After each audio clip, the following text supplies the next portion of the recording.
last session, you guys had attended on like late on Friday, or well, I guess early on Saturday morning. You had attended a concert at the Fackel.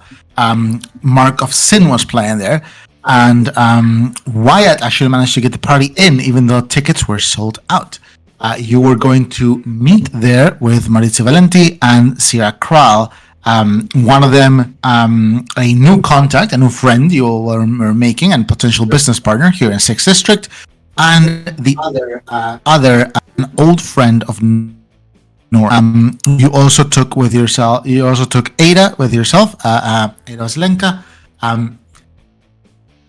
and you made it into the club where you found that Sierra had reserved an entire little section off the top left balcony.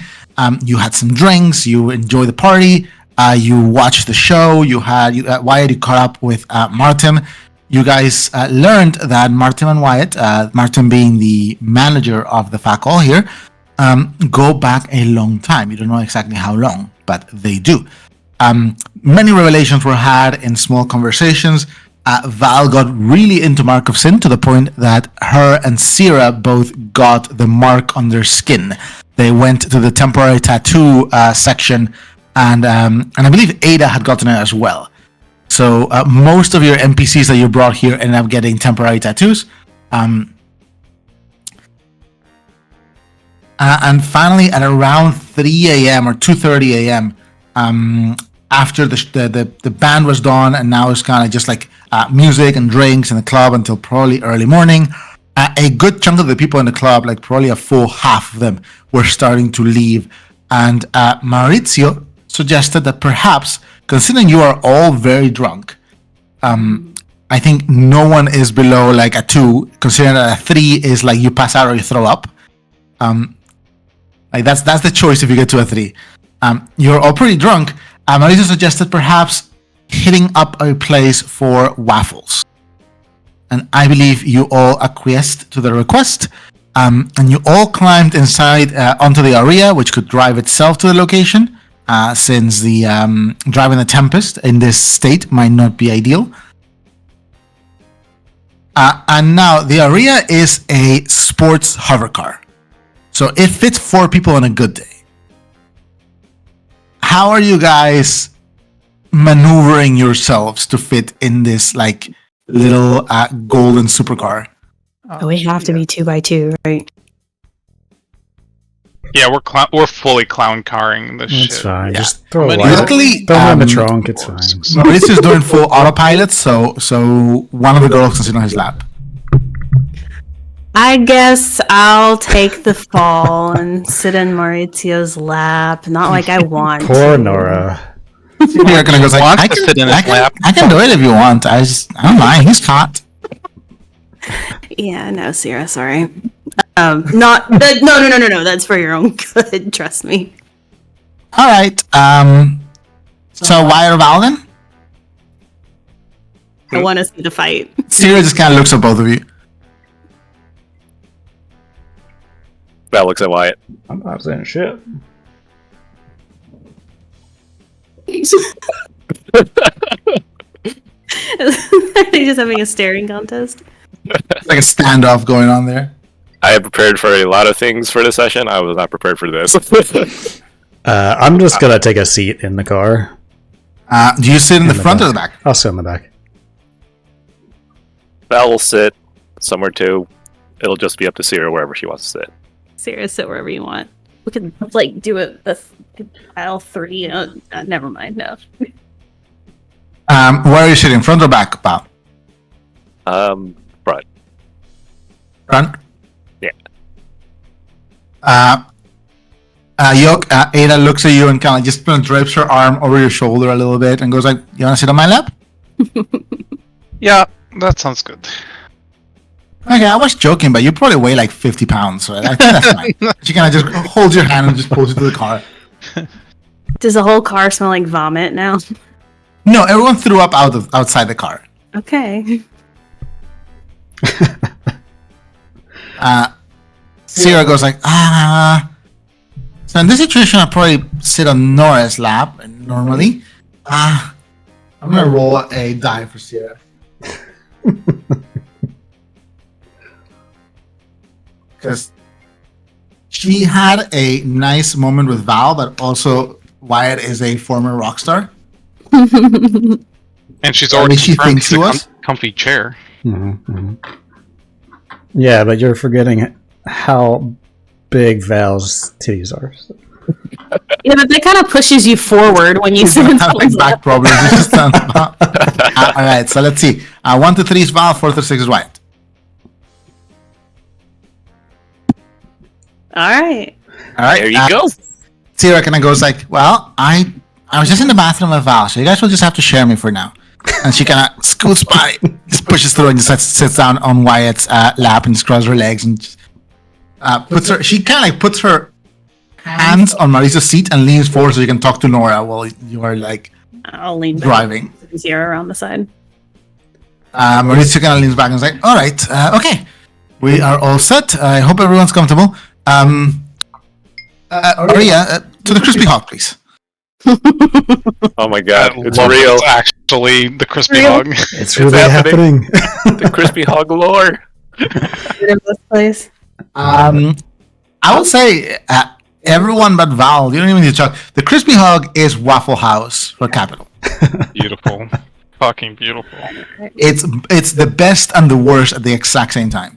And they're everywhere. Like at every intersection, at every overpass exit. Everywhere, always open, and there's a few mobile ones and these like huge hover barges that just go around in case there's no one near you. Bring your weapons and armor.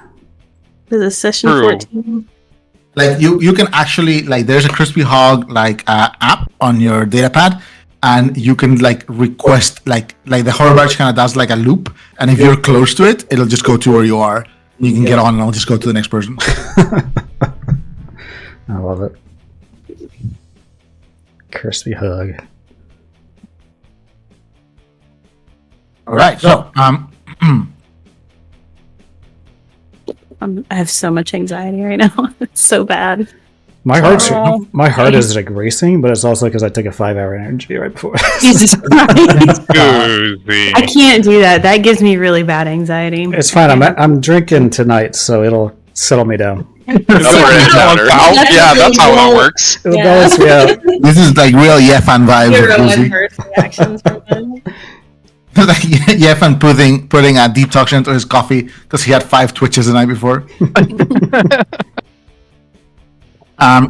Okay, so the Aria takes off. Is there any like conversation that is happening as you guys are driving through? You see you take off. You see that there's scores of people kind of like slowly moving into like the cars and stuff. I don't know if you guys have ever had, and Tiff and I were talking about it. That post concert when it's like a big concert and there's a post concert like migration of people like going to their cars, and all the cars kind of move in the same direction, like this whole like mass of Yeah. people moving away from Oh, the yeah. locale. Definitely that vibe right now. And we're all going to the same restaurant. There's probably like at least 3 or 4 cars going to Crispy Hogs right now. Now it is 2:30, a little bit past 2:30 in the morning, local time, but Capital never sleeps. So traffic is always the same. Amount of like businesses are out on are open or working are always the same. There's people who are probably just getting up to go to work right now. So yeah, is there anything you guys would like to talk about as you are heading to the Crispy Hog, or is everyone's kind of just feeling out the drunkenness? I'll lean back around the side of the chair. Like, I imagine I'm sitting with my back against the door. Mhm. So I want to lean back around the chair. So Maurizio would probably hear this, but I don't want Val to hear it. I'm not sure where she is. And talk to Sierra. All right. Oh, I forgot to move you guys here. There we go.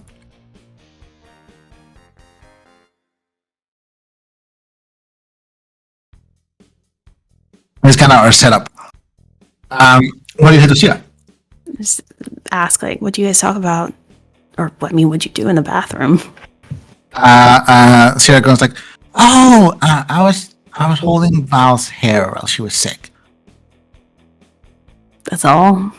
Well, we kind of had like a whole conversation. We talked about you. We talked about just kind of like life and like people's perceptions of things. And I get real philosophical when I'm like wasted. Is that true? Maybe she thinks so. Okay. Yeah. I know. Right. So nothing. She didn't try anything untoward, right? I mean, she's a badass merc, but I'll kick her ass if I have to. No, she didn't. Whatever. This is having this whole conversation with like Sierra on your lap. I don't care. Fine. I'm drunk. It's She was like, she's real cool and real sweet, and she wants to make the sector a better place. Whatever that means. So I think she'll probably be able to, because Good look at the luck. muscles. What? I said good fucking luck. I mean, there's ways to do it, probably, like just like like a little grain of sand type thing. She's new here. Give her a break. Maurizio was like, I think it's a valiant objective, for sure. And it's never bad to dream big. Val, I will say, give me a perception check. The difficulty is going to be low because they're having this conversation about 2 feet away from you in like a little like racing like sports shuttle car. Okay. Yeah, you catch everything that they're saying. We think we're being quiet. Does she want to say anything?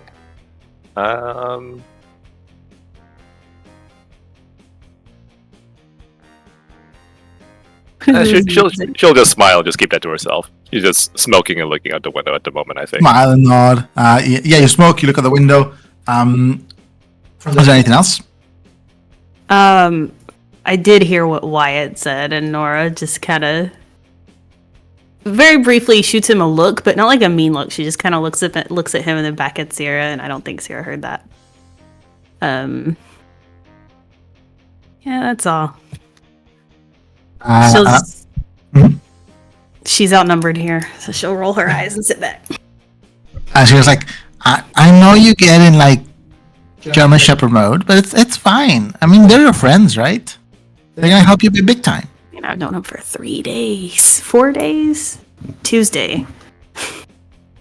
Sweetie, we met and we just like loved each other like 2 days in. Yeah, but you're really sweet. Oh, thank you. How long have you two known each other?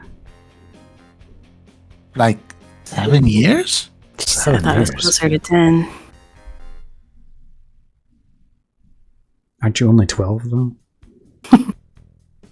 Nora's not 12. She's an adult. Full grown-up woman. I don't know. I kind of like them thinking I'm only 12. I did say 13 though. Actually, she got like is about to say something and she stops. I have to check. What was she gonna say? I kind of want to check, but I don't want to stress. Oh fuck! I'm at 2 stress. Oh well, YOLO. There you go. You're drunk. 3 out I'll of whisper 5. you real quick. I forgot I get an extra. Sweet 4. Shit. Oh wow! I'm gonna whisper you real quick. You guys see the buildings come out. You've been driving like in a car recently, not a shuttle car, so it's like a little bit of a difference. And the Aria drives kind of like a little bit slow and like very like paused and like just like super regimented, which is very different from what how Nora drives. Next.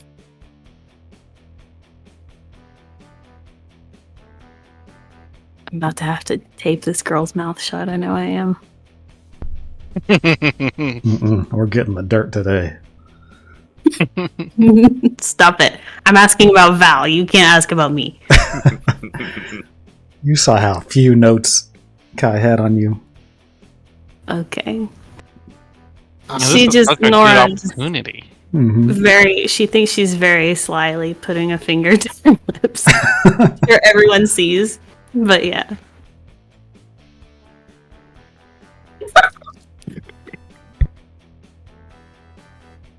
What are you doing? That was cocked. Honor the cock.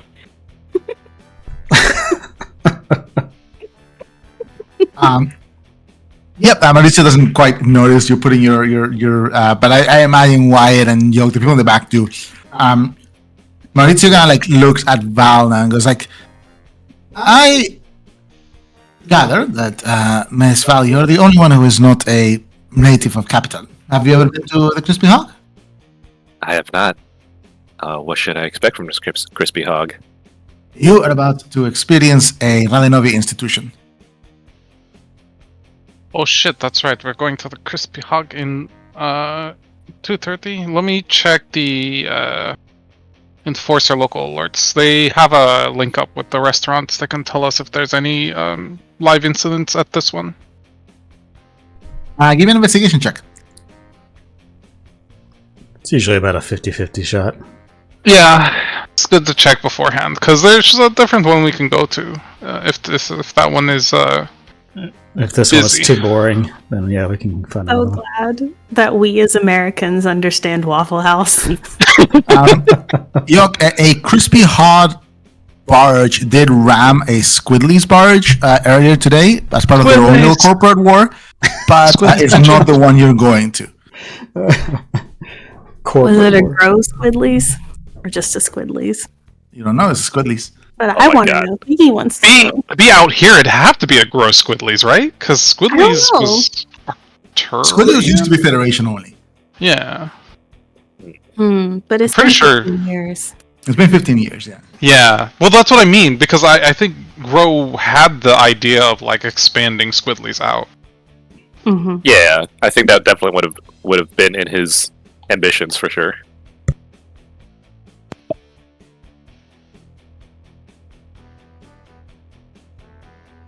Is Alright, the Falcon in the sky right now?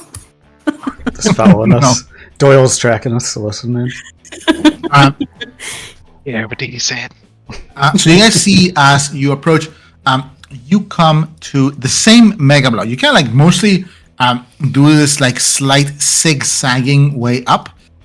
You are still at MB14, but you end up on about the like 29th, 30th floor. It's like a very like, but on the other side. So you kind of like zigzag up the side of the mega block and just kind of go south. You are actually very like relatively close to Bella Vita. Bella Vita is like several levels above, but almost like across the way on MB15. You're on 14 now, 614 right now. And like you've kind of gone to the other side of the mega block from the Faco and just like 4 or 5 levels up. Is this just Maurizio's mega building? Does he just kind of haunt this mega building? You gather, Maurizio seems very familiar with this area. Considering Bella Vita is here, Valenti Union is like 1 mega block down to the south. They have stuff in the Faco, you know, they have investments in the Facals. So this little section seems to be, what should we call it? Valenti turf. Right. Yeah. So Maurizio, this is his haunt, you know? Yeah. I was checking. I thought we had his mega building, but I don't see it. All right, so yeah, you guys arrive at Mauricio kind of like pulls in, while the Aria pulls in.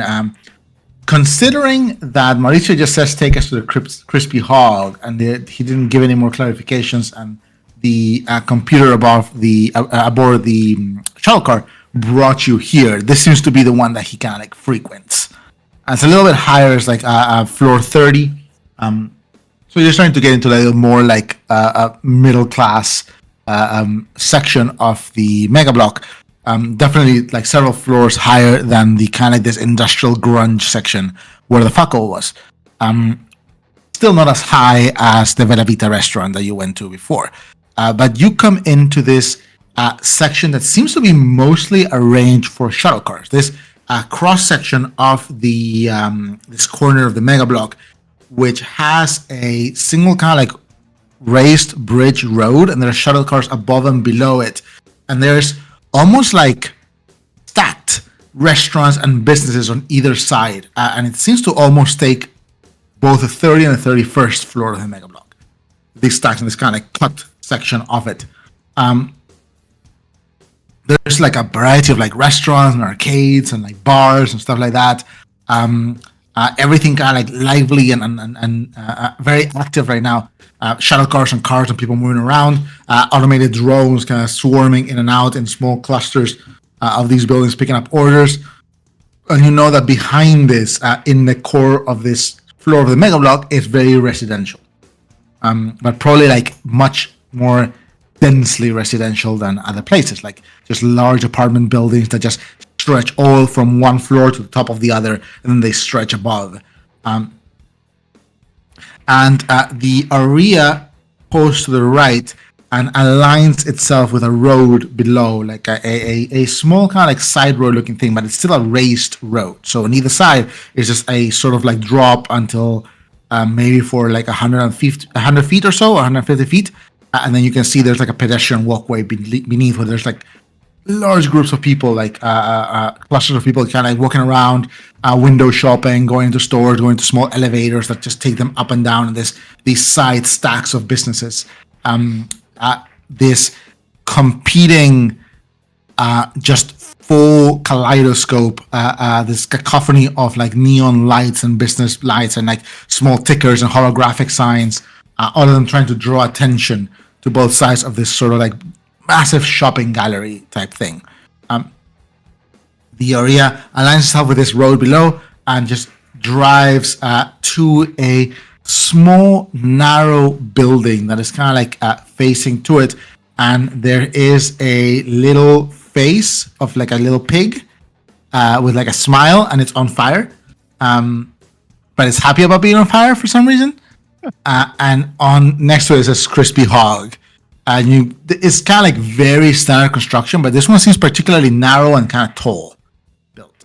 Probably has 3 stories. There is a small parking section beneath, and you see there's like a handful of hover bikes and maybe like 3 cars out of like a space for 10 vehicles that could park here. And the area just touches down. You all step out. Mauricio goes like, I've been coming to this one since I was like 15, so I can vouch for the pork and pork adjacent products, the waffles, the coffee. It's all very good. You know me, I know quality. So far, yeah. He smiles. You guys do know that Crispy Hog is known for their proprietary genetically engineered pigs that grow to be about like 8 or 9 feet tall at the cross. Damn. So they can produce like a lot of like pig product, like proper quote unquote pig pork, as opposed to like fungal or imitation products or like lab grown meat and stuff like that. Nice. Gotta remember that for the food poster lore. Are they like microplastic hogs? I don't know. Honestly, probably everything has microplastics. You said they grow to be 8 or 9 feet tall? At the cross, yes. At the cross? The cross on a quadruped is the point where the shoulder blades and the spine meet. Wait, so it's not 9. It's 9 feet at shoulder, not head. Yeah. Oh, okay. Yeah, so usually when you measure the height of a 4-legged animal, you measure the cross, which is like the base of the neck, sort of. Interesting. That's a big pig. Yeah, they're huge. Yeah, they're like it's a very bigger than horses. Oh, you see the crispy hog. The second and third stories. So the first story seems to be like a narrow section. There's like tables on either side, like these like bright orange tables with white seats, and like signs. Like the entire left and right wall is full of these like holographic projections of the food that kind of like scroll and like special offers and sales and whatnot. Single corridor down the middle, and then there's like a little counter, like fast food typical counter. But they also have like coffee and stuff like that, and there's like grills and stuff beneath where you see a handful of drones just very quickly moving and just like cooking all the stuff. And you do see like a couple of like just teenage looking kids in front of the counter at 3 a.m. There's a staircase up. The second floor seems to just be seating, and the third floor seems to be a massive ball pit. Nice. So as you kind of walk in, Maurizio goes like, "All right, so do you all have a preference, or should I just order the usual?" You can order for me again. No, go ahead. York looks at Ada and says, "Hey, do you want to split a fat piggy?" And goes like, "Sure, yeah, I think that sounds good." We're gonna add like waffles to that, right? I think, yeah, everything it has an optional waffle add-on. Yeah, Mr. Valenti, we'll have that then if you want to make the order for us. Maurizio goes like, "Of course, miss. How about the others?" Sierra kind of goes like, "I've never come to one of these. What's good?" I mean, the fat piggy is just like a stack of like slow roasted ham, and you can add in waffles, and there's like syrup toppings. Maurizio kind of goes like, "I, for myself, like the round porky breakfast. It's a bit of everything. They serve it all night." The names are god awful, aren't they? Mauricio's kind of looking for you guys to see if you have a preference. Have I been here doing this? You've probably been to a hog at least once. I don't know my own history. I trust your judgment on whatever you deem to be the signature experience of Crispy Hog. I'll get us some. If you guys are okay with it, I can just get us a few platters and the fat piggy and some coffee, and people just because they would like. Oh, Val, you should know. This place serves carbohydrates. That's fine. You do reckon? have- I You think they have a reckon? keto crisp though. So okay. You reckon she doesn't care about counting carbs right now? She's still kind of blasted. Everyone here is at 2, like At least 2. Well, I don't know. Is Wyatt? I don't think Wyatt got drunk. I got to it too eventually. I got there. yeah. It took him a while, but he got there. Couple champagne bottles. Yeah. So if we're drunk, do our nanites just get like ED? Can Start spazzing out, they just fall to the floor? flaking off of us. It's like pepper on the food. They're like crawling away from you like the scarabs in the Mummy. Oh my god! I mean, we don't really know that we have nanites, do we? Wyatt doesn't even know he has nanites, to be honest. Would I recognize the shit that Wyatt does as nanites? I probably would say that prestidigitator is like a common enough nanite Okay. that I would say you at least would have an inkling that that's what Wyatt might be able to do. I have no idea how I do what I do. I just do it. Nora knows. Nora sees all. I mean, Yoke has literally been inside of you, so he knows it. Whoa! Yeah. Why you gotta say it like that? All over my guts. All right, so All the way up his back. Maurizio kind of goes like, God. all right, well, let's just do that. Feel free to get a seats for us. Maybe we can be downstairs or here. Oh, there's just downstairs. Yeah, those 30 floors. Fuck. Okay. Maurizio kind of walks off. You guys kind of hear him approach the 2 teens that are kind of behind. It's like, friends, hello. I think you're new here. Maurizio, I come here often. I would like 2 of everything on the menu, and he just kind of starts like just pointing at stuff, and the teens are just like frantically typing on their data pads trying to just take the whole order. Okay, let's go find a seat. Can we look for- Interesting to see that his energy level doesn't drop at all when he gets like that drunk. Just making an observation. Sarah kind of goes like, okay, so take it from someone with experience in this. He also has experience in this. I believe that, yes. That's fair. I'll look for. Let's go look for a place. Should we look for a Do big you old? just want to go up to the first, to the second floor? Do you want to stay here? Like, what's the call? Third floor had the ball pit? Third floor had a ball pit. A You're also ball all pit? adults. I Fuck it. Let's go. Do not go up in No, the ball pit. third floor. I'm 13. I can do what I want. That's right. Yeah, you guys make it all the way to the third floor then. No, Maurizio did not say we can come up to this floor. There's seats up I there have to too, say that you right? want to do here or like upstairs, so you don't know what it means. Okay. Are there seats up here, or is it just a ball pit? On the third floor, it is like there's like two like kind of like bench seats, like booth type things, and then like the entire left. And it's a very small restaurant, so it's like most of it is like the ball pit and like little like, games for kids. You gotta like when parents come here like worn out, they just kind of like just deport the kids upstairs, you know. Okay. But yeah. But there's a couple of like booths just side by side right off the staircase as you guys come up to the third floor.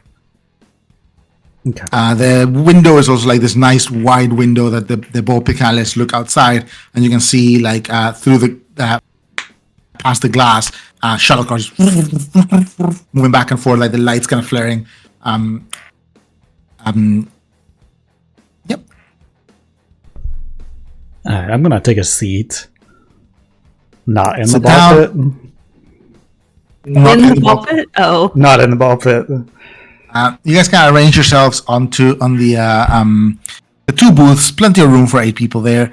Ada kind of goes like, I will say, I knew you guys were working some jobs with Maurizio Valenti. I wasn't expecting you to guys just like be all friends with him and stuff. Took him to labs and everything. Well, we Depends on how brought places this you're last making. out of principle, to be fair, to apologize for his little stunt. Is this a problem? No, why would it be? I don't know. Just saying, I didn't expect you to. I thought you were just gonna go and kind of like beat him up, and then Lev and Marino would have to like have words or something. But seem to have won him over. I mean, that's still an option.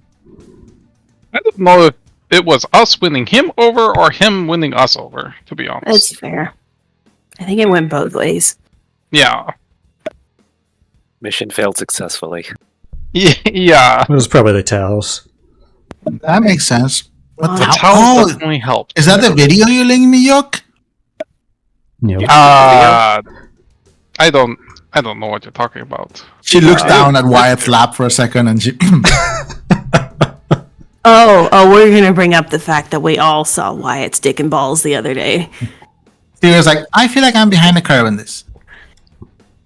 Oh boy. It's okay, Wyatt, catch me up real quick. there are 2 others in my case. It's fine.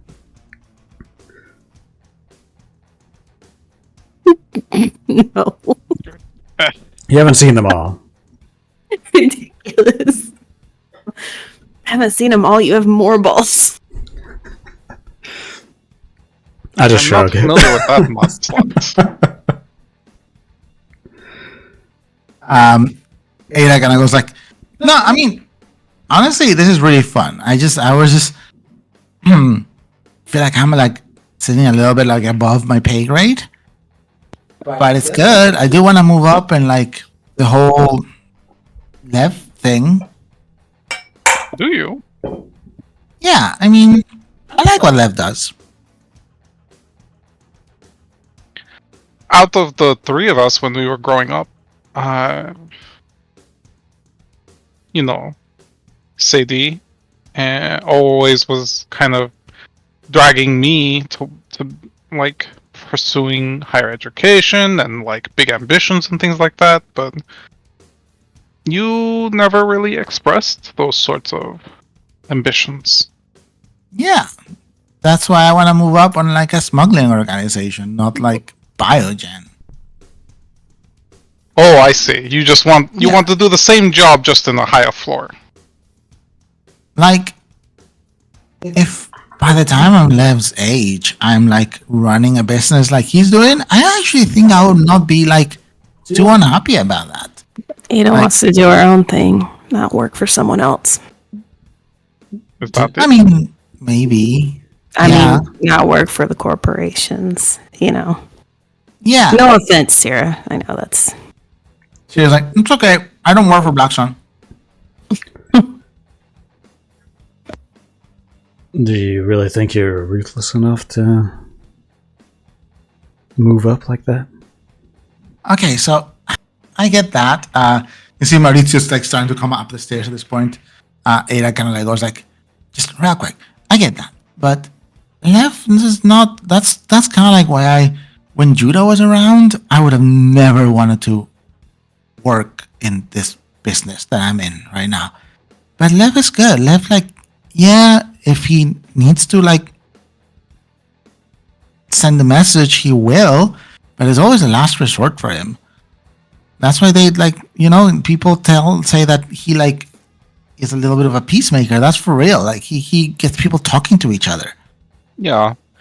This is capital. The movers and shakers have never been the people in the official chairs for movers and shakers. It's always been the people behind the scenes. And Lev has made himself one of those people. So I think if you want to do something like that, I could see it. Ada nods. And I mean specifically, Lev's gotten up making friends, not corpses. Yeah. Are you sure about that? Ada kind of goes like, I mean, sure, there's some corpses, but for the most part, as far as I know. I would say the most violent I've ever seen him, he put a round through a car engine, so I've never seen him have to take a life personally. If it ever comes to that, even if he's defending someone else's life, he can be very effectively indirect about it. Dia kind of goes like, this Mr. Antonov, the driver? Yes. Oh, no. I'm sorry, what? Yep, Sarah. That's Liv. Oh, wow. Yeah, I mean, he always seemed like a badass. Yeah, he is. But he Learned was, a lot from him. Driver for who? Syrup lifts her eyebrows and just kind of like looks around in a little bit of a panic as Mauritius up the stairs and goes like, Mr. Valenti dear, oh, did you get do they have decaf here? And Mauritius goes like, I'm gonna go check, and she stands up and just kind of very quickly makes her way down the stairs. Mauritius is like, Good deflection. Good deflection. she seems to have some sort of urgent need for decaf. I'm surprised. Yep, she's absolutely insane like that. To be fair, considering what I've seen today, I don't know if any of us would survive seeing her on caffeine. Maybe not. So, Mauricio can cross his legs and just leans forward. He's like, our food will be up very shortly. I hope I did not interrupt any interesting conversations. none at all.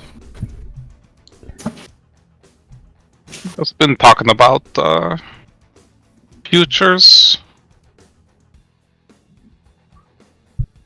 Which is a Futures? topic that you're rather passionate about yourself, Mr. Valenti. Oh, color me intrigued. Ada wants to get big. Sorry, go ahead, joke. No, but like what Nora said, I wasn't aware that Ada has aspirations for moving up in the sphere of influence in 6th. Mauricio goes, moving up. There's many ways of moving up. Miss Vasilenka. Ada goes, Ada. Miss Ada. Which sphere in 6 are you exactly hoping to move up in? And Ada goes like, import-export seems fun. I mean, Im- 11 will eventually need a successor himself.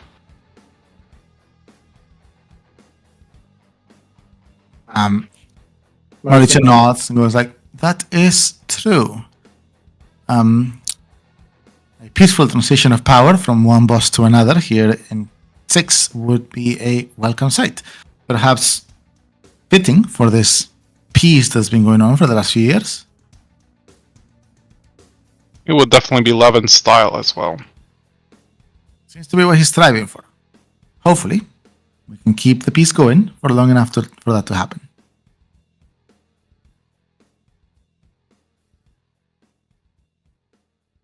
Speaking of futures, though, good way to get to know something is to see where they're trying to go. Miss Ada, import export, lofty goal, and I'm sure the Valenti Union would be valuable allies in that regard if our relationship here goes the way we are all hoping it will. Miss Val, how about you? Sira said something about making the sector better. We shared that with you, huh? Yes. In broad strokes, I am looking to make the sector a better place. Mauricio smiles and goes like, "Those are very broad strokes. Perhaps you care to show us a brush that's a little bit smaller. How exactly would you go about making a sector better?" Well, there's only so many ways that a merc is able to do that, but let's just say, in order to do what I want, I'm going to need some resources, and those are resources that a merc gets, which is funds. From there, I'll be able to do what I want. Val, give me a diplomacy check.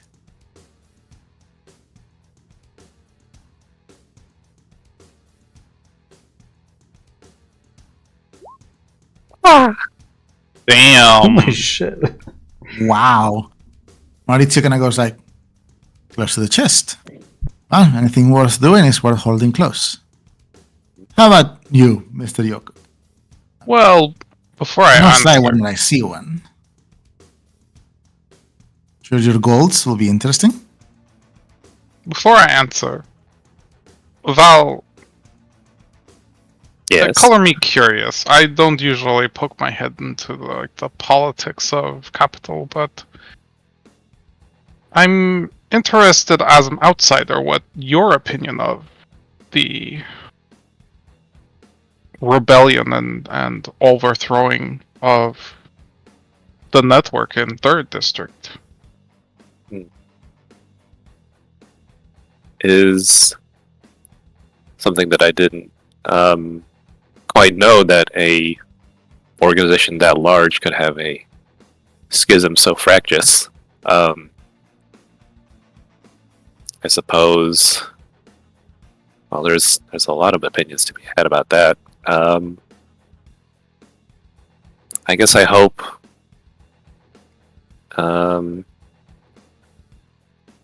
Sorry, this is the part that I'm trying to figure out. How much does Val know, and how much do I know as a player? If you want, you can also like ask me as a GM some out of character questions that to see what Val would know, and we can make some checks.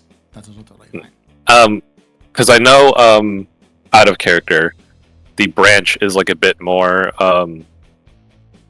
They're more like central authoritarian. They want like the network to return like I guess like a form of old, whereas like the current network is more about like individual shards and stuff of like self-governing branches and stuff. Yeah, there's definitely a decentralization versus centralization element there.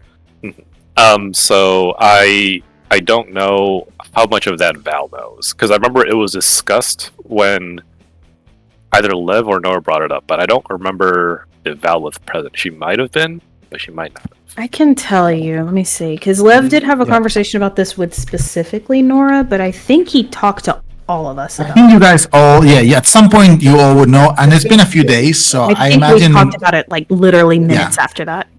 any open conversation, like the stuff could have filtered into everyone, so that's fine. Okay. I will say, I am a little concerned about what the branch is trying to achieve. It is upsetting the current order of things, and it seems like they want a more total grip on power on the network. So I'm a little worried in terms of where that might be headed. If that answers your question, Jacques. Yeah, I'm just curious, one individual's opinion of what makes capital a better place may differ from another's. So I was just trying to gauge that. But that does answer my question. Thank you. I will, out of character, empathy check. Wow, yeah, go ahead. Answer there.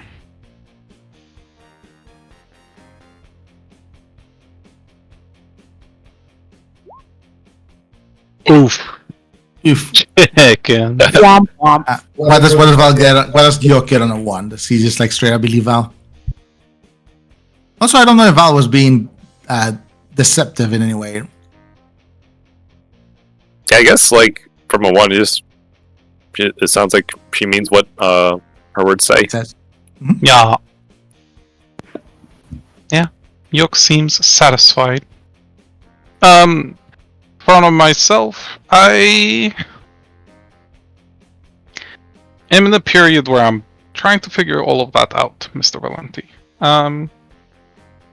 My goals before were graduating Biogen and, I don't know, working for a corp in a lab. Something very stable and safe. The idea at the time was to make enough that I could, pay for a big enough place that I could bring up my dad and my aunt and Ada and give everyone like a better life. That was my ambition. Now though, I'm not sure. I'm still figuring that out. There's been a lot of changes in my life recently, so... Maritza kind of like smiles and goes, change seems to be a constant right now. It's funny thing about capital. Everything's always changing, and yet everything's always staying the same. But I can appreciate you're doing some soul searching, Mr. Jokak. You seem young. Sorry, not meaning to assume, but it appears to me you probably have plenty of time to make a decision. Drinks Looks alright. At this point, drones are coming in and it's kind of like this whole, it's like someone ordered like 5 breakfast platters at Waffle House. Oh, there's like, but a lot of it, all the meats are like pork products. And coffee and everything is getting like settled out. Sierra's come back with a small cup of soda. She didn't even get decaf or anything, and she's sitting like right next to you, Nora. She kind of looks at you apologetically for a second. I'll just put my... Oh, Are you muted? it won't unmute. Help. I will put my arm around her shoulders and pull her close. She smiles and nods. Maurizio kind of like grabs and pushes some coffee, takes a sip. Goes, I needed that. All right, well, let's keep doing it on the line, shall we? Mr. Wyatt. Pass. Oh, come on, that's no fun. He wants to run away and go home. What? Oh, you said you were only going to be around a couple days. Yeah, I've got shit to do. Well, I will say, it is easier done with friends. What's the question? I will also say, it seems your previous obligations have probably been freed now that you are officially dead. I am sorry. I did not know we were in the presence of a dead man. Yeah, pretty much. What's your question? Well, I was most curious as to what those obligations were, though. But I will say, if you have something to achieve, it's easier done with friends. And I, for one, I am very open to a friendship where we can both benefit. Yeah. Sounds like code for friends with benefits. Oh, I mean, it didn't seem like Mr. White was interested in that, but That's a joke. Yeah, I'm gonna make the sector a better place and all that. You're so does he full even of need to roll shit, empathy, Wyatt. or is it like just like very evident? So full of shit. I mean, you can if you want. Mauricio just smiles and goes like, "All right, close to the chest indeed. I don't mind. As for me, I feel like you all already know." Sierra kind of goes like, "I don't know," and Ada is like, "Yok, have you told Ada about like your initial discussions with Maurizio?" About Well, you showed What the exactly? videos at least. Like if Ada would have learned from you what Mauricio's intending to do, what his goal is. sure, yeah. I imagine at some point he would have caught her up on what's going on. She keeps it quiet there, but Sierra does go like, "I don't know." Mauricio goes like, my apologies, Miss Kral. Here, he slices the iPad over to her. You can just send me a message and I'll catch you up to what I intend to do. Perhaps you have friends in high place as well. There's always ways for mutual benefit. I will put my hand on the data pad. Can I do an empathy check? Give me an empathy check.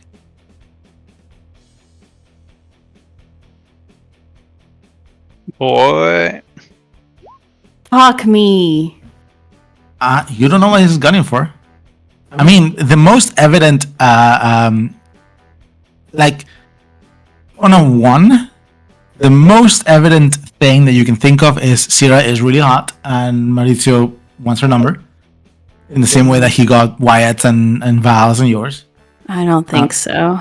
I don't think that's what it is. Sierra kind of like just, as you put your hand on the iPad, Sierra goes like, "Oh, tell you what, I'll get your number from Nora." Mauricio kind of nods. "Oh, as you will. As for me, I just want to make sure our dear district is prepared and resilient to any transitions or attempted transitions that might be coming to our capital. And it seems they are coming.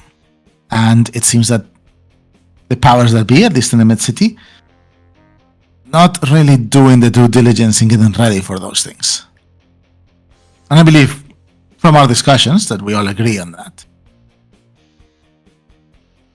Unless I am wrong, of course. He's pulling like waffles onto his plate. Several strips of like crispy bacon. I am curious what your idea of getting ready looks like. He's like in the middle of like cutting a waffle and he just brings a bite into his mouth and goes like, oh, Miss Val was just speaking about it. There's this whole branch business. They're poking holes in the fabric of other districts. Not long till they do it here. And I believe the long peace, while it's been good, has also left us a little bit vulnerable. Don't you think that stirring up a little infighting might cause some distrust amongst the groups and then make you weaker against these outside forces? Well, he just sighs and goes like, could be argued, yes. But if anything, the idea is that the groups will bolster based on that. And then we can bridge those gaps. Or they'll be distracted, looking at each other instead of these outside threats. I'd rather they be looking at each other and see what's around. right now it seems they have their heads in the sand.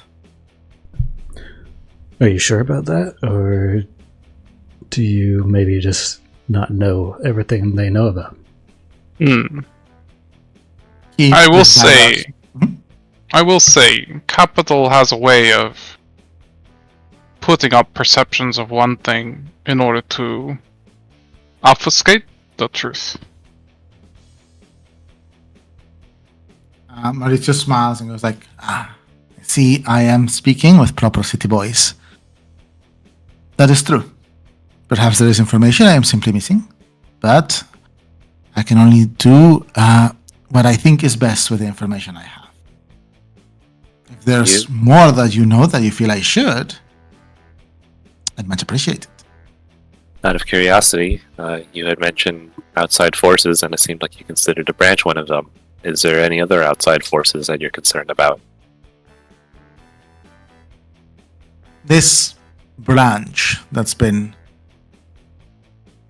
taking over some districts, setting others to a sort of torch, they're the main thing.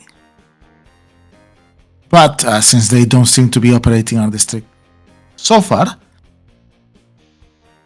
next thing on the line will be the corpse, particularly NHI and Blackson, which is, he looks at Ada and Sierra, that job I had discussed with you.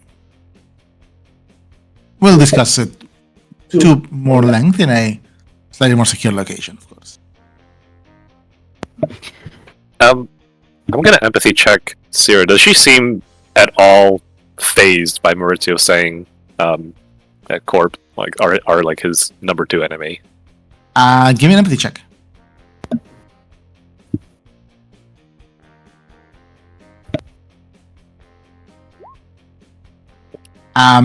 Val, Sierra is peeking under the black of Nora's hair, kind of just parting it on the side to find where the pink starts. She seems to be paying no attention to anything Maurice is saying. I see. Gotta fix those roots. Cute. She's so adorable. She's like a little puppy. Maurice kind of like smiles and goes like, well, then that leaves our little mystery princess. Miss Nora? How about you? You must have an objective.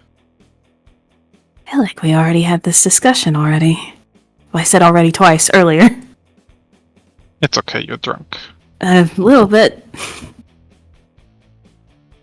So, making this sector a better place?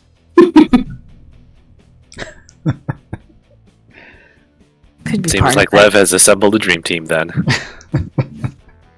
I will say, you make a joke about it, all of you, but that does seem to be the kind of like lofty, idealistic goal Mr. Antonov would assemble a team for.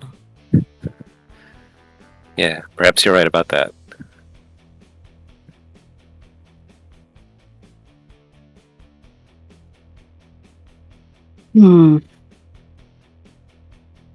Well, you mentioned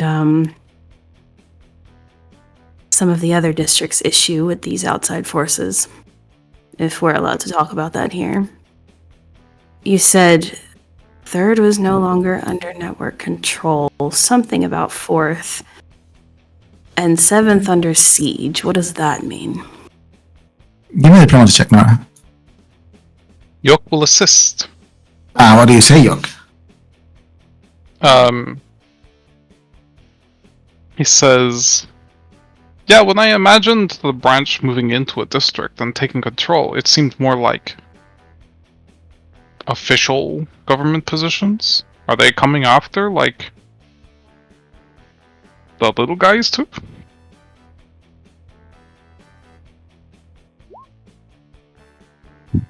Nice. Or that's with the advantage of Yok? That's with 3 advantages: my sexy ass outfit, me being drunk, and Yolk's advantage.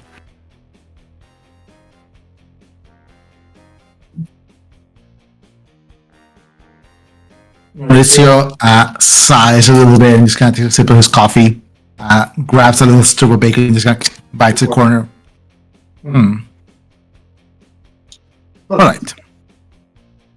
I guess if you are working for Lev, this is information that he is likely to have. information gathering is one of the things he does do. From what I know, which I have been to other districts recently, and I've been fine, but there's movement under the surface. What I can tell you about Third, at least, it appears that there has been, over the past year and a half, 2 years, or a year and a half, I believe. You remember the Nightfall event? I feel like the only one of us who doesn't is Al. You? Yeah, I don't think she knows. Yeah. Well, Miss Sonova, I believe you would have been out of system. News did spread far and wide, but someone, somehow, killed a bunch of people in the span of 1 hour all across capital. Faster than time zone switches, faster you could move from one district to the other. Perhaps some sort of biological weapon? I don't know. Enforcers kept it shut down. Since investigations into it were discouraged to some degree. I remember the chaos in second. I was in school at the time. However, that did create a fertile breeding grounds for new people that thought different. It appears whatever this plague or event was, had a penchant for targeting agents. The careful web of the network suddenly found itself riddled with holes. Before it could self-repair as it always had done, a new little cluster was ready to jump into the gaps. Nowhere was this more evident than Third, where it seems that slightly higher, I guess considerably higher, proportion of deaths were located. Branch quickly swooped in, filled those gaps over the last year or so. Now it's safe to say that while there are a handful of agents still practicing as network, a lot of the places they used to call their influence has been filled with branch aligned peoples. Many of them actually the little guy. Chaos is a great motivator for the ambitious.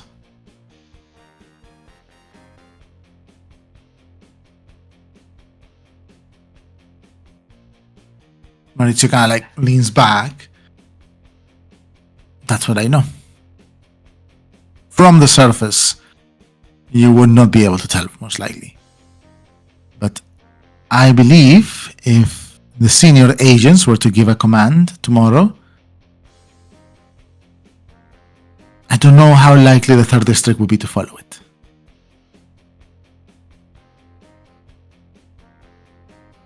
As for the other places, they'll have to get to know each other better. Or you can do a little bit of research on your own. Is Ada here, wants to stay, continue Levan Antonov's footsteps. He's a smuggler and an information gatherer, so the things are out there for those who want to listen to them.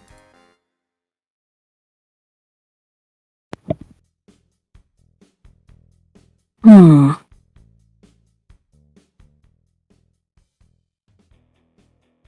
quite the answer I was looking for, but it'll work. Mauricio smiles and takes a sip of coffee. What were you looking for? I guess we'll have to get to know each other better.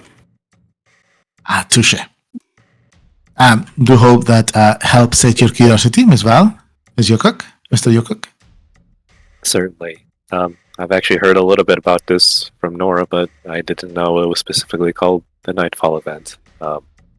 Thank you for enlightening us. He nods. It's name that was born from the Netsphere, I believe. There are many things in the history of Capital, of the systems, that don't officially happen, but we all know what happened. In the same way, the network doesn't even officially exist. And yet we are all aware of it. It's like air, you know? You cannot see it, you just breathe it every day.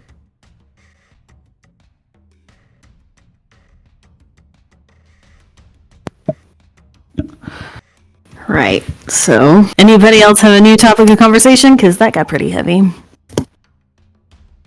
Well, I would say, how about you eat and we talk about the food? Lisa kind of like smiles and she kind of starts pushing like eggs and waffles and like syrups and just like typical 3:30 a.m. breakfast fare in everyone's direction. Mm-hmm.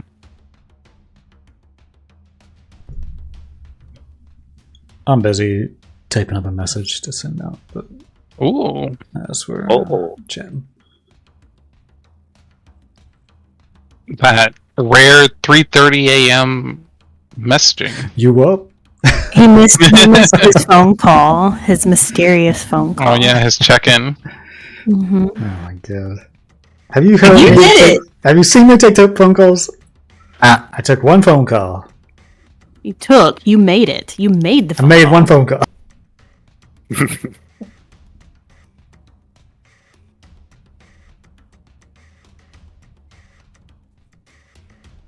What year was that Nightfall event? I'm looking through my notes. 324. Yeah. I feel like I've answered this like 5 times. It was 324. I'm forgetful.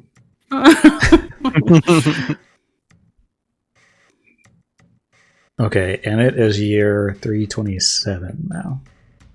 Yes. All right, so you guys continue with this. You kind of eat. You spend the next couple hours just kind of hear the crispy hog stuffing your faces a little bit, or eating, or as much as or as little as you'd like. Eventually, everyone kind of can lower their drinking, like their drunkenness. The fatty, starchy food that's its thing, and you guys start to feel a little bit less kind of like drunk, and the tiredness starts to hit you a little bit. Mhm. If you guys have anything else you'd like to discuss with any of the NPCs or amongst yourself that you're here, you're free to do so, because you're probably going to be here for like an hour, if not a bit longer. If not, we can just kind of like move on to the end of the night. I want to say something to Mauricio before we leave. Okay, so like you kind of try to catch him on his own for a sec as you're leaving. Yeah, without Sierra specifically. Probably when he drops you off at the Tempest. Yeah, I'll stick around in the car for a second longer. Music died on my end. How about the others? Is there anything you guys want to like discuss, or? Yoke didn't have anything to bring up with the others. I don't have anything to talk to about everybody else here, Mm-hmm. but do want to talk to Remy later. All right, cool. Val? I have something that she wants to do when we get back to Lev's garage. I assume that's where we're going, but Mhm. she doesn't have anything to speak of at this time. Okay. So as you guys finish eating, as you guys finish eating, I need to hear music, please. As you guys finish eating, Mauricio covers the bill. You guys kind of like all stumble like it's real full down the stairs. Sierra's security is here. They're downstairs kind of like having coffee and just waiting for you guys. Sierra kind of goes like, I'm pooped. All right. She goes like, "I was great to meet you, everyone. I'm probably gonna like just go home from here, because otherwise, like, there's no point in making these guys drive behind us all the way back to the club. Really good to meet you, Val. You got my number. Wyatt, do you want my number?" Sure, why not? All right, cool. York, do you want my number? Sure. Goes like she just kind of goes around giving everyone her digits. I literally could have just given them all your number. She gets to Maurizio, who kind of like smiles and tilts his head and just kind of like, and she goes like, "Oh, you'll get it from Nora," and she grabs your hand, Nora, and pulls you a little bit away from the group, Okay. and just kind of gives you a big hug. It's like, so good to see you. Yeah, we'll do it again soon. I might be a little busy. Yeah. Do remember next month we have Iggy's thing. I know. You gotta help me figure that out. Yeah, let's just you send me a message, or you can just talk to your friends. You have like a big time like formerly dead rock star person, you know? I'm fucking broke right now. Oh, okay, we'll figure something out. But yeah. It's really good to see you. It was really fun, and just take care of yourself, okay? Hey, listen. 2 things. 1, you gotta tell your security to pretend like they don't know me or something. Just don't say anything to me, maybe. Yeah. Okay, I'll tell them that they don't know you. 2, do not. I'm not laying like any sort of claim on Maurizio. I kind of am, but not really. Don't trust him. Not yet. If he Okay. messages you, because I have a feeling he'll know how to get your number. Don't Yeah, well, you'll give it to him. be careful what you say. Is all I'm saying. Okay, I'll. That's what I was going to ask. If someone asks me about you, what should I say you're doing? Where should I say you are? Like, we stick to the plan? Sophia. Okay, Sophia. With Hubert. Mm-hmm. Okay, cool. She kind of gives you a hug. She kind of grabs your face and gives you like just a couple, like a kiss on each cheek, and you have like these 2 like big gold and pink lipstick marks on your cheeks, like a Pikachu. I give her a big old kiss on her forehead, and I try to rub the black lipstick all over. Whole black smudge on her forehead. She looks like Simba. All right. She waves with both hands. It's great to meet you, everyone. Let's do it again. We're gonna go to the concert next week, right? Yeah.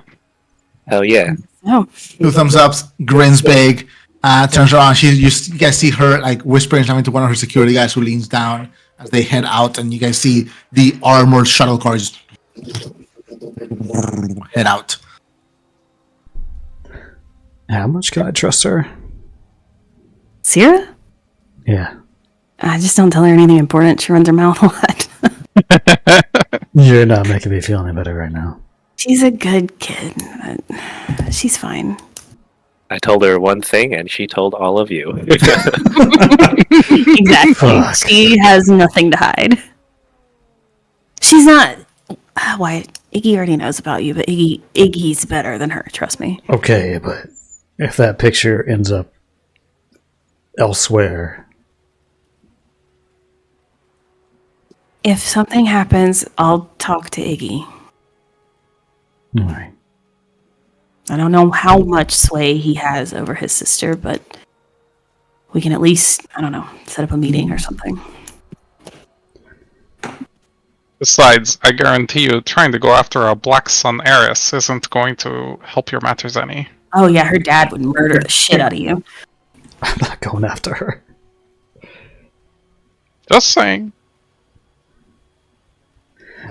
Marita kind of like smiles and goes like, "All right, well, Miss Crow was certainly colorful, beautiful, and very, very friendly."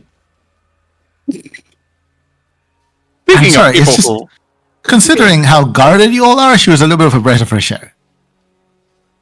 From a different world, I guess. I can agree with that. A breath of fresh air, for sure. I am curious, though, Maurizio. The job that you have for us, and considering her alignment, is there going to be a conflict of interest there? Maurizio tilts his head and goes like, I don't think she's going to go on the job, though, right? No, but Didn't seem the combat-ready type. We're also hitting NHI, so that shouldn't be an issue. well, I meant more so that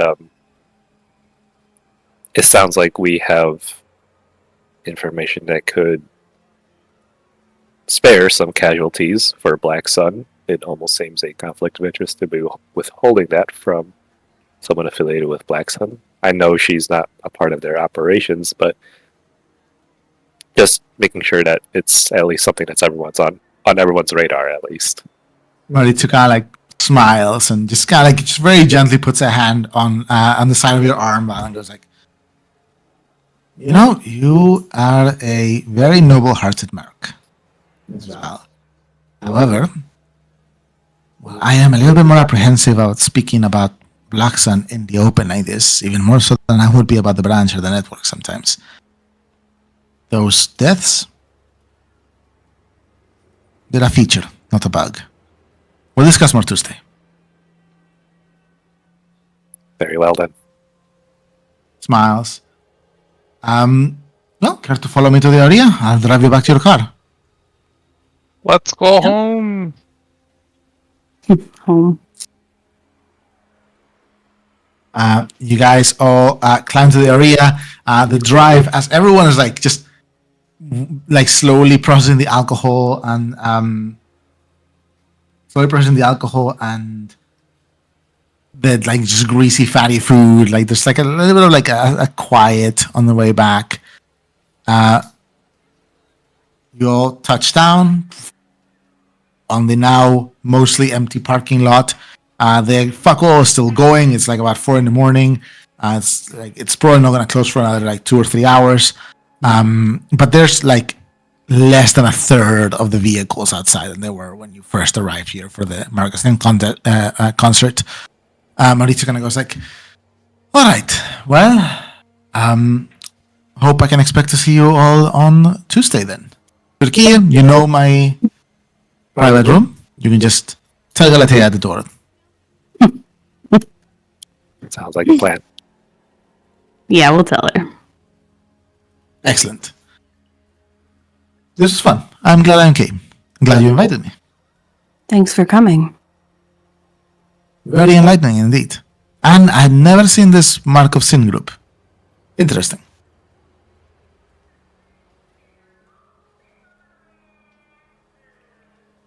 Empathy check? I'm just pressing X to doubt, honestly. I'm not even gonna roll. He's got the mark.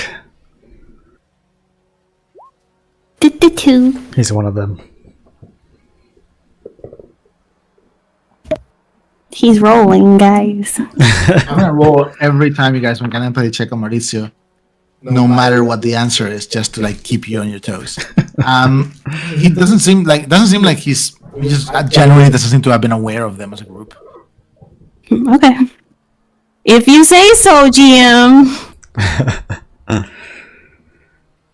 Does anyone have anything else they want to ask Maurizio before you head out and just hop back into the Tempest? I'm gonna hang back for a sec. Oh. Oh. Should we kiss him? Oh. Oh no. Should have gone to Kiss in sweet front of the legs. crispy hog. Please. You all head to Tempest. Nora, you hang back for a second. Yeah. As I assume, like because you have fewer people don't necessarily have to like sit down in each other's lap anymore.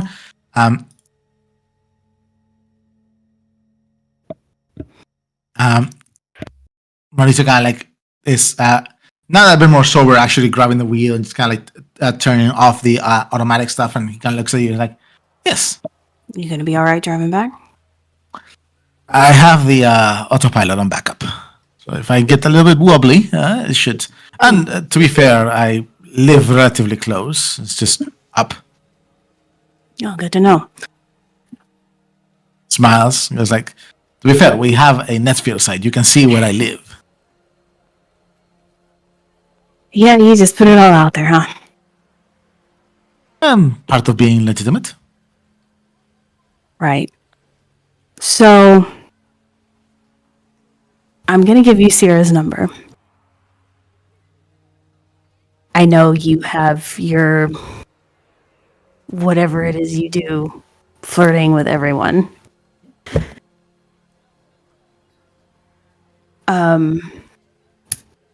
Do not dare to use her to get information on me. Give me a presence check. I'm not stupid. You can do strength or charisma. Sweet. Do you want command dice? I like kind of lean over and put my arm on his shoulder and just get in his face. I don't know. Do you want to give me command dice? Would you have expected me to like need command dice? Beat him up. Oh, I guess if you had taken him off to the side, I guess we wouldn't have heard this. Yeah. Unless you say it loud enough, and then like Val could be like, "Yeah, she's gonna leg sweep you." I have the jacket, so it has a +1 to presence. You got this.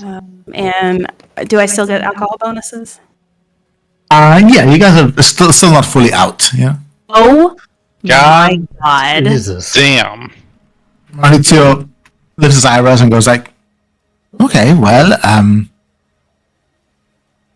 obviously I'm interested in you, and I mean not solely on you, but we certainly have developed some sort of rapport that I haven't developed with the others. I was mostly gonna ask Miss Crowley if she wanted to go to dinner sometime, but tell you what,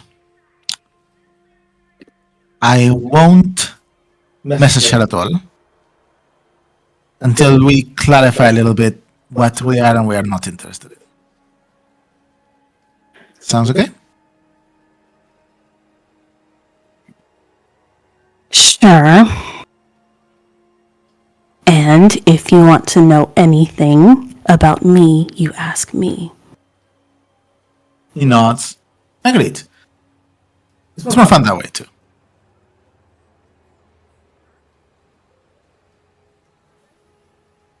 Sure, maybe we can have a little bit of an information exchange sometime.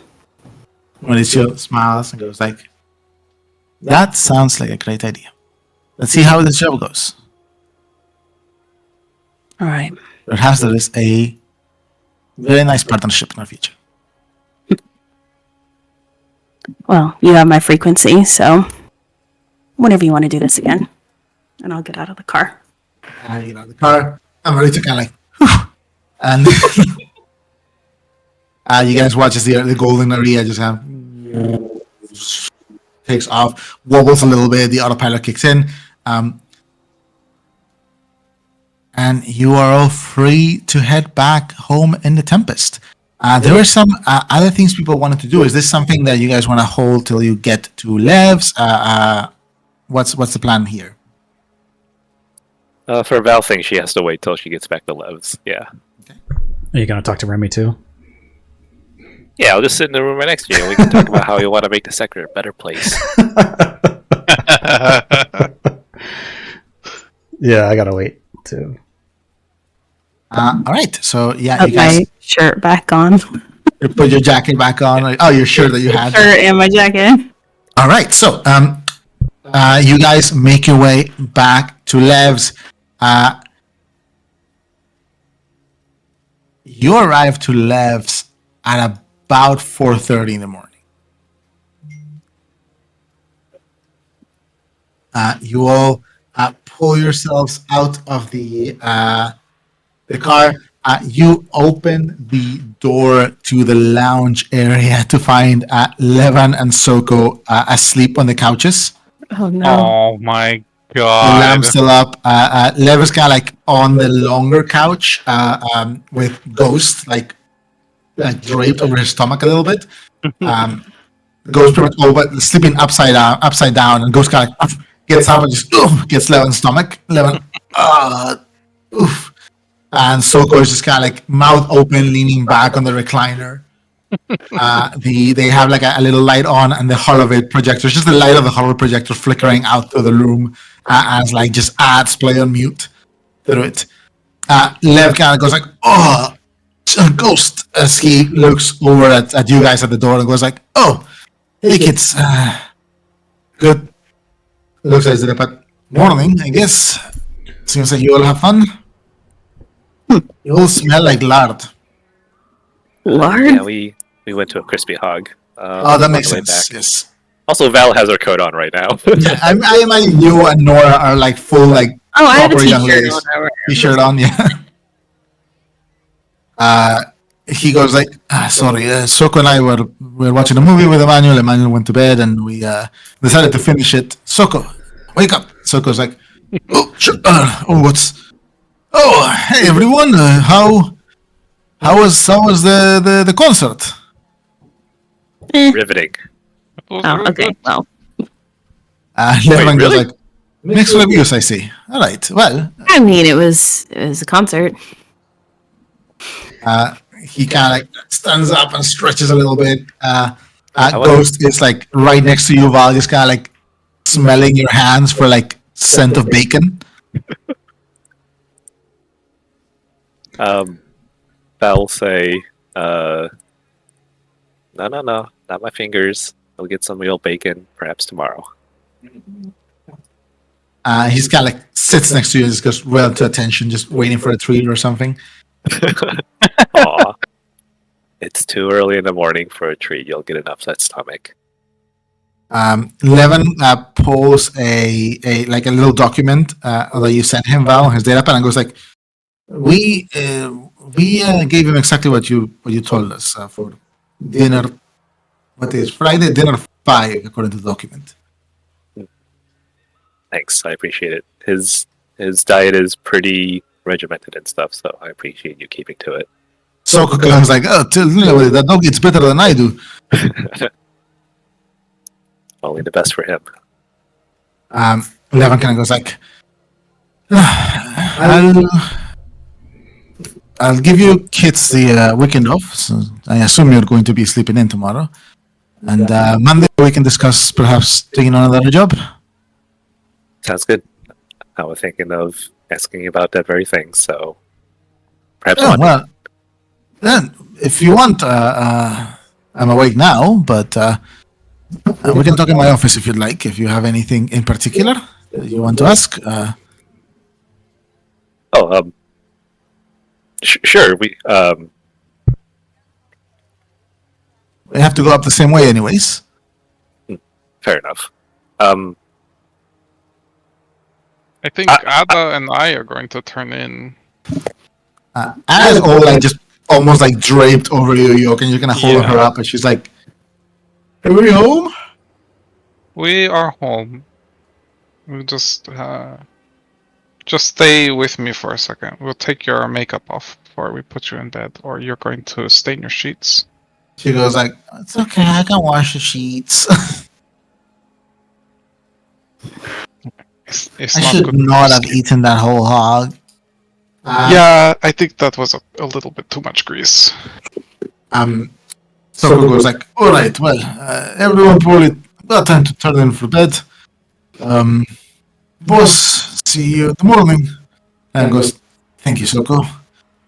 All right, well, head up. If anyone's heading up with me, we can talk on the way." When he was originally going to talk about the job on Monday, was he going to talk about it to everyone? Because it wasn't like my intention to just one-on-one it or anything.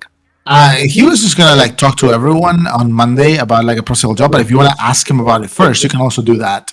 That's not a problem either way. Oh no, I don't think that's necessary. Done. Yeah, the thing that I wanted to do here was actually something else. Oh, I see. Yeah. No problem then. Levin starts making his way up to the to his office / little apartment. Soko drags himself to bed. Yok, you put Ada to bed. Is there anything you guys would like to do here at Lev's? You can talk to Lev, you can talk to Soko or Ada, or I know there's some things that people want to do. Did it seem like Val wanted to have a conversation with just her and Lev? No. No, doesn't seem to be the case. No. The thing that I want to do is actually completely unrelated to Lev. Okay. Oh, okay. So if you and Lev and Nora want to like go up, like talk a little bit on the way upstairs, you can do that. Unless you want to get Lev alone, Nora.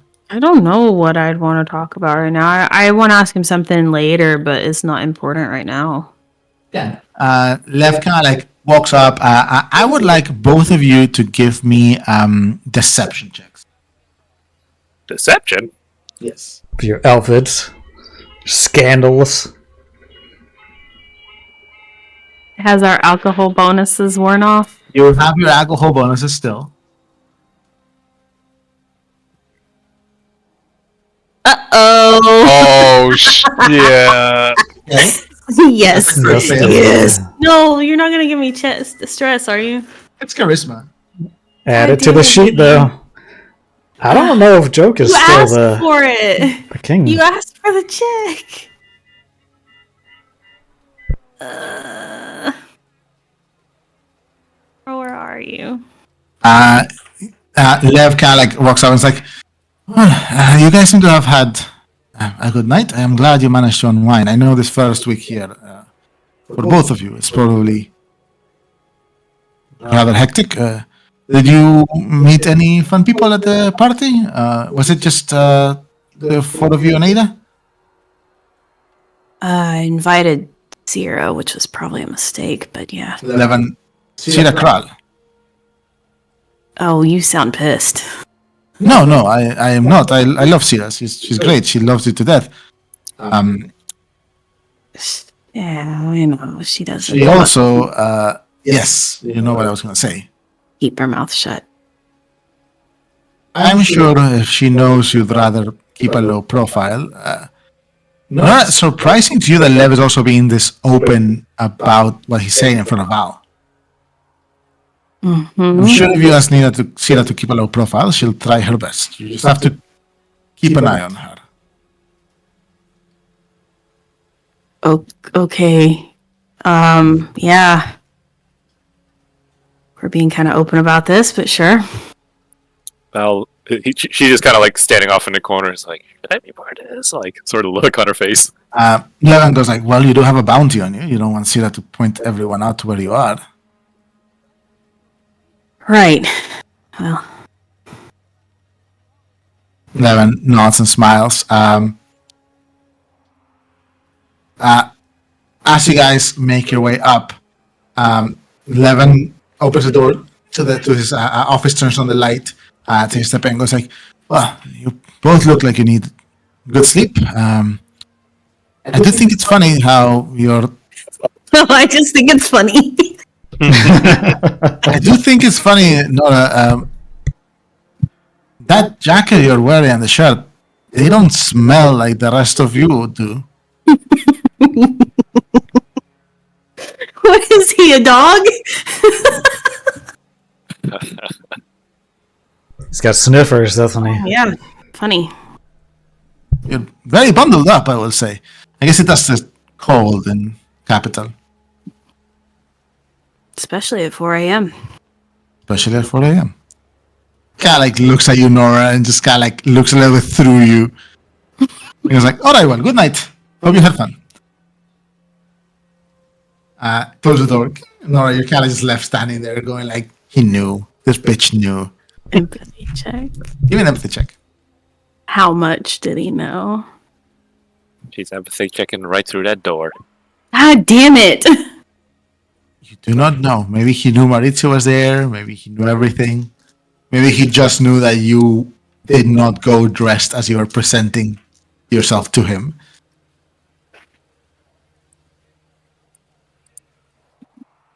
But at least he didn't seem to care enough to like call you out on it. Alright. Well, She's just gonna walk off mumbling. It's like she never even left home. And go up to bed. Val, what do you want to do before you turn in? Debating if it should be... Val will go into her room, get something from her bag, and she'll actually go back to the living room where Soko and Lev had been watching a movie. You go in. There's like a small like pilot light under the kitchen and the stove, and a little bit of light comes in through the windows. But at that point, I gather both York and Wyatt are in their bedrooms, right? I mean, unless anybody needs to talk to me about something. But... So yeah, it's room's empty and dark. Yeah, Val will pop a movie in. She'll try to keep the volume low enough so it doesn't disturb anyone, but like I guess anyone, maybe even like either Wyatt, Jacques, or Nora even would be able to just hear like almost like a white noise sort of, I guess, like thing. Like they would know the TV is on, but Okay. not loud enough that it would like disturb them from going to You sleep. got mosquito buzz in your ear. I would say it'd probably be Wyatt and York for sure. Nora is like 2 floors above you, so I don't know if she might pick it up. But if it's loud enough that Wyatt and York would notice, they'll definitely pick it up. Are you just leaving the TV on, or are you putting something on it? She is putting something in, and then she is watching it. All right. I would say Wyatt and York, give me perception checks. Real If sus. you gather that you would be asleep by now, it's probably been about like 15 minutes since you arrived, or 20. If you would gather that you'd be asleep by now, you have a -2. I'm not a minutes. No, I think Yoke insisted that Ada needs to clean her makeup off, so he probably dragged her half-conscious body into the bathroom to like clean her up. You said we're at a -2 right now? Yes. Yeah, I figured that was going to happen. That's not a, you still get to roll one more. Well, you're at a -2 if you're asleep. Yeah. Wyatt, you're out. You don't pick this up. Yuck. Yuck, give me a knowledge check with intelligence, and you're going to have a +2 to this because you are local. Knowledge. He's about to sniff out your secrets too. I'm going to whisper you, Yuck. Okay. Oh shit. 4. I'm just saying, we need more on Yoke and Val. Yes, More juicy secrets. Feel free to tell what you found out too. Shut the fuck up. Let's go back to chatting with your imaginary friend. I'm gonna send a couple messages. Yeah. Yeah, everybody's sending the rare 4 a.m. messages. Morning. The you up? Yep. Capital. It's the 13th, right? Yes.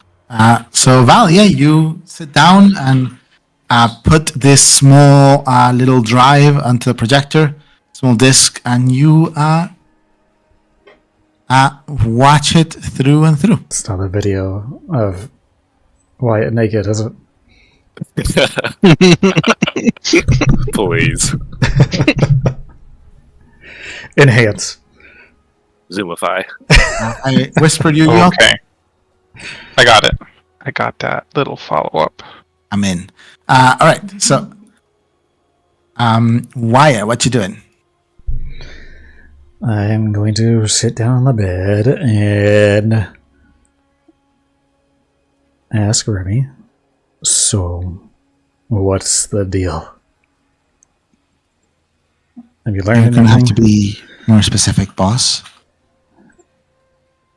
Have you gone through the data? What have you figured out? Well, I've learned much. My capabilities have increased. It appears that this VI core was a sort of scientific assistant. Old. The code was a bit stale. But for the most part, I seem to have been able to absorb its capabilities into my own algorithmic matrix. Okay, yeah. You're talking a little bit different too, I noticed. I'm simply being efficient. Yeah. You're less fun. try to increase the fun? Do you have a number? Yeah, 11. Increasing fun by 11%. I'll use a bit of slang now. I just roll my eyes. Okay, so what happened? You mean, are you asking about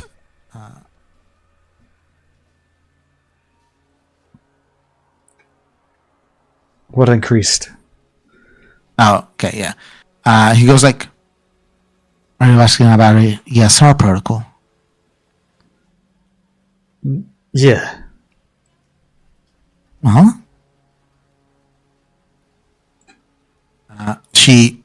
There's like a stop as you feel like a little electric tingling, like for a brief moment, a second, like she's figuring it out how to explain this to you in a way you could understand.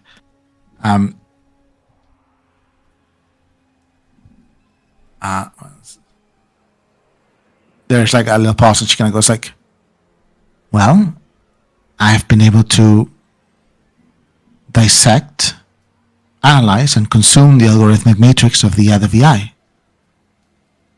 integrate it into my own systems to enhance my capabilities. So, in an 11% more fun way to say it, I'm pretty nutty right now. Okay. So, less backsass as well, I hear? What was that? Less backsass as well, I assume? I can increase it if you have a number. No. Understood. As it is right now, I should be able to provide some medical support, perhaps. I can also perform technical scans of at least to whatever the capabilities of the VI I consumed were. Okay. Alright, well, I am exhausted, so I'm going to sleep. Good night. Boss, just so you know, I believe you are aware, but I can still develop further.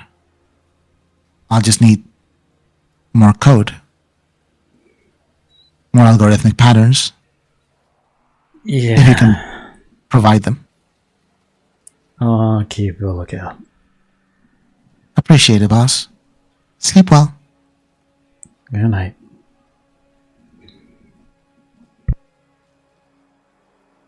The moment your head touches the pillow, Wyatt, all the because you drank more than probably half the party put together. That's what it took to get you drunk. And then with all the food and your automated systems kind of process all that, you are immediately out, and then that's why you roll zero perception. You just do not get woken up at all. All right. Anything else that anyone wants to do? You're sending messages, Nora. Val, how long do you spend sending messages, Nora? 20 minutes? Oh, sorry, what? Sorry, I'm muted. I'm writing a short fine. one and then a longer one. Okay, so Less than a few minutes, yeah. by the time you're done sending messages and you put down your data pad and kind of turn to sleep, Val is still not back. Val is what? Still not back. Okay, I mean, she slept on the couch last night, so that's probably That is just what true, she's yeah. doing. So yeah, you turn in for the night. You all turn in for the night, and it is right now Saturday at around 5 a.m. as you guys are all going to bed. Val, you go to bed closer to 6 a.m. Okay. Does anyone have any stress? I do. Oh, yes. Yeah, just a little. Let's start with Val. I think I have the most now. You might have the most. Yeah, you got another one. Val, what stress are you trying to clear? Insight. Give me a willpower check. Did you take a smoke? You smoked, right? So you do have an advantage, I think. Wait, smoking gives you an advantage for that? Yeah, advantage or a reroll? Oh, you get a reroll. Advantage. Oh, it's advantage. It is an advantage, yeah. Oh One is not enough.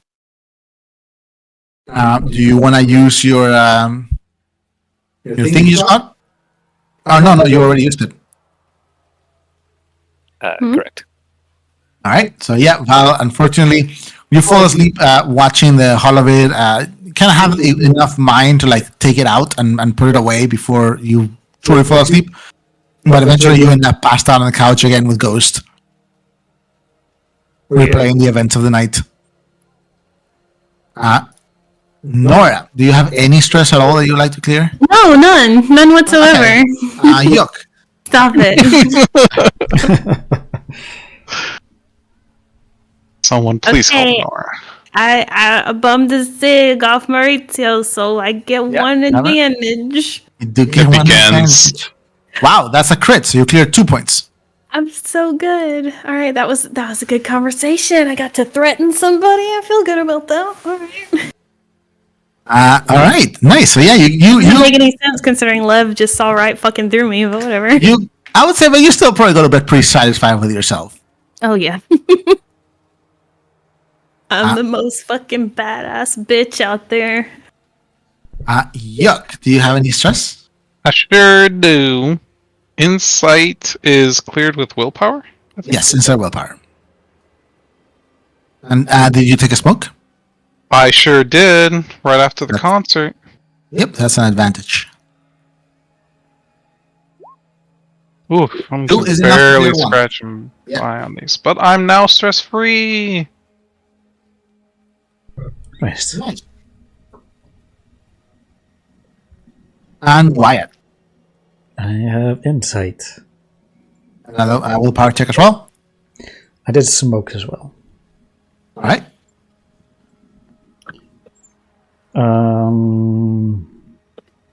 Wait. What am I rolling? Inside of willpower. Willpower. Okay. I Yes. have advantages on willpower test too.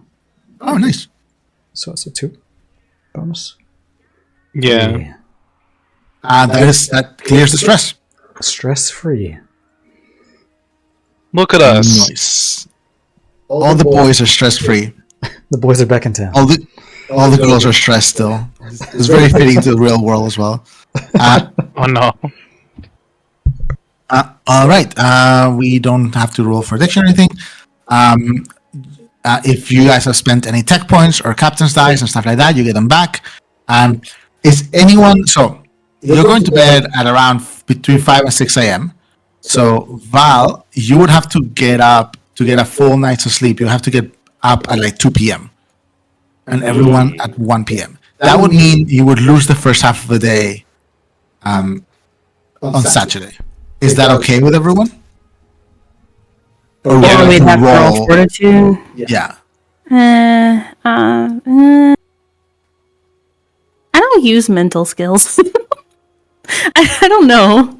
Head empty. Same. I think Val is okay with sleeping in. Yeah, Yoke's gonna sleep in. Sure, I'll sleep in. We were drunk. It's fine. You guys Yeah. drank a lot and ate a lot. Giga drunk. I'll probably get up earlier.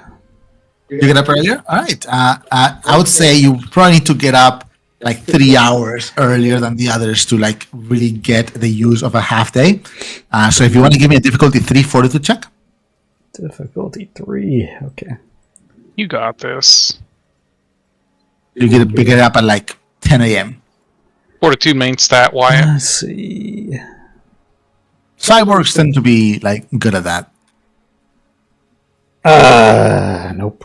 Perfect. You are fatigued. That's okay. I don't do brain stuff. You don't use brain either. I don't do the brain. All right, so Wyatt, you get up before anyone else. You do get your first half of the day. Everyone's still sleeping. Lev is letting everyone sleep. As you step out into the dining hall, let me just put some more chill music.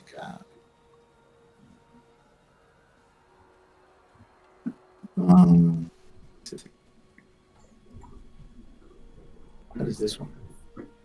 I've done a little music and I forgot where they are. No, I don't want that. That's the hookup bar music. Yeah. War. Let's just do this. It's really hard to write messages mid session. It is really hard, yeah. The other one I can write like later. Yeah. Wyatt, you wake up, stretch, you hear Remy in the back of your head, and it was like, I see we're up early, boss. Yeah, I just couldn't sleep. You get this, like, she doesn't say anything, but you get the sense almost of a nod in the back of your head, this little tickle in the back of the side of your ear. You hear, like, people out in the living room. You come out, you see Lev and Soko and Emmanuel finishing breakfast on the table. All of them kind of like, Ghost is like on, like, just almost like loafing on the ground a little bit, looking up and just wagging his tail at them. As they see you come up, Levan kind of like just goes and points to the couch. You see Valentina's just like asleep, covered with like a blanket. As I'm walking out, I'll just kind of talk to myself about, you can show yourself more. It's weird feeling you nod. You hear Remy go like, I mean, I can't show myself at all. I guess I can project myself onto your visual cortex, if you like. Exactly. You see the form of this young girl kind of like appear, glowing, floating next to you. And she just kind of floats, glides next to you. No one can see her. She clips into furniture. Just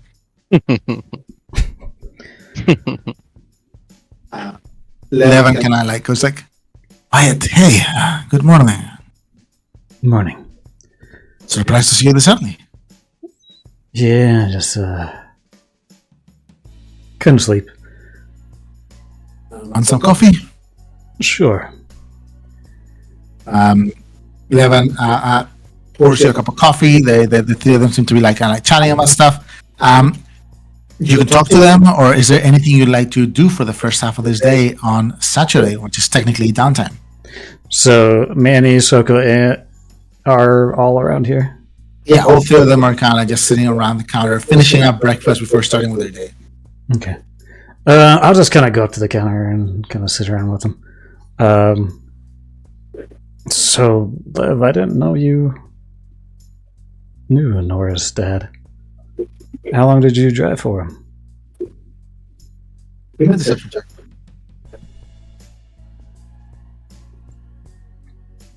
Why are you prying into me, sir?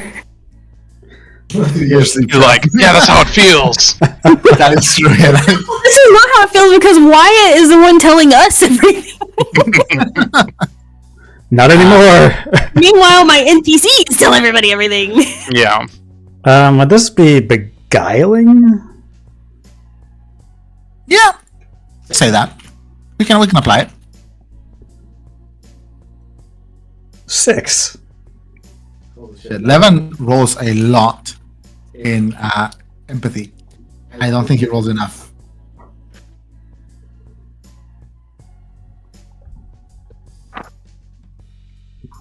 Yeah, no, you critted him. Levan kind of takes a sip, puts the coffee down, looks at Soko and Emmanuel, looks at you and goes like, Nora told you about that? Mm. Yeah, of course. Sighs. I guess she's getting to trust you a little bit more. I'm not I didn't trustworthy. drive for him. I just took care of Nora for them. Oh, okay. How long ago was that? He kind of sits back and just thinks. It was a bit. She must have been 13 or 14. A bit younger, perhaps even. Soko, do you remember? And Soko was like, yeah, about that time where I've known her longer than you have, boss. So Levan nods. Yeah, you've known her since she was a baby. But yes, she was about that age, I think, if I remember correctly. Damn it, he spoiled that I'm not actually 13. How did you meet her dad, or he just hire you? Levan kind of takes a sip. He looks at the manual, and the manual kind of goes like, I'm like halfway through eating like a muffin or something. He was like, I'm gonna check the news. He stands up and he just waddles over to his computer. Val is asleep, so everyone's kind of like, they're all whispering a little bit. Val, if you want to try to overhear this conversation, you can give me a perception check, but since you're asleep, it's gonna be at a -2. Okay.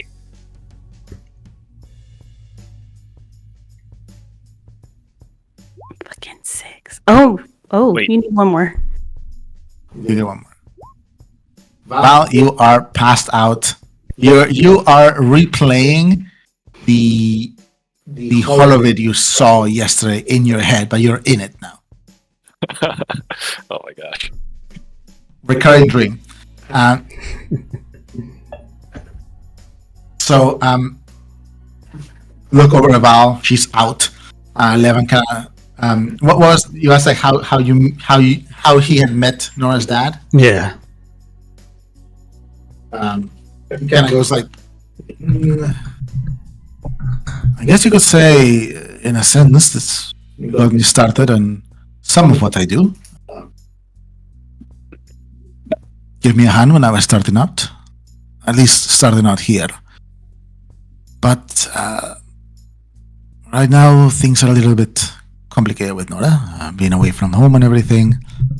And I think she's trying to keep where she is on the wraps, especially from people back home.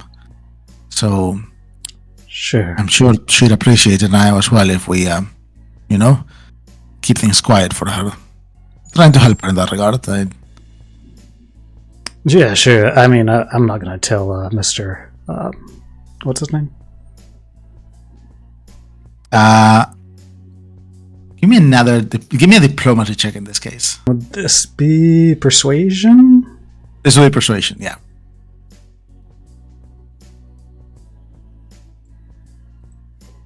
Three? 3, let's see. I'm very bad with names. As you say that, he kind of takes a sip and he looks at you and he like smiles and goes like, well, don't know if it's my place to say. I also wouldn't want to put you in danger. So if Nora's told you everything, if she actually has, then I'm sure she'll be happy to remind you. Mm-hmm. All right, keep your secrets. Levan kind of like smirks and looks at Soko and is like, did I just get got? Soko's like, you might have, boss. Shit. Just sipping my coffee. Wyatt's going right for the big fucking secrets. Mm-hmm. Ridiculous. Yeah. So you do hear Remy on the side of your ear. It's kind of like she leans forward. She like sniffs the coffee a little bit and just kind of floats next to you. She kind of goes like, "We could ask her, boss. I mean, little to lose in that regard." I mean, I already did. But yeah, maybe I'll try again. I feel like the Nui connections might be even more interesting for us, at least. Of course. I'm saying all this out loud. Both of them are looking at you a little bit. Levan goes like, Wyatt, son, you alright? Yeah, just thinking to myself. Alright. So, the concert last night, that was at the club you used to play with when you were younger, right? Yeah, did you never go? Levan goes like, I think you had already stopped that when I came into the picture.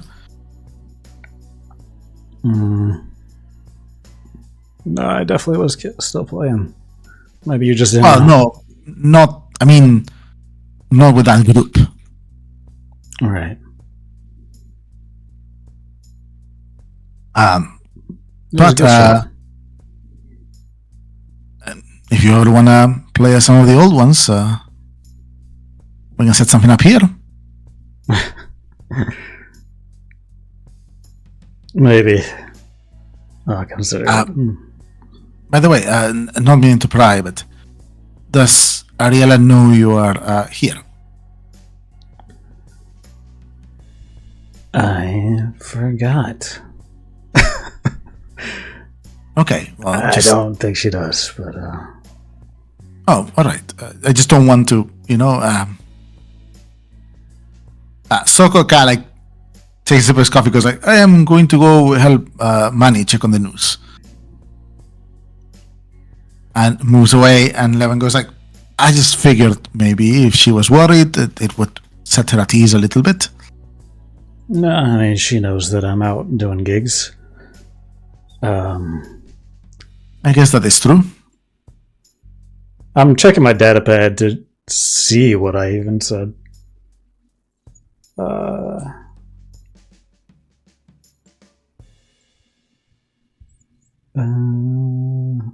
Yeah, I did not tell her that I'm hanging out with you again. Levin was like, all right. Well, I understand if you don't want to dredge all that stuff up, but yeah. Did you never contact her again after all that? Takes a sip of his coffee, like slides a plate of like just kind of like little, almost like egg muffins in your direction. He sighs and goes like, no, when we heard about your accident, I sent her a message saying I was very sorry and to let me know how you were doing, and you and Ellie, her big rabbit and her little rabbit. She replied to me, but she said she'd get in touch if there was something, but I haven't talked to her since. That's all she said? At the time, yes. I imagine she had a lot of things on her mind. It was a brief message. Is there something wrong about that?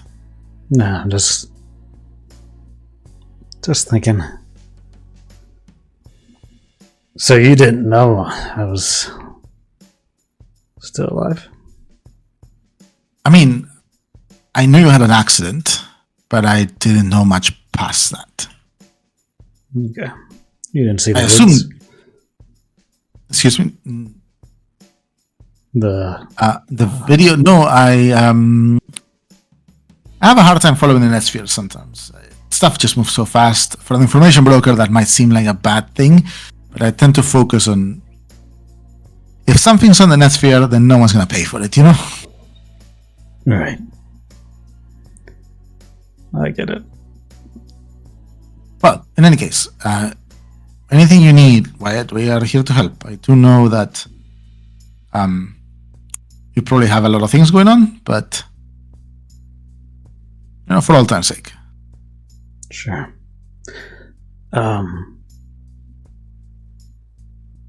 Do you know anything about my old friend Judah? Where he might be? Your old friend kind of like smiles and goes like, I'd forgotten you guys were close.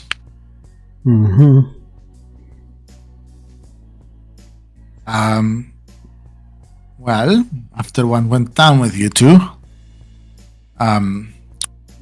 nods over, Soko and Cricket helped me send him packing. Disappeared for a couple of years. Resurfaced shortly after nightfall, back in 3rd. Apparently doing work for some agent. Just some agent? He kind of leans forward and goes like, I try not to poke that hornet's nest, but if it is important, I can ask around. I mean, don't put yourself at risk. I am curious. Smiles and goes like, Wyatt, if Judah Poletti tries to come at me again, it's just like he learned the range of my rifle last time. No, he did? Yeah. You shot him. I shot at him, made him dance a little bit. Yeah, He hopped his way out of the district. that's disappointing. But, yeah. If he does come around, I can shoot off his ear and he can get a new one. How much do you think that nose Maybe is a gold worth? one. That is the stupidest purchase. He could have just regrown it, but I guess anyhow. If you do need me to ask around, I can ask around. Oh, last I know, he resurfaced about a year back, if not a little bit longer, in third, working for some agent. He doesn't seem to have the social capital anymore to do his own operation. Not after being run out of six, but yes. Sure. Yeah, if you hear anything, but you don't put yourself out there. It's not important. Yeah. Takes another sip of his coffee and was like, I understand. I haven't been around this long here without learning to be careful. Is whatever happened to you, is that related to Judah at all? What happened to me? The accident? No, the fact that Soko and Jokak found you almost dead in your old apartment. No. I don't think so, but who knows? Kind of like tilts his head a little towards you and goes like, who knows indeed. All right. Well, nice conversation. Do let me know if you need anything. Sure. It's my day off today and tomorrow, so I'm gonna make the best of it and go catch up on news and probably take a nap later. I get to do the old man thing every now and then. Sounds good. I might go catch up with Dulce. He kind of stops and goes like, "Oh yeah, I thought you'd gone to see her already." No, I had not. I got a present. That woman was almost as much a mom to you as your mom was. Yeah. Almost. She'll probably be pissed, but who is it? Nowadays?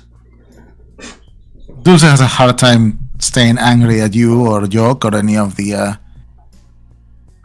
little urchins she used to take care of here, so... Yeah, I'm not worried about it. He smiles and he starts kind of heading out. He kind of like says something to Soko and Emmanuel. He nods and he just kind of opens the door and goes upstairs. All right. So, Wyatt, do you have do you have a downtime activity you'd like to do in the first half of the day, or are you just heading to Dulce's? I think heading to Dulce's would be the downtime activity, possibly. All right. So we're gonna put a pin on that real quick. Yeah, that's fine. By the time everyone else wakes up, you are gone. You're on your way to Dulce's. Yok, Val, and Nora, you all wake up at around 2 p.m. About 2 hours after Wyatt has taken off. Val, you wake up and someone's covered you with a blanket. Ghost is like just curled up on the other, like on the recliner. Nora, you wake up on your end. You still haven't gotten a reply to your message that you sent last night, Nora. You gather if it was a message to someone who went to the club with you, they're probably just waking up as well. Yok, you wake up. Ada is still ass the fuck out, just full contorted. Like her head is tilted back and off the side of the bed, and both her feet are up on the wall. She's like completely perpendicular to the direction of the bed. She contorts did herself you and kicks the even- blankets over herself. Okay. That's how my dog sleeps. Like I'm not even mad. That's impressive. He won't make a point of waking her. He'll just go slip into the shower.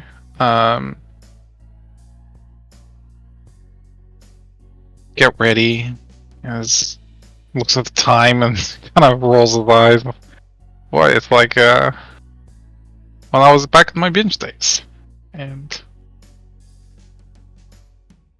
changes back into something a little bit more casual. Yeah, then he's gonna head out. I think as a first priority is anybody else up? Like Val's up already, right? Val will be up already. Nora, once you get up, will you head downstairs real quick? Yeah. Let me change clothes here. I'm gonna head straight to the kitchen for some café con leche. No, just coffee black. Café negro.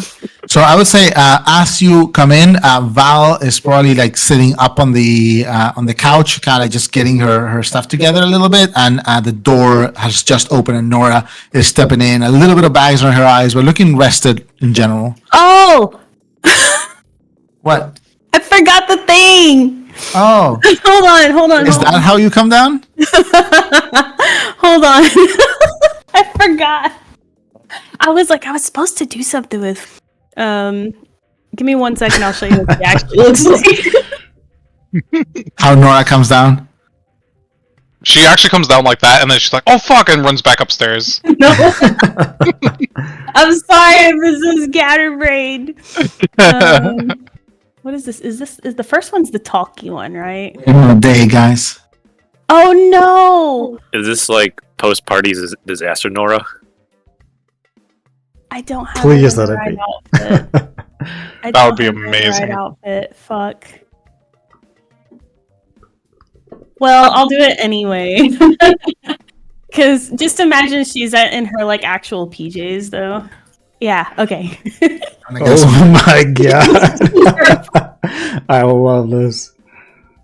Oh That's good. no, Nora! I knew it. Deadhead Nora is everything. I mean, I think that should be just her new hairstyle. That's amazing. That kinda It works actually for does her. look very good. Oh my god. So yeah, I'm like, my headcanon is her hair is just unruly as fuck, and she has to constantly keep shit in it to keep it down. So That's amazing. I love that. I'm gonna work on getting her in a different outfit from that though. But yeah, that is Yeah. definitely how she comes downstairs, and she just immediately gets a mug of coffee. Good morning, or should I say afternoon? What time is it? It's 2 in the afternoon. Yook like gently closes Ada's door and then like sneaks away so that his voice doesn't like wake her up. It's 2. But I was going to maybe go somewhere to get everybody lunch. Oh, that's very nice of you.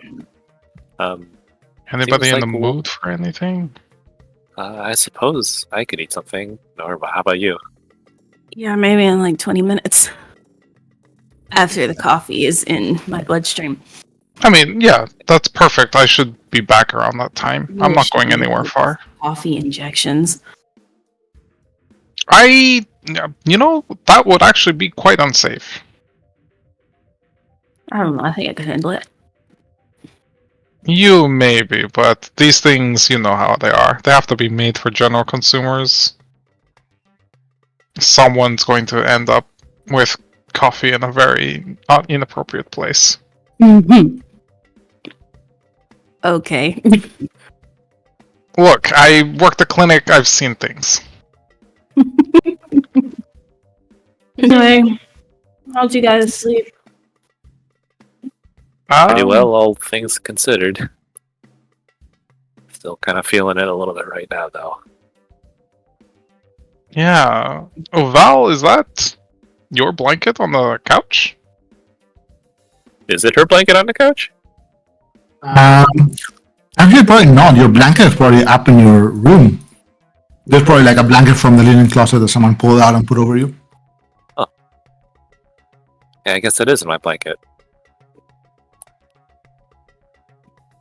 I just I heard a familiar Halloween musical last night.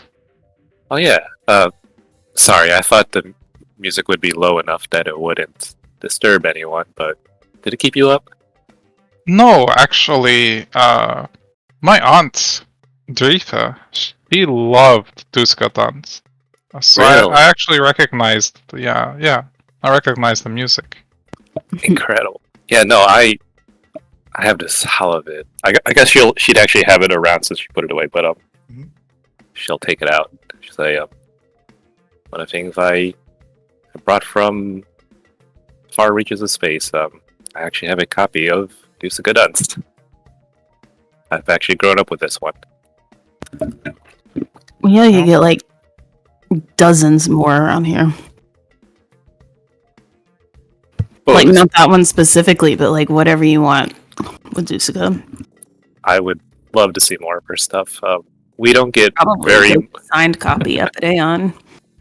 Sorry. I would love to see more of her stuff because we definitely don't get stuff like this out there very much. So this is pretty much the only work of hers I've been able to see since I was young. Can I do a knowledge check on Dusica? Do I know what she's up to these days? Is she still making holobits? Give me a knowledge check.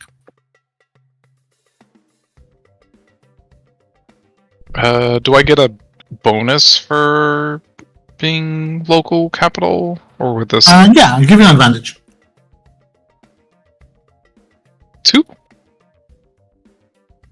So Dusica Dunst. Go ahead. oh yeah, in case if any of you are curious, the case says on the cover under a frozen star. Dusica Dunst stopped acting about 10 years back, from what you know, Yook. She directed a few things that were well received. And she's still around, but she runs from what you know, she runs a fashion and like talent company in Roronal. Oh.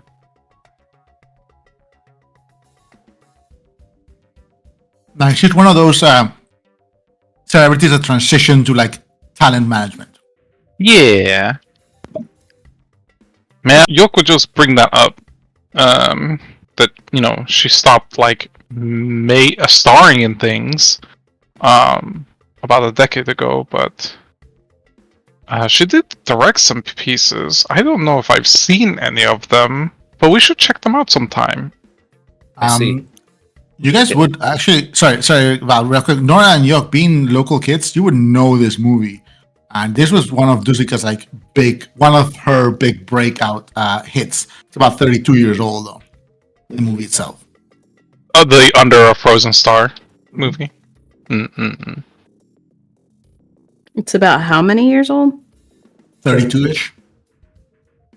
Val? Yeah, no, if we can catch some more of her works, I would actually love to see that. As I said before, it's the only one I've seen, so would definitely like to see more. There's plenty of collectors that sell them, I'm sure. This one's considered it's like that classic, you know? It's like Singing in the Rain with Dusica Dunst.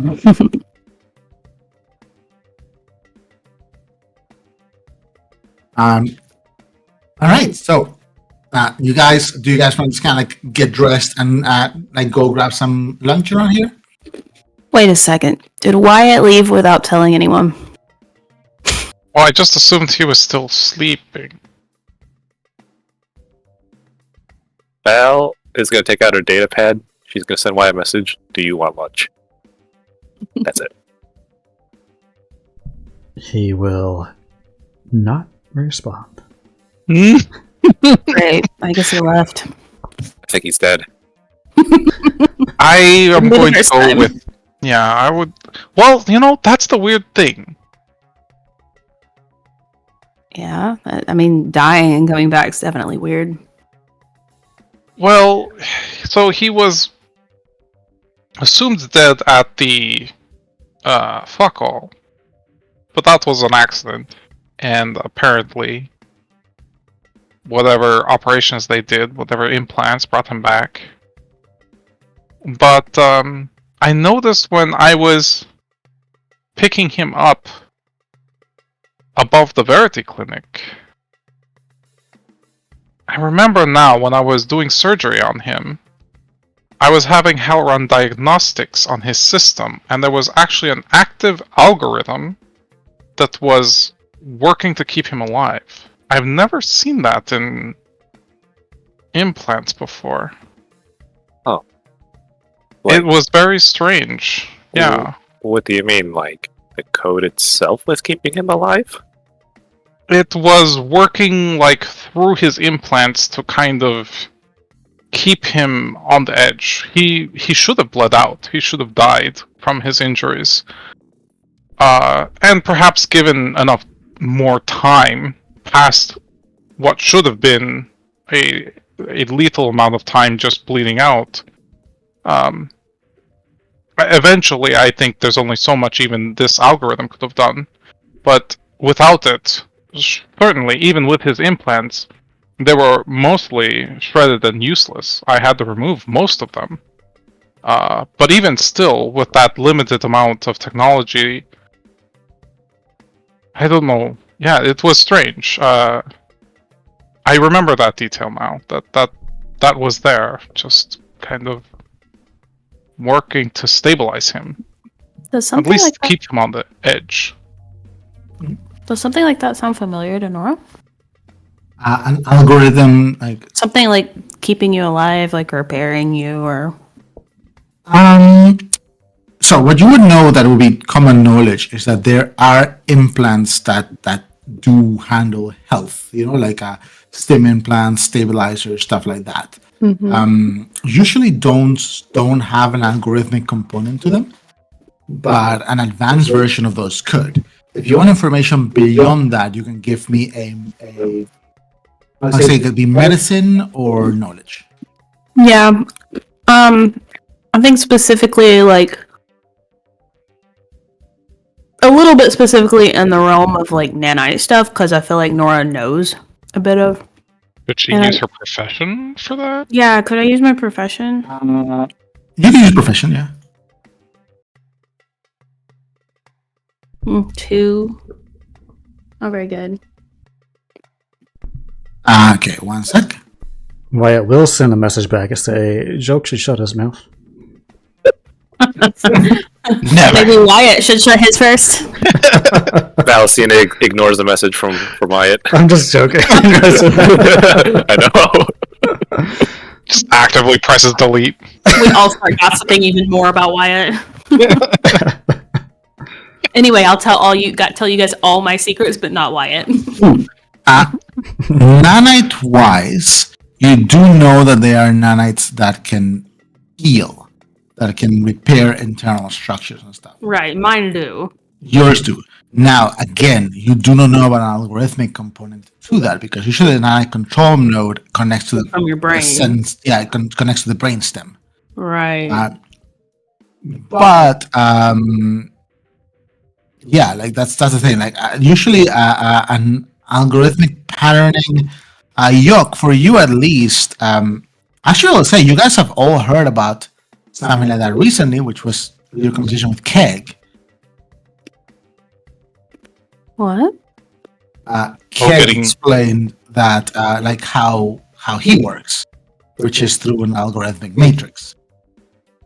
Oh, a VI. That's the only place where you guys have heard of this, because Yok, you might have heard a bit more of that because you have some data crafting, but yeah. Wyatt is generative AI. Hmm. Machine learning. So actually a mech. Yeah, that tracks. He was quite a bit of tech inside. Mechs don't drink and eat and smoke, though. I mean, surely he could pretend and he's just been dumping it afterwards. I imagine he does dump it afterwards. Okay. Oh my God. No, seriously, there was some flesh in there, some fleshy bits. I don't know, dude's weird. Doesn't even seem to.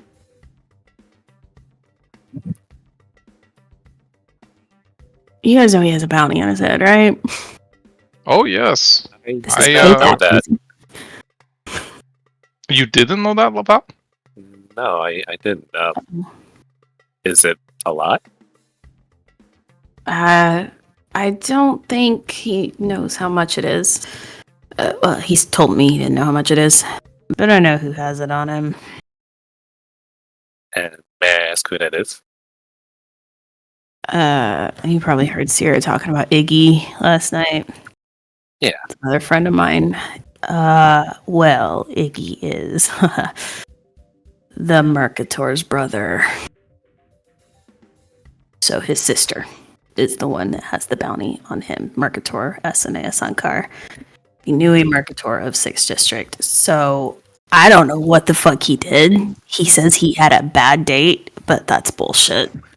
That's a very Dude's high bad profile fucking bounty. news. Do I know Essen?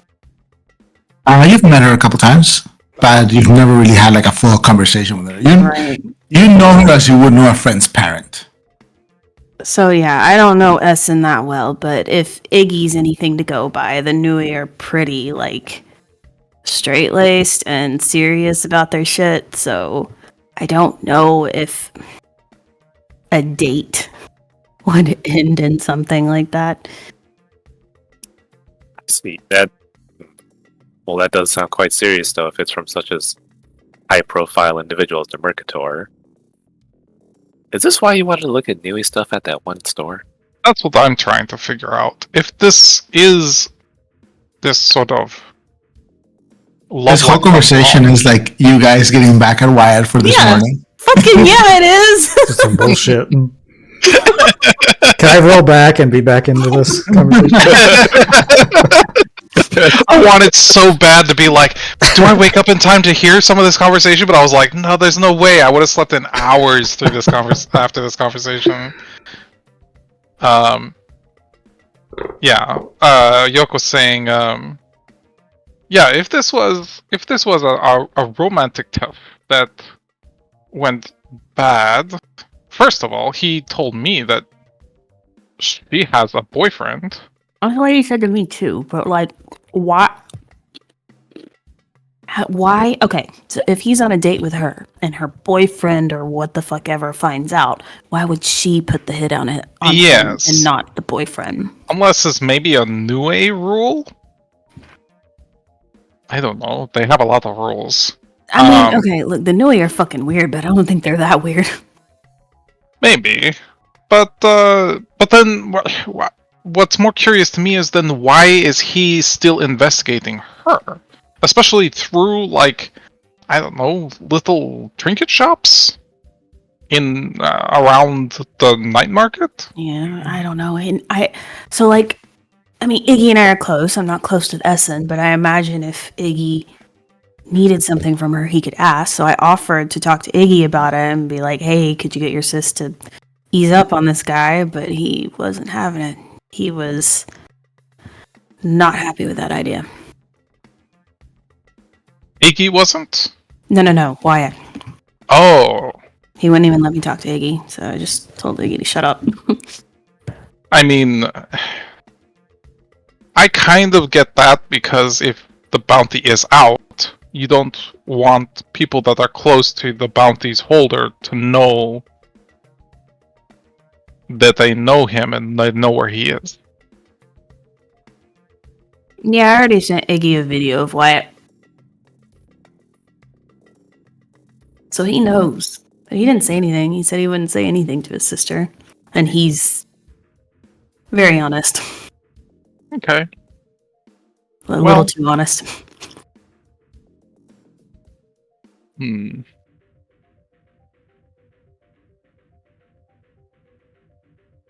Yeah, I don't quite have all the pieces for that puzzle. But it's I'll be honest with you too. I think it's worth looking into because I don't know these new age things that came after us. At the Verity Clinic, they weren't initially aggressive, but when we started defending ourselves, then they became aggressive. I just don't want them showing up at the garage and running amok, whether we're there or not. That would definitely not be good.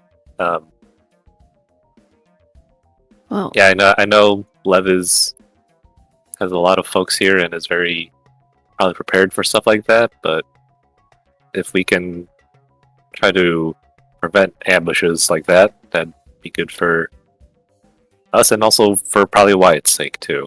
I don't know if I brought this up with you two before. I think I had, but just to clarify. I think I only brought this up with Nora.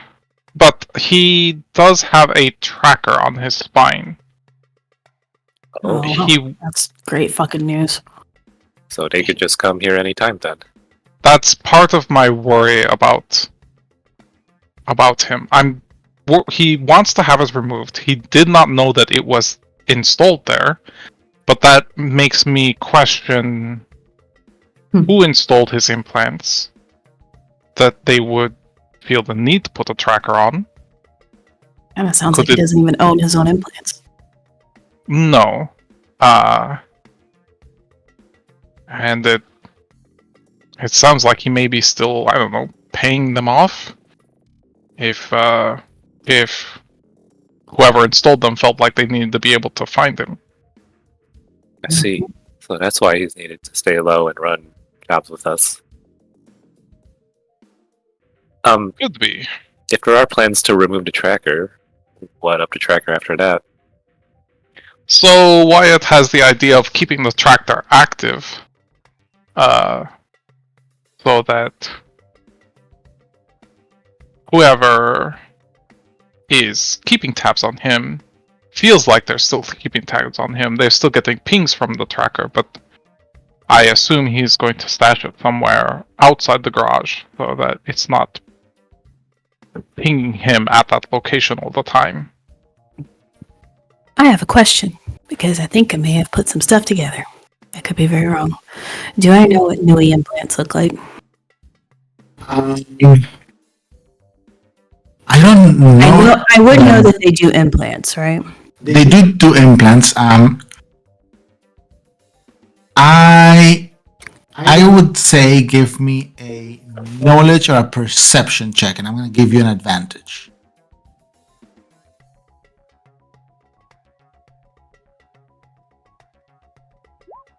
Oh my god. These rolls? Yeah. Great. I'm going to whisper you, Okay. Nora. Because he's mad. This scene is going on too long. I'm feeling neglected. You had a long ass conversation with Lev. Shut the fuck up.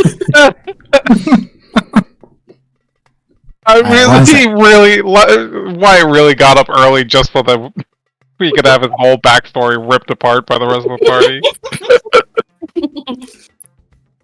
To be fair, I wouldn't be doing this early if you hadn't gone fucking prying. Also, it's very useful to at least for Val to get caught up to how much I know as a player and stuff, so it doesn't have to happen later. I'm just joking around. No, you're not. Empathy check on Goozy. I'm just joking around, but I am gonna quit. I don't think he's coming back, guys. The tracker just keeps getting further and further away. Okay, so not what I was thinking. My brain was connecting some dots. So he knows about Wyatt. He knew him when he was Coyote or whatever. Because Wait, who knows about Wyatt? Iggy. Okay. I don't know. The dumbass found a drive of his old music in my garage and signed it. And didn't think I would notice, I guess. I don't know. So anyway, I sent a video of him playing Iggy, and I remember he was like obsessed with him because he died, specifically because he died. And I think that's like a Nui thing, death, something like that. That sounds thought- newy. For a sec, maybe Essa and the Mercator had put these implants on Wyatt, but I don't think they're Nui. I think they might be Federation, which is real fucking weird. What makes you think that? I mean, I've grown up in Sophia half my life there at least, so they look Federation. They look Federation to you? Yeah. Like his active ones? Hold on. I mean, he's changed them and customized them, but I'm pretty sure they're Federation. Hold on.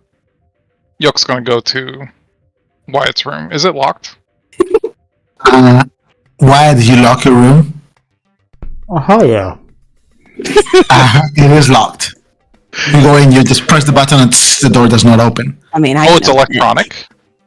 All the doors are like little sliding. Open sesame, bitch. Yeah, I'll pop an open sesame into that. Not secured. Yeah, the door opens. I peek in. Wyatt, are you home? Yeah, perception He's gonna- check. This is entertaining as fuck. Nora's just following Yoke, like grinning. No one is ever gonna leave the others alone anymore, ever. You bet to find my extra dicks We've in there. started the snowball. What was that, Gizzy? He's about to find my extra dicks in there. Just a whole bag of them. Forbidden. What does bag. Yok see on a 2 as he peers into your darkened room? I don't think you'd find anything. I don't think he left anything in there. Pretty You much didn't takes- leave your guitar case? Nope. What the fuck? Shut the fuck up. He takes that with him everywhere. And like bed unmade, a couple empty bottles of booze on I the, mean, an empty synth pack. Go ahead, Wyatt. You might have just found like his old clothes from like last night. Yep.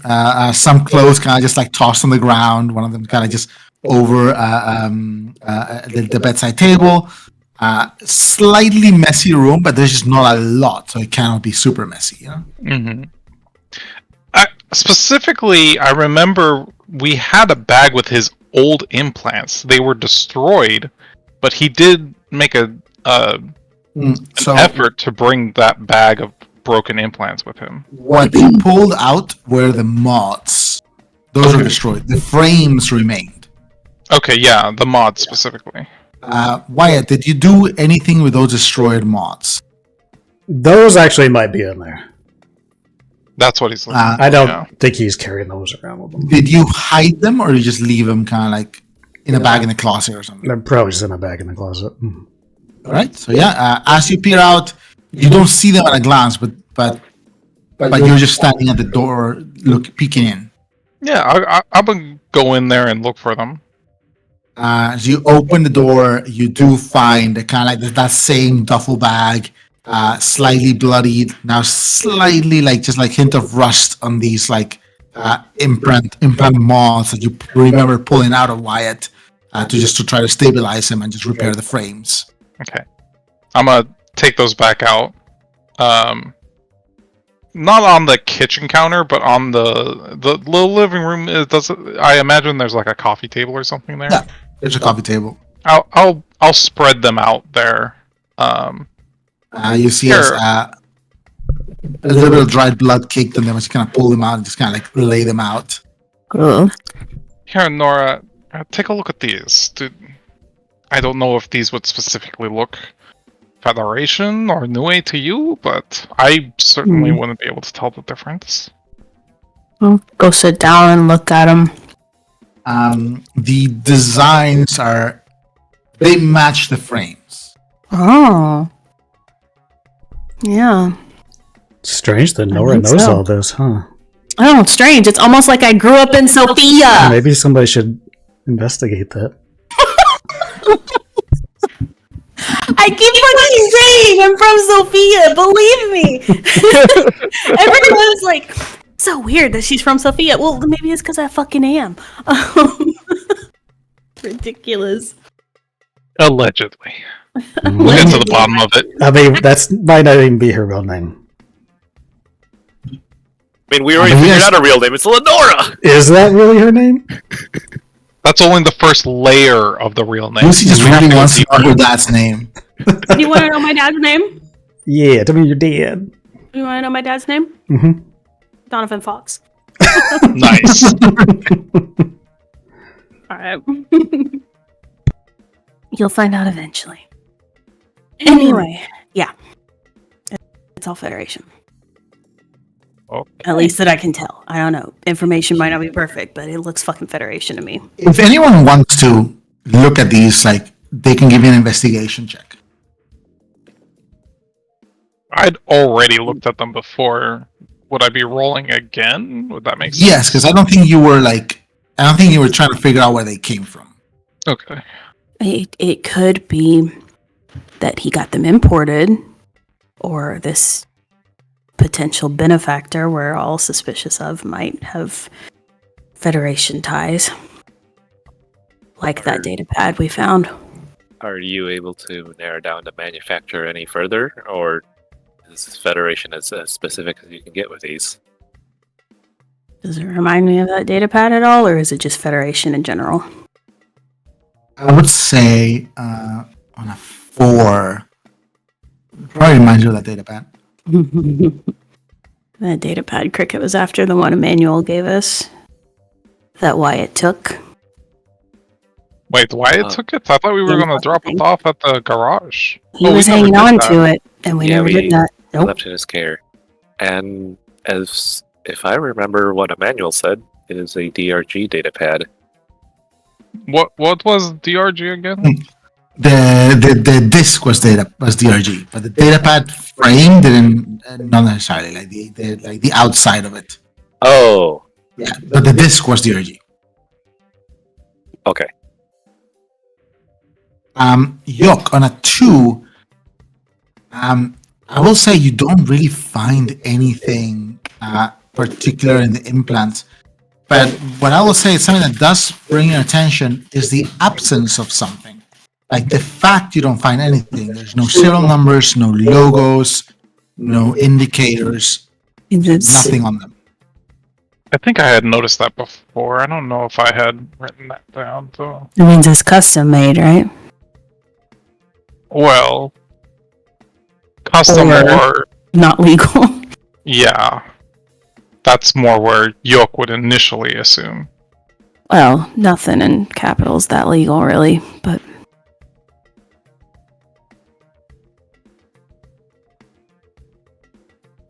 So... This is a little concerning. If I tell you guys something, you promise you won't go digging around, right? You have my word. Perception checks. I think Val is actually earnest about that. Oh, okay. I cannot in good conscience promise anything like that. Yok, you can lie if you want to. If you guys are trustworthy people and you give me time, I'll eventually tell you everything. But right now, it's better if I don't. I have to do things on my own. What I will say is Cricket brought in this data pad. Said it belonged to someone named Lee. Wyatt has it now.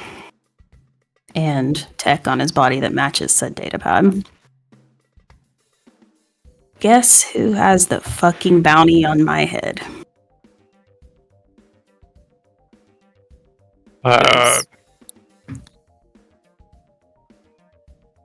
Well, his name also happens to be Lee. Just about to guess that.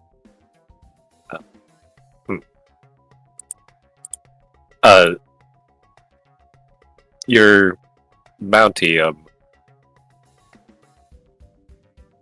I know you're trying to stay on the down low and stuff currently, but is there any plans or current steps you're looking to take in regards to this, Lee?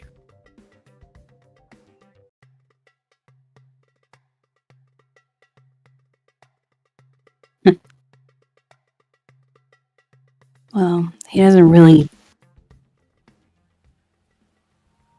Let's just say the bounty's phrased in such a way that he doesn't really know who I am.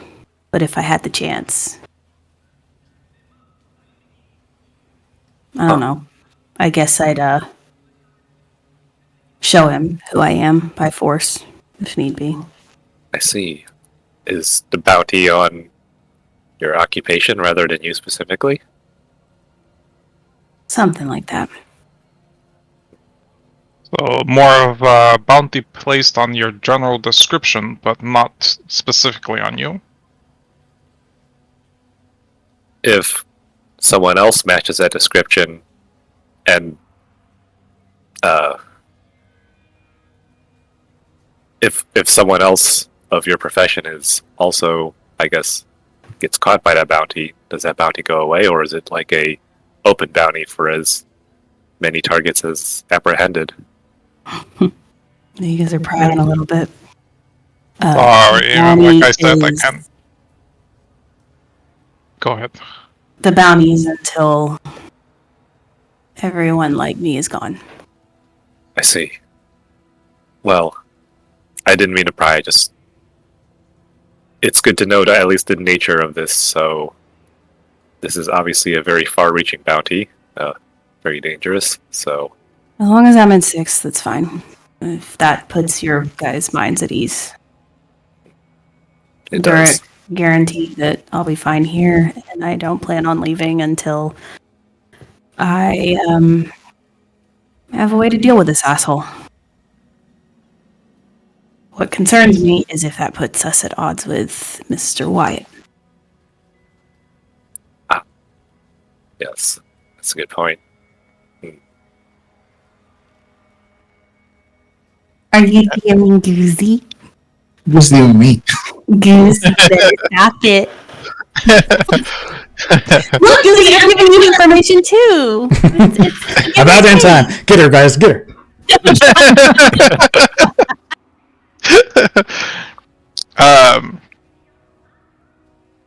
Okay. I do remember him inquiring into your bounty before. Saying that it was a lot. I think I did that in front of everybody, though, right? Yeah, that's why Okay. you was bringing it up. Okay. I didn't want this to be misconstrued like I was prying around behind her back. No, he'll clarify. At the moment, I didn't think anything of it because it was a lot. He was just sort of stating the obvious. But now in this new context, yeah, that's... I don't know. I know trust doesn't run super high with all of us right now, but Levin seems to trust all of us, and when I brought up my concerns initially involving Wyatt to Levin seemed very assured that we could trust him. I want to believe him and this has been me giving him a chance, but he's not proven himself always to be the most upfront person, which I don't know if that's fair for me to say, but... Yeah, well, you're in the presence of people who aren't being very upfront. Yeah, that's what I mean. None of us are an open book exactly here, but... I don't... Secrets are, I guess. Yeah, I don't want to jump to any conclusions or do anything rash that would anger Levin and his plans. But I do think that this information is very relevant to all of us, in that we're all operating out of here. It's something that we should all be observant to. I can talk to Lev, because I think Lev knows a little bit more about my situation and this Lee guy than you guys might, so... Well, if you feel comfortable sharing what you learn from that conversation, I would be. I've had a hard time getting a good read on him, even having had several conversations in private. He keeps his cards very close to the chest. Is it just me, or does he talk to himself? Oh. Yeah.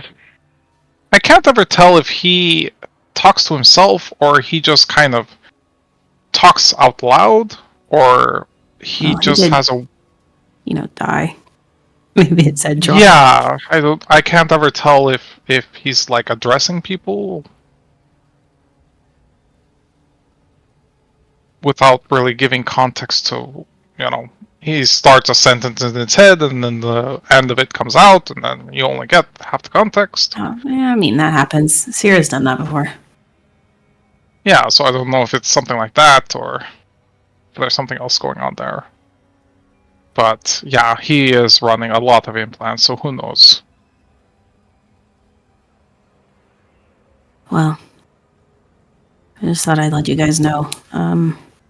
You were suddenly interrupted by a, "Why is that on the table? That's..." And you see Ada kind of like just stumbling out of bed, like looking at the bloody like implants on the coffee table, and goes like, "Is that blood?" It was a long time ago. This is all dried up now and fine. That doesn't make it better. Start, get it off the table. She's kind of starts moving, just like trying to pick up the implant. Not to touch Okay. Oh man, Val was about to say a thing, but maybe she's going to let it roll that Ada. Change the subject. You can still mention to the others that Ada's like just kind of like grabbing like paper towels, unwrapping the things, just put them back in the duffel bag and clean the table a little bit. You can say it quiet. She seems busy.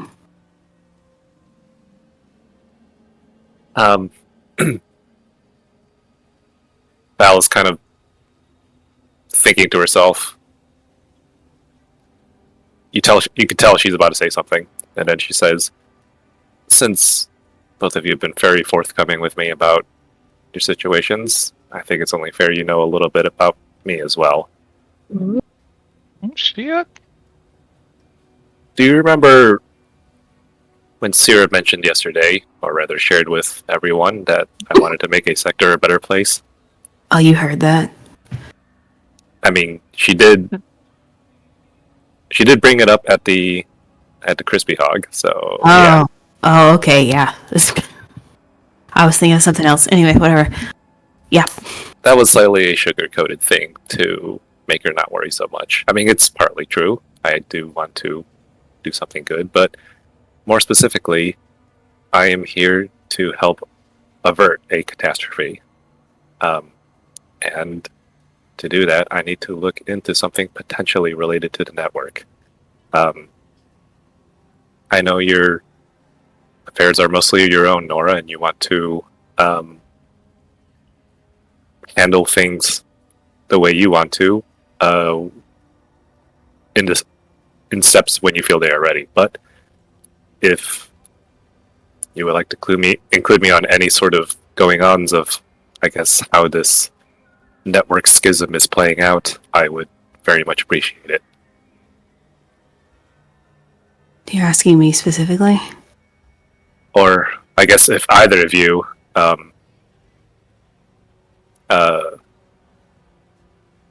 learn of anything, but it seems like some of the things that you've mentioned seem tangentially related. I don't know if it means that you'll have any run-ins with network in the future, but figured I'd just throw it out there. Kind of depends on what your business is with the network, I guess. There's some stuff I can say, some stuff I can't.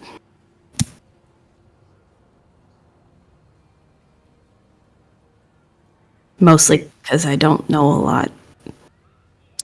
That's fair. I don't know a whole lot about the network either. But I think, for the time being, just what I'm looking for is just how the general power struggle is playing out, just in broad macro strokes. Because I'm actually not 100% sure what I'm supposed to be looking for either.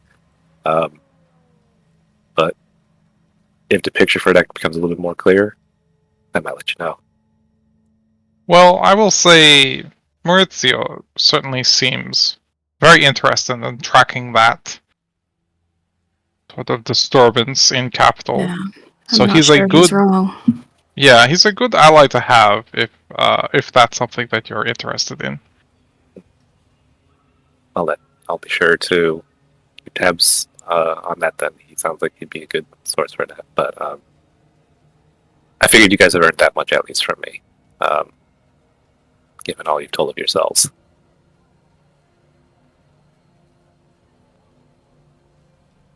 Yeah. Oh, Right. I mean, that's definitely like a little bit concerning, but yeah. if Well. you say you're here to do good and not, fuck with the already apparently crumbling order of things, then yeah, I can let you in on some stuff at some point. Thanks. I appreciate it.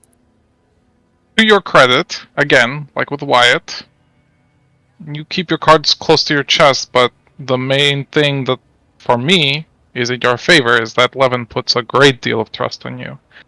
And the work that Levin has done to stabilize this district, he will not put it in jeopardy by bringing people like you and Wyatt in. I believe that much, at least. Whether he knows everything about everyone he brings in, that's something else, but... Well, Right. if it helps that narrative a bit of Lev trusting all of us, Val holds up the Duska Dunce DVD. This was a gift from him. Whoa.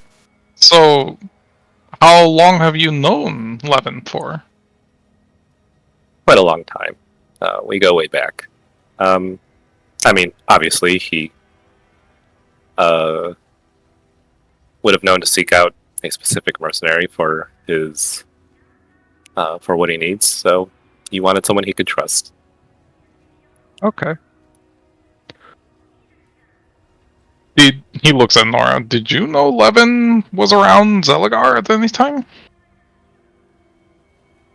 I met Lev right before I met Sierra and Ignis. Oh no, I don't.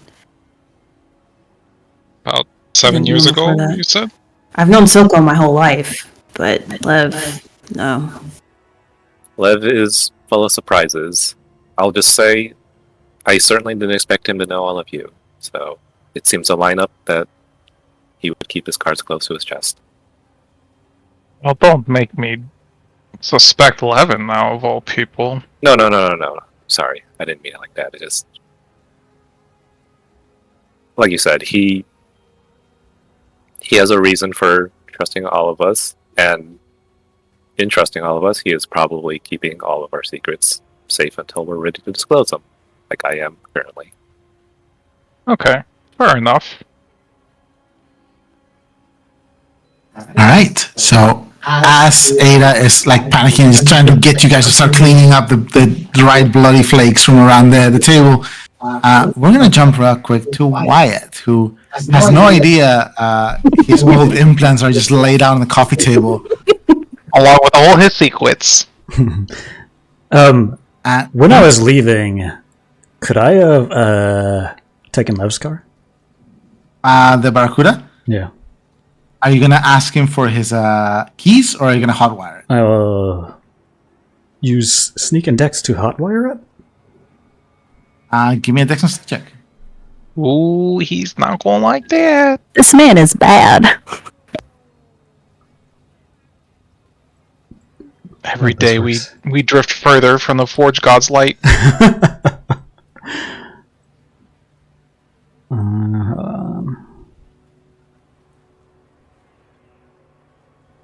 Okay, I think that's just a +1. A test to hide or move quietly, would that be part of this? This would not be part of it, no. Okay. So just one advantage. 4. Oh, Ridiculous. damn. That's the difficulty. Lev has his car well secured, but you kind of just woke up. The mechanics are working today. You kind of just bullshit them until open the garage for you because Lev's letting his car. You get in, you kind of nod at them, give them a smile, give them a thumbs up. Remy on your side goes like, "You're gonna get us in trouble." As you lean down, pretend that you're starting the car, and you kind of put your hand under the stuff. You kind of find the ignition servo, snap your fingers, and kind of pull it, and the car just roars to life. This beautiful, kind of slightly sporty, dark green with this slight speckle texture on it, shuttle car, actually a 2-seater. With a single small bucket seat in the back, two seats in the front separated, and a single small bucket seat in the back. Very sporty and fast. As you just pull back, you lift up. Are you heading to the embrace in the Barracuda? Yeah. And within minutes, you are at the embrace. At this point, the rest of the party is probably not awake yet, as it is still in the morning. You drive the car. You can see Keever's yard, drive through the tall buildings. The buildings always get bigger and wider and more crowded towards the center of the mega block, a single central pillar that rises to the mega block, broken up by streets and stuff that just almost driving through Manhattan. But you hover over on the shuttle car lanes. You kind of just are you driving real responsible or are you speeding on this? No, I'm just kind of cruising. Yes, just kind of it's been a bit since you've driven a shuttle car, Wyatt. Give me a willpower and insight check. Do you guys think Wyatt used to hotwire Love's car when he was a little boy? Abso-fucking-lutely. Willpower and what? Insight. I have an advantage on willpower. 3. I hope this session teaches you not to ask questions anymore. It does not. You're cruising, you're driving perfectly chill. As you pass a small kind of hover little almost like a truck, and you see the corner and you feel for a second you're gonna hit it. And you're gonna grab and just you see your mech knuckles just gonna grab hard onto the wheel as if to pull away. And you kind of breathe heavily, and you get that little scare out of the way. You realize you're on the lane, and you kind of just lean back, and you're fine. It was a little moment of panic. This is why I have 4 negative traits. 5.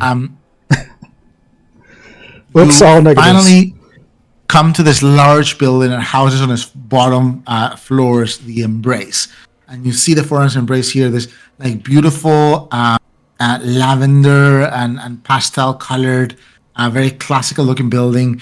Little bits of vines and stuff that grow from the sides, looking almost out onto the north end of the mega block, where the actual sunlight kind of peers in through. You can see below the outer districts, and they reach out a few more miles out before it kind of slowly the darkened structures slowly kind of become these dots that break up and just give path to this tundra-like wasteland that extends out towards the mountains. And you can barely see a small glint of the space elevator shooting up or down every now and then, just far, hundreds of miles in the distance, but it's so clear a day that you can see through.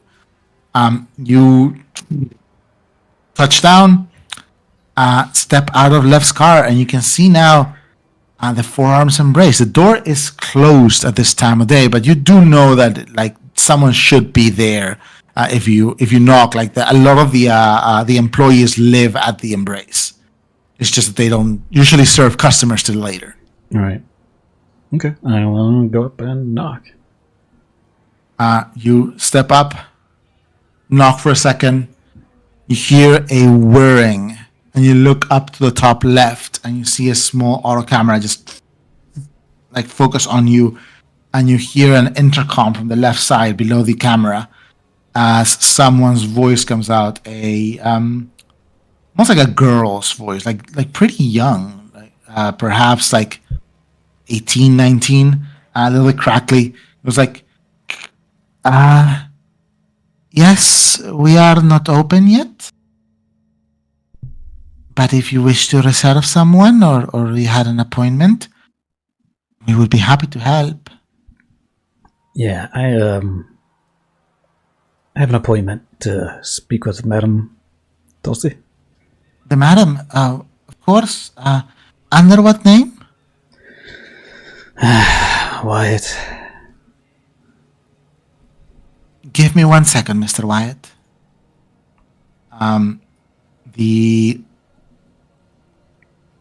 Give me a perception check, Wyatt. Perception. Insight. Yes, an insight.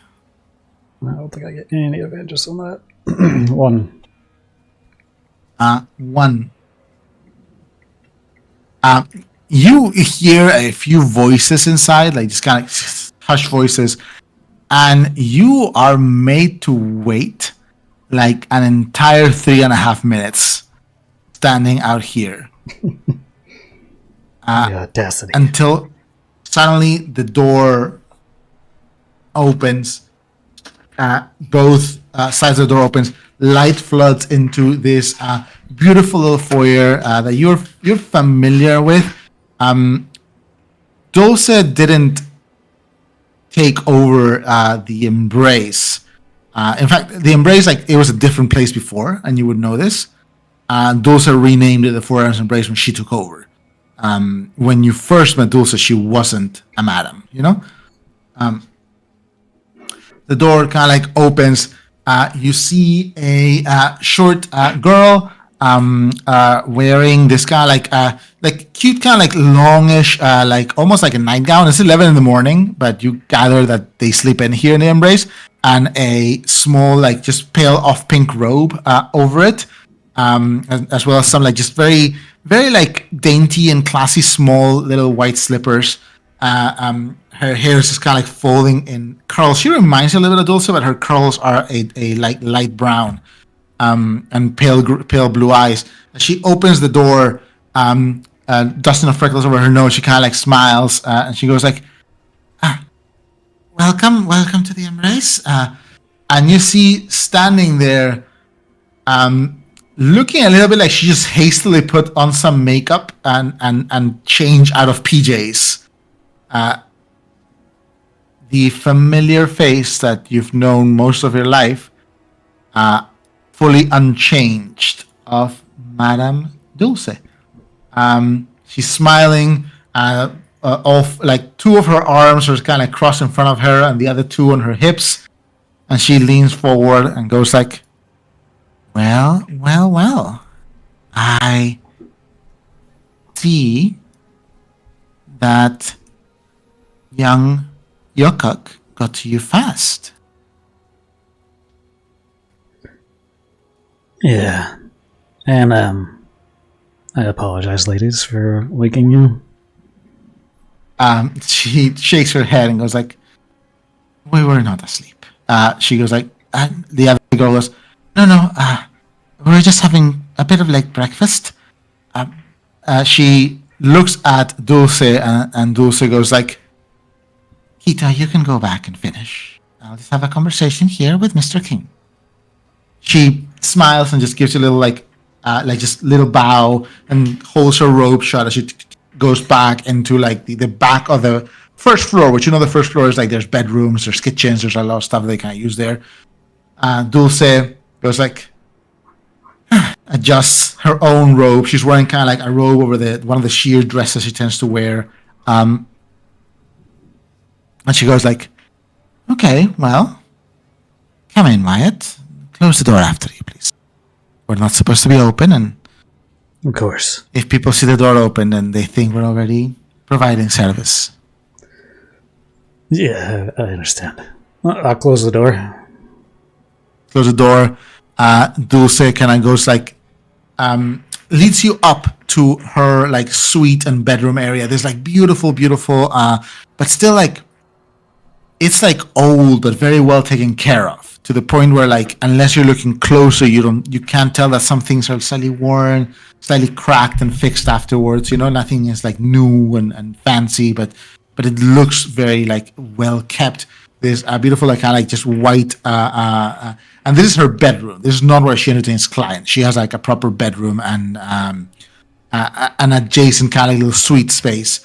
As you step in, she opens these large windows that just look out towards the north side of the mega block and down the street, and you can see there's actual natural sunlight peering in through.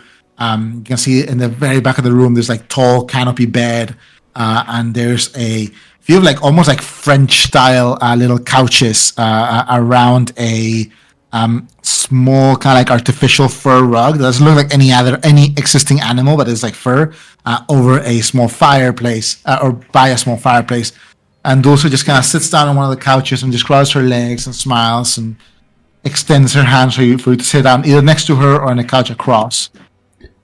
She goes like, I'll sit down across from her. And did I know she was the madam before I died? Yes, you would have. Because she's been Madam of the Embrace for like over 10 years now. Oh, okay. Yeah. I'll just sit down and say, so, how have you been? I mean, you're looking as gorgeous as ever. She smiles and giggles a little bit. Ever charming since you were a little boy. I've been, well, the peace has been good. The last 5 years have been quite good. But time moves on. Things get a little bit worn. A little bit of us left every year. But I can't complain. You, however, dear boy, look very different. Oh, yeah, I got some new sunglasses. She smiles and her eyes narrow. She goes, Wyatt Kane, you know better than to give me sass.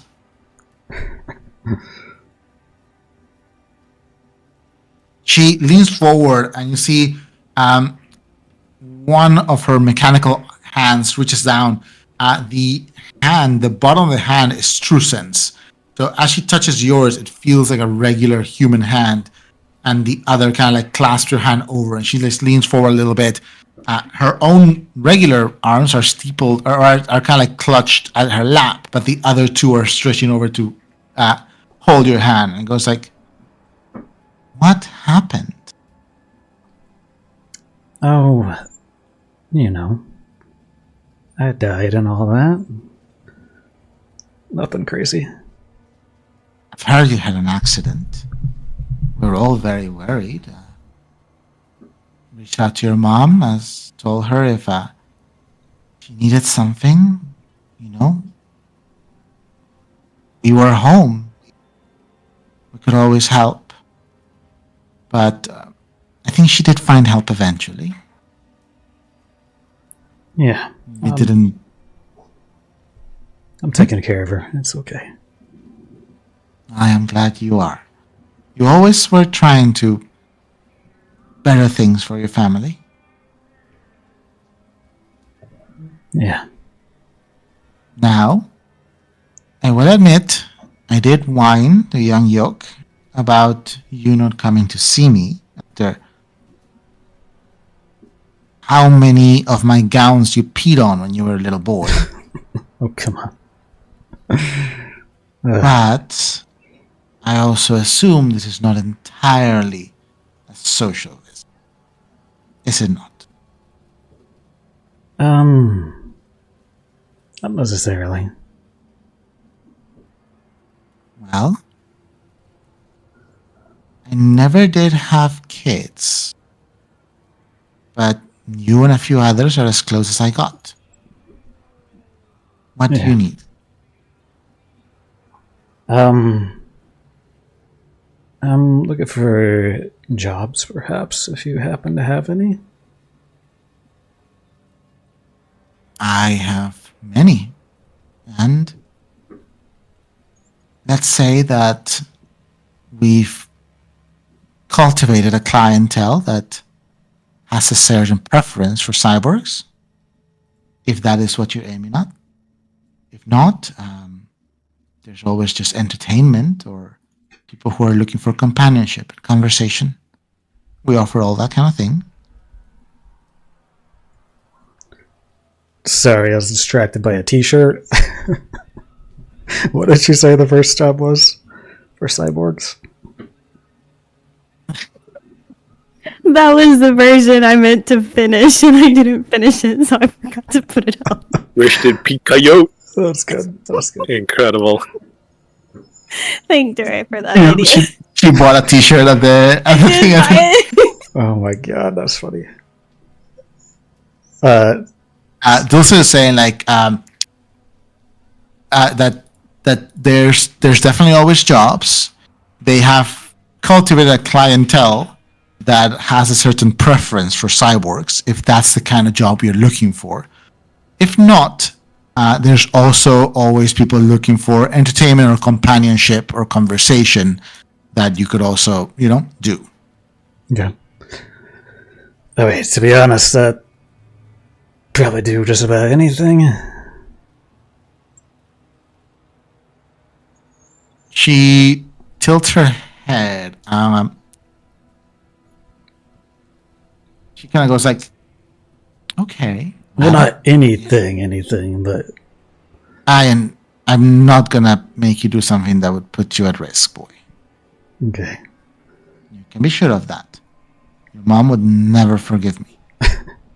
I would never forgive myself. However, I have my people, and I take care of them very well, of course. I try my best. But it is a little bit weird for me to offer someone I helped raise as a sexual partner to my clients. I hope you understand that.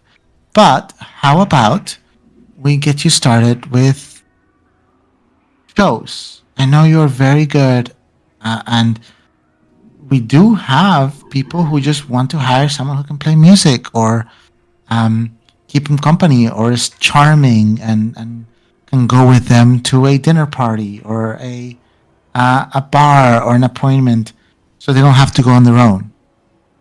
Would that be perhaps something we'd both be more comfortable with, at least at first? Yeah, as long as they're not expecting Wyatt Kane or the Coyote. Perfectly understood. And who should they be expecting then? What would be your stage name? I don't know. I haven't thought this through yet. Oh, How about that thing Ellie used to call you? what? Her big brother Rabbit. How about the White Rabbit? Sure. That works. Very well, Mr. White Rabbit. It'd be a pleasure to work with you. And I'd be happy to have you under my wing once more, where I can make sure you don't do anything that will get you in trouble. I mean, you don't have to, worry about me. I can take care of myself. I understand. And I hope you also understand that for an old woman like me, worrying about people is most of what I do. Sure. I get it. She smiles and goes like, do you want to stay for lunch? Yeah, sure. Why not? I have a lot to catch up on. She stands up. We won't have any customers till the afternoon anyways, and I'm sure all my girls and boys would like to meet you. Yeah. And she takes you downstairs. Is there anything else you'd want to ask Dulce for, or any information you need, any assistance you need, or is it just about like getting these jobs set up? Yeah. So you know Joke, huh?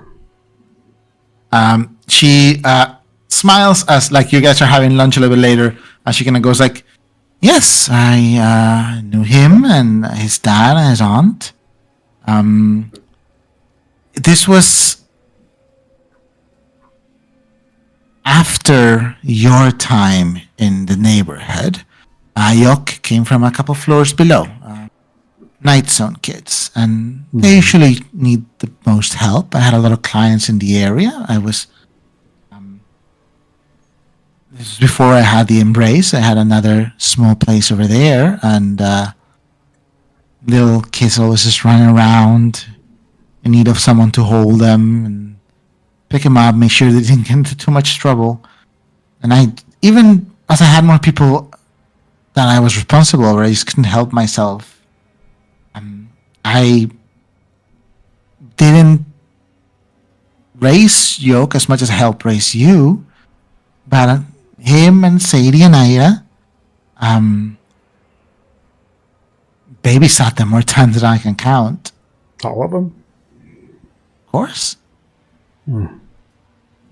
Sweetie, you know, any kids in my neighborhood could count on a hug from my forearm's embrace.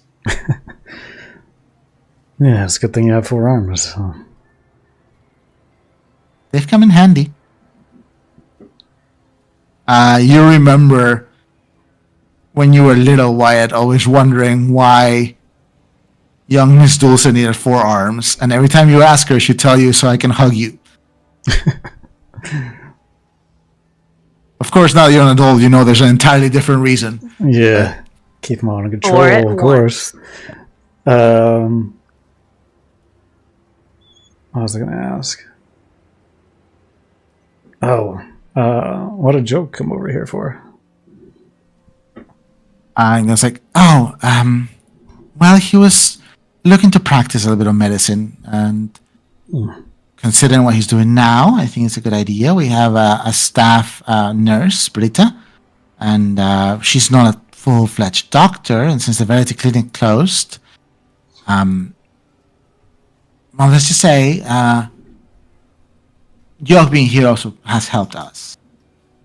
So we were paying back the favor.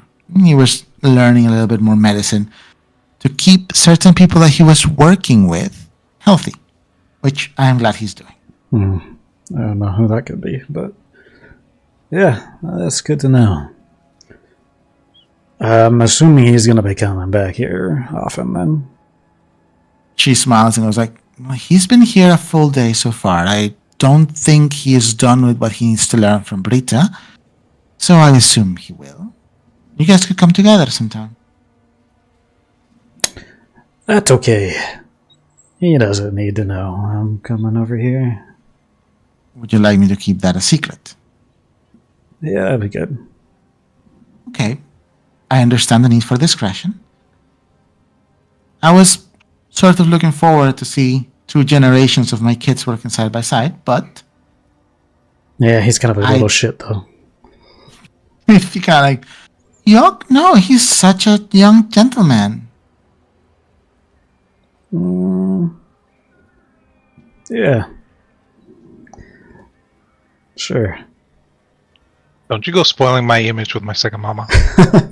She kind of goes like, "Do take it easy on him, okay? He's still grieving."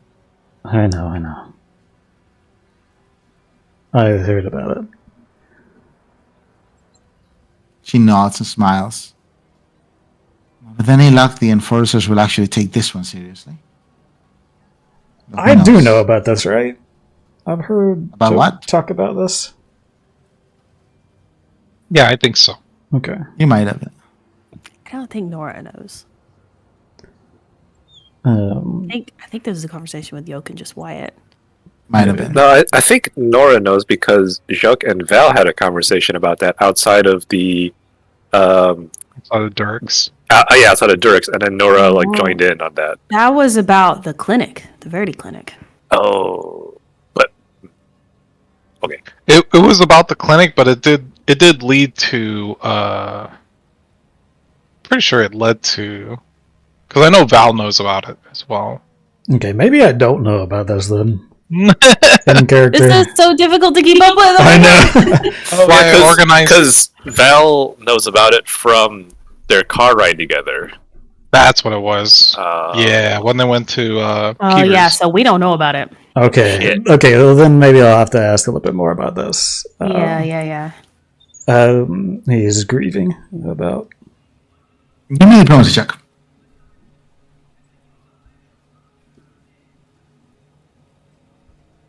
all of our secrets, they have a cost on our performance. It does get really confusing. Yeah. 3. Dulce goes like, I guess you not exactly a secret in the neighborhood. Lev would know. His aunt, she raised him. His dad was unfortunately out of the picture. Young Drifa, she was so beautiful and so sweet. And just a few months ago, must have been less than 3 months now, someone broke into their apartment. Don't know what they were looking for. Probably just a robbery. She kind of just looks down for a second and shakes her head and lets you understand what you will. Alright. Was he there? No, he was at school, I think, or at the clinic. Shit. They have no leads. He didn't know anything. But we are still holding out hope. All of us in the community, we pestered Yoon until he really put some enforcers who might actually look into it, but I think they've run into a dead end. Wait, he, where was this at? You're at 24, right, Yok? Your hope? Oh, let's see.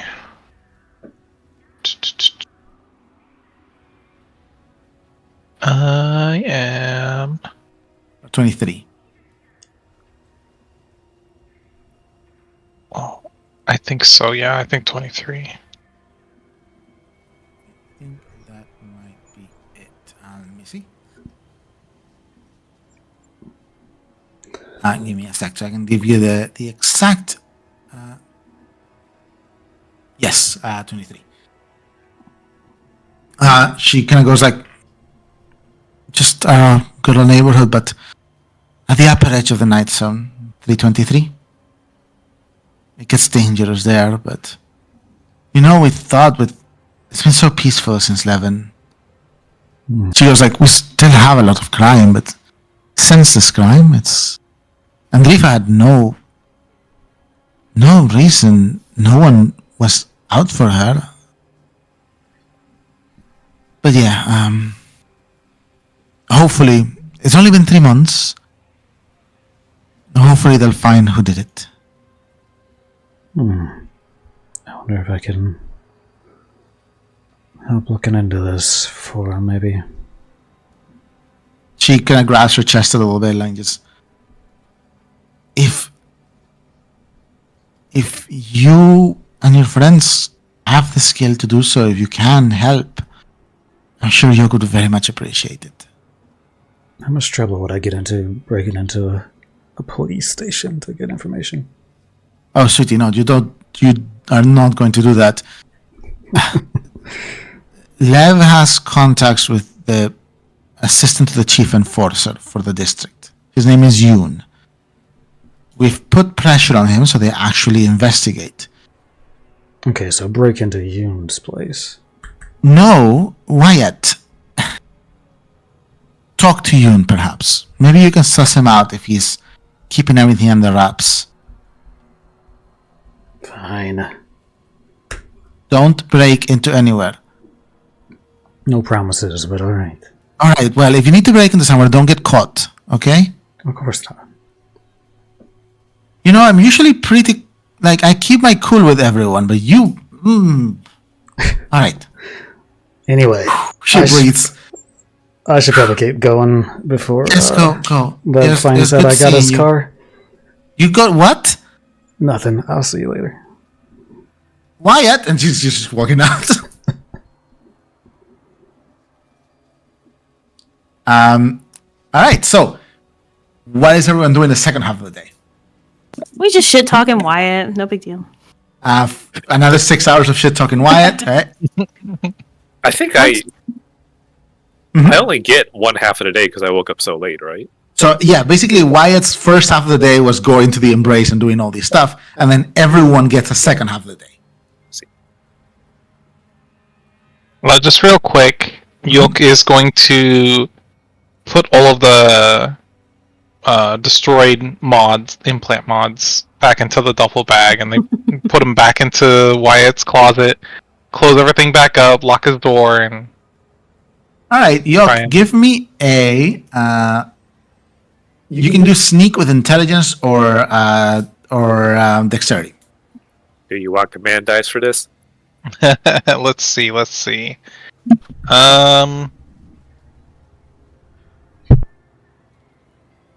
Would this be considered sneaking around 6? I would say not quite. Not quite. Okay, that's fair. I mean, technically you are sneaking around 6, but this is more about sneaking around someone else's bedroom. Okay. Don't get any bonuses for this. I mean, if we just go in and toss the bedroom, he'll never know. Oh no! Ash's bedroom for no He's like, reason. hey, wait, this is not my mess. It was Ghost. Who else trashed my room other than me? It's the Nui. They came for you. That empty bottle was 2 inches to the left. I'll take a couple of command dice. How many? You can also want? take your time if you want. Sure, I'll take my time. Oh my god. I'll take 2 Okay. command dice. So that's 3 advantages for 3 successes. All right, so that is the difficulty you're going to have to pass on investigation or perception, Wyatt, to Okay. tell that someone messed with your room. All right. So you can make a note of it somewhere. That is difficulty 3. But all right. if you forget, you get an XP trigger. That is true. I like that idea. sales pitch. Wow. Okay. All right, so cool. So let's go one by one to see if what you guys want to do in this downtime on the second half of the day. Val, what would you like to do? Keep in mind too, guys, you don't have to do something every downtime. You can just chill. We're just gonna go, because we're gonna. I do plan to have a lot of time skipping in between stuff in the campaign, because that's time that in Falcon you guys had traveling between star systems. Yeah. Okay. I think she might just chill at the apartment or the garage for the rest of the day. I'm gonna have her do something probably the next few days, but I think she's probably just not wanting to do anything after that huge party. Yeah, you chill at the apartment. I would say that night, Lev kind of like knocks on your door up top and kind of goes like, "Hey, I was thinking, perhaps you'd like to come with me, pick some dinner up for everyone. We can take Ghost on a walk." Yeah, that actually sounds like a great idea. Kind of smiles, and you guys go head out and you buy like just really like nice, like just hot like different kinds, sort of like ramen for everyone from like a little ramen cart that Lev knows about, like one level up. Yay. You bring it back for everyone. I think I made Figgy want ramen now. I was wanting it earlier anyway. Ramen sounds really good.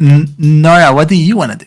Well, I want to ask Lev something. You I don't could have know. gone find him before he went with to see Val. Yeah. Yeah, I don't know if I want to do something for downtime yet, but I'll tell you after this. Okay. Is Wyatt back by the time I go talk to Liv? Wyatt could be back. If Wyatt, if you headed back after the embrace, you would probably be there for the second half of the day. Yeah, I would probably just go straight back out. I don't have anything else to do out. Can I find Lev in his office? Yeah, At you some can go look point? for Lev at his office. Like Lev Close was the door. probably like just catching up on like emails and stuff, like just checking stuff, and then taking a nap in the afternoon. So you can go look for Lev at his office. Okay, yeah, I'll do that. All right. You go in, knock on the door, immediately open without waiting for Lev to say anything. Lev kind of looks up from his desk. You see he is in the middle of assembling a model starship. And you see that there are model ships on the shelves that you noticed the first time you went in there. And he kind of puts this like he's got this like little amplifier glass on one hand, and he just lifts this like little like tiny little hand soldering thing. He's like, "Oh, Nora," and he pulls up and puts. She just goes, nerd. Okay, sure, whatever. I had that coming. How can I help you? I'm gonna close the door behind me. Hey, no, really, I did have something I wanted to ask you about.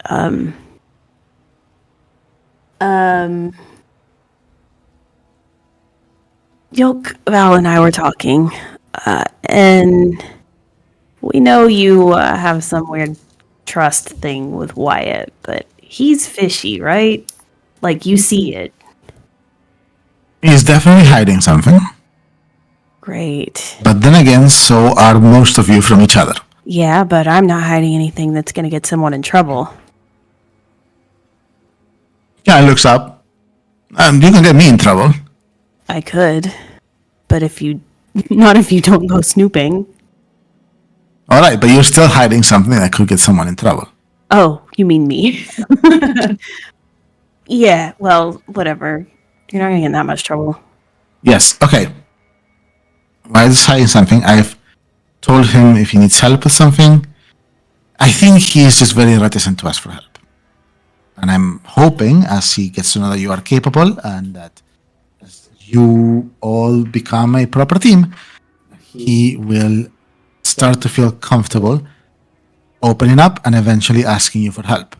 And Wyatt is not the only one that I'm hoping that of. Why do you keep looking at me like you want me to tell everybody everything? You are also not the only other one I'm hoping that of. Oh, Yoke? Give me a diplomacy check.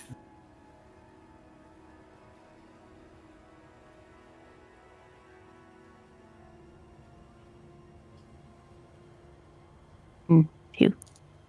He kind of goes like, let's just say all of you I find trustworthy, and all of you I have a previous relationship with, and all of you probably need the support structure that the others can provide. I'm just hoping that working together will help you see that. Doesn't mean you have to be like immediately bare your life to the others. I'm just saying. Okay. I understand that. I do understand that Wyatt seems very fishy, and it does not help that he is that much of a brat. But also, so are you. So Yeah, but he's like old. He's like, what, at least 40? no, he's in his early 30s. She narrows her eyes. I don't believe you, but okay. He grayed early, and He just kind of looks at him. I grayed at a perfectly acceptable age. When did he gray? When you met him, he was already starting to gray. He had like dark hair, like Nora, actually dark blue. That was graying out a little bit. Dark blue. Dark blue. That it almost looked black, but when you looked at the sun, it was like a very dark blue. Oh my god, I still his uncle. No. I'll have to write that down. Love used to have dark blue hair. Filed away. All right. Like he was already starting to gray when you met him. Yeah, well, okay, whatever. You're old, you don't get it. Listen, I'm gonna sit down In a chair. And lean forward on the desk so I can talk to him like face to face. everybody's got their own shit to hide, and I'm content to leave it be. I mean, I don't like snitching, obviously, or there'd be a lot more issues for me right now.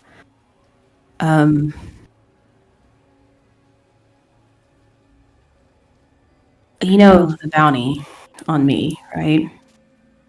I was like, not on you specifically, but there is a bounty that you fall under. Yes. The Lee guy. He, Cricket brought back, I mean, I assume it's the same Lee. I don't know. There might be a million people named Lee, but it seems too coincidental to mean anything. Or to not mean anything, I'm sorry. Cricket brought back that data pad, and Emmanuel took it. Her and Emmanuel took it down to the Bite Czar and went and picked up Emmanuel. We took the data pad, which wasn't actually a data pad, but that doesn't matter. That's not important. Wyatt took it to keep it safe, right? Okay. I spent enough time in Sophia to know that that data pad and Wyatt's implants were made by the same people. You mean exactly the same people, or are they both from? It looks like the same fucking tech. I don't know. Yoke said there's no markings on it, nothing. All right. So what if Wyatt's in deeper shit than you think? Well, And what if he's going to cause problems for me? Wyatt was asking this morning. He somehow knew that I'd been driving for you at one point when you were younger. Sierra. And he might have gotten me to mention that I would take care of you for a little bit. He seemed very intent on knowing your father's name for some reason. I may have told him that the bounty was to get back at my dad. Which is not entirely a lie. Not entirely a lie, no. Okay, listen. I know it's hard to believe, but I think the reason Wyatt is being so coy about whatever is wrong is because he fears that telling us is going to put us in danger. Not telling us and keeping this from us is what's putting us in danger. I don't disagree with you. I have ears and eyes out. If something comes for us, we'll be ready. This garage is secure. I promise you that. Come on, you know me better than that. I'm not going to. The safest place you all can be is here, especially if someone is going after Wyatt or you. So know that at least. If you want to talk to him about this and talk to him about it, see what he has to say for himself. I always have both of your backs. Love, I just think you need to be careful. We all thought we were safe when they got in the house. I know. I understand. Well, for the time being, I've put some feelers out on this Lee person since we saw that bounty. How much do you know about him? Give me a diplomacy check. Hey, that's a big one.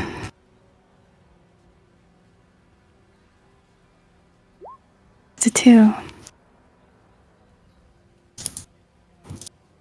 No one ever told me anything, so...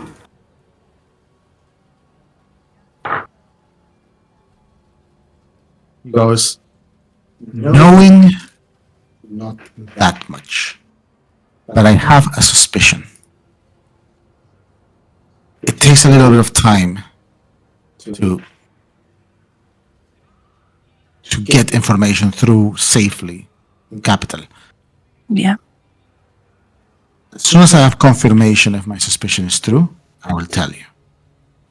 Before that, I don't think I should share it with you, in case it is not true and it prompts you to do something dangerous. Me, dangerous. You, dangerous. So, I am looking into Lee. I have a suspicion. I'm trying to get it confirmed. If I do get it confirmed, you will be the first to know. I can promise that. You know you can trust me. Just be careful. And keep an eye on Wyatt. That's all I'm saying. If I was taught anything, it's to be paranoid. I will do both. And yes, you were, but you were also told to be very reckless. And I believe that conflict in your upbringing might, end up blowing up in our faces. So let's.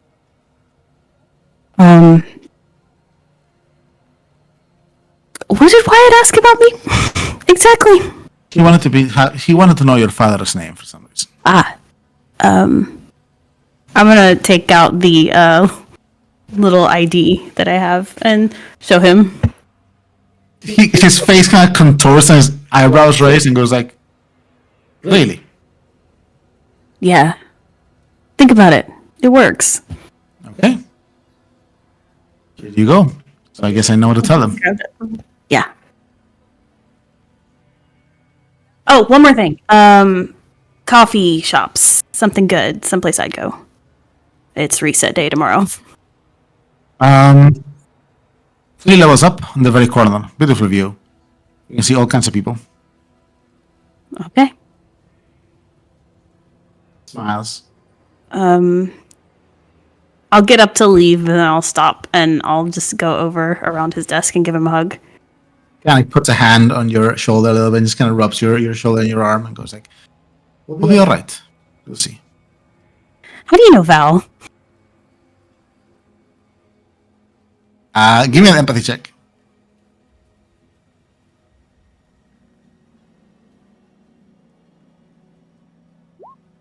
Number 2. Did he fail?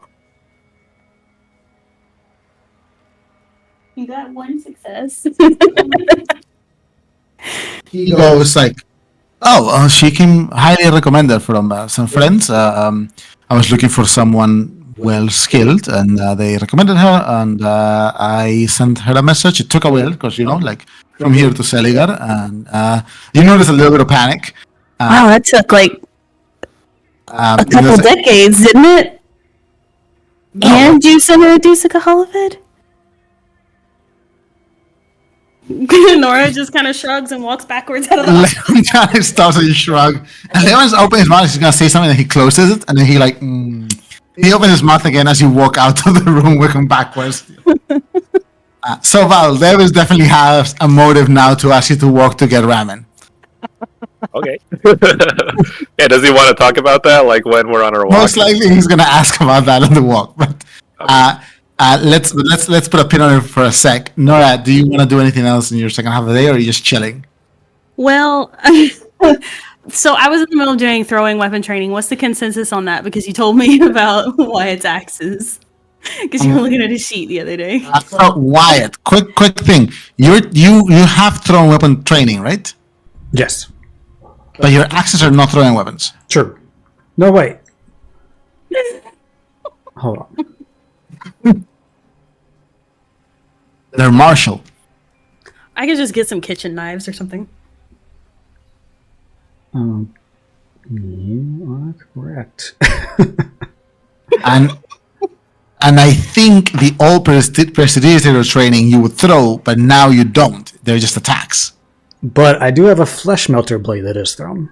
That is throwing. It's just in case you need to respect that at some point. Yeah. Yeah, if you need to respect it, don't worry about it. It only adds like 5 successes to my training. I just wanted to check first. Yeah. But if you want to keep practicing with Wyatt and Wyatt's available, that's up to you guys. I don't know if I want to practice with Wyatt. Sure. If Wyatt's not doing anything, I guess I need to teach him curve blades. You guys want to do that the second half of the day? Yeah. Sure. Yeah. Give me your checks. Dex and strike for Wyatt. Strength and aim for Nora, I believe. You can add them to your curved blade. I think will help you because the hooked does make it curved. Lord. Oh no, Nora, you're a little bit distracted. Just looking at Wyatt, like just why do you want to do it? That's fine. I'm very concerned about going really hard on him. All right. And Wyatt, if you want to do a strike and dex and strike. Okay. What is this? 3. 3, nice. So you can add it to your counter on curved blades. That is your second half of the day. Yuck. Do you have anything you'd like to do for your second half of the day? Yeah. I will head over to the Forearms Embrace. The Embrace. Okay, cool. You head over to the Embrace. Do you want to just look for Brita and keep doing your medicine training? Yeah. Yeah. Give me a medicine and intelligence check.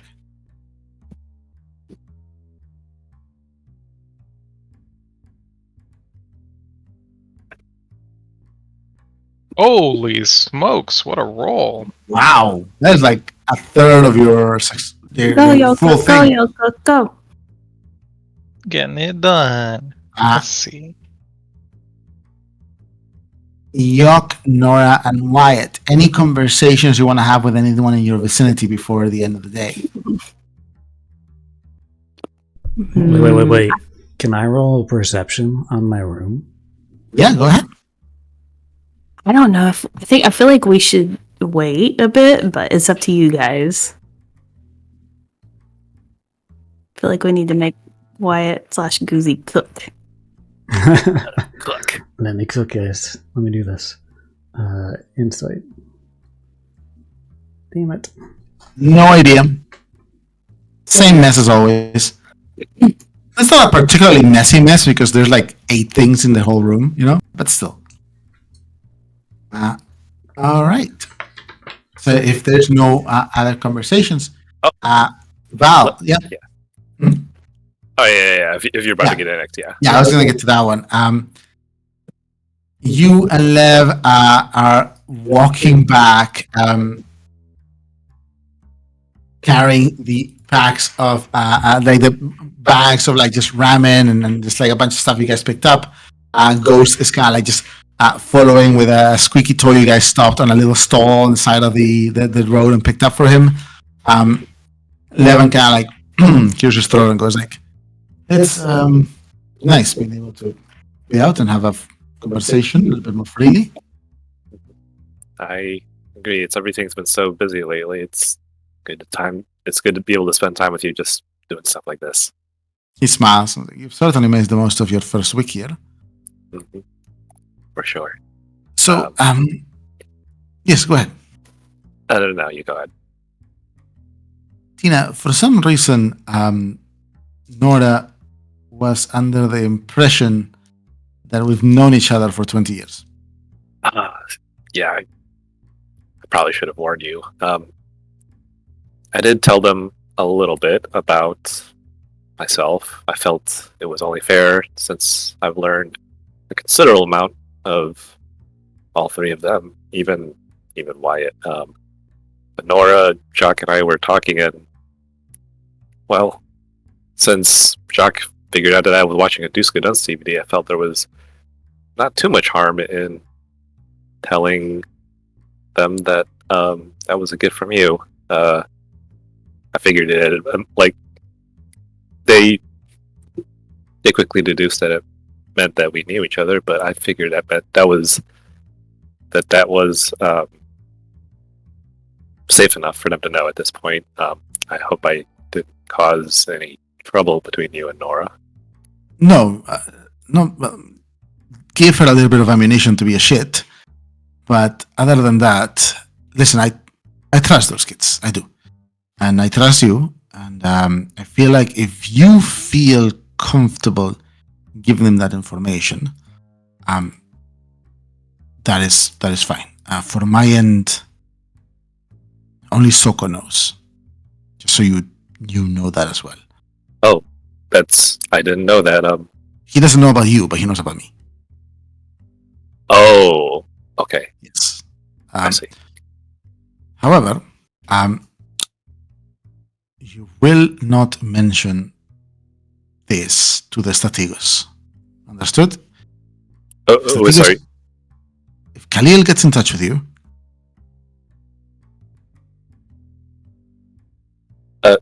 Your cover is intact. Understood. Wait, I'm kind of really confused. He said if Khalil gets in touch with me. If Strategos Khalil gets in touch with you, your cover is intact. Understood.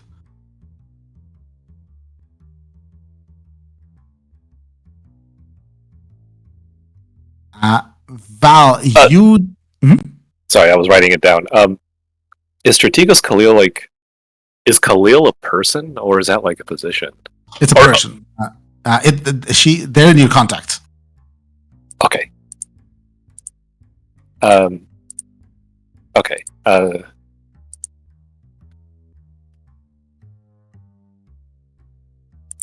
Very well. If she finds out that your cover might have been exposed, that goes for any other ascendant that you run into here. If she finds out the cover has been exposed, best case scenario, they will pull you from the mission. Worst case scenario, they will try to eliminate Nora. Jeez. That's pretty serious. Well, they don't know Soko knows either, just so you know. So it's not that you did something wrong, it's that the Katankiras is so shit at this that they get very paranoid. Well, so here's the thing that I'm concerned with. I'm obviously here for a very important reason, and if I'm going to require the help from Nora, Wyatt, and Chuck, like you had said, they're eventually going to know probably a lot of things that Hecaton Year wouldn't want to. Yes. I would just prefer that this information just about me is gradually disseminated to them rather than just all at once. That would probably not be received very well. I completely understand, and I agree with you. It's just the Hecaton Kiras cannot know that they know. If that makes sense. See, all that Susie, certainly complicate things. We were breaking protocol day one. I thought you knew how this worked, but trust me, I understand, and part of the reason I brought these people in so willingly is because they are people I trust, and I believe you could come to trust, and I'm glad you are. It caught me off guard, and I was worried that perhaps Khalil would interrogate you about it at some point, and you might, as sweet and honest as you are, told her that some locals might be privy to your identity. I see. Now my identity is intact. I didn't give any part of that away. I did say, just to sort of even the playing field in terms of what was shared between us, I did also mention I was here to avert a catastrophe, and that I was interested in how this network schism is unfolding.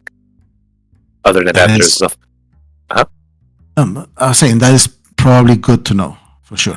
Information will be very useful for you. Yes, so that is all I've revealed.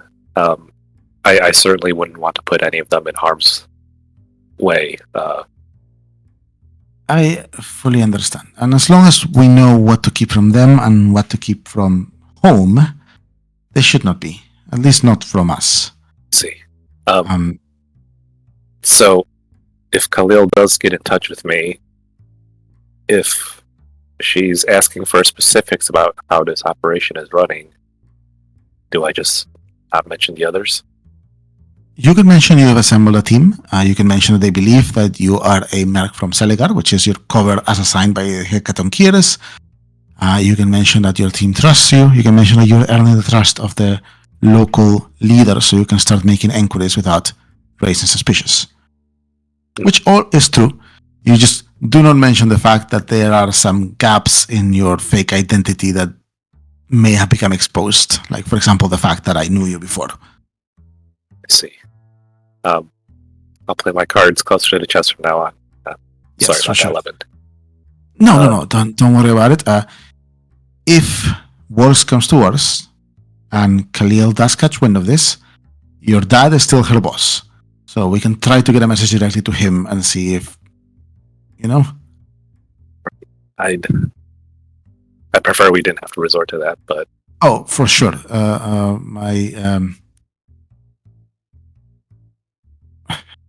Let's just say he used to get me out of hot water often enough that he got a little bit haughty about it.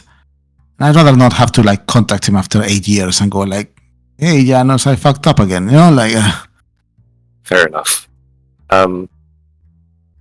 Does he know you're here? Oh yes, he does. Okay, good. Wasn't sure how much would need to know and all that. So the really think the admiral would have let you come here on a mission if he didn't think someone was here who would like give their life to protect you. Touche. Fair enough. He smiles and was like, "Well, this is getting cold. Again, if you trust your team, that is a good thing. If you want to be honest with them, that is a good thing. Just be mindful that the Hekatonkiras might not understand it and navigate around it."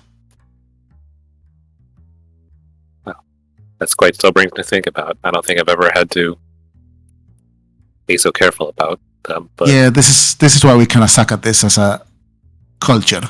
But you learn it. He all right. looks around to make sure no one's looking, kind of grabs your head a little bit and just gives you a little kiss on the top of the head. He has to stand up a little bit because you're pretty tall. Laura's staring out the window. She can see. It's like looking at him. And he goes like, "This is getting cold. Let's hurry." Val's also she probably gave Lev a hug when he came in for the kiss, and yeah, they'll return. Full hug, kind of like just rubs your back a little bit, and you guys continue. And everyone kind of just has ramen for dinner. Ramen noodles. Ramen. Ramen.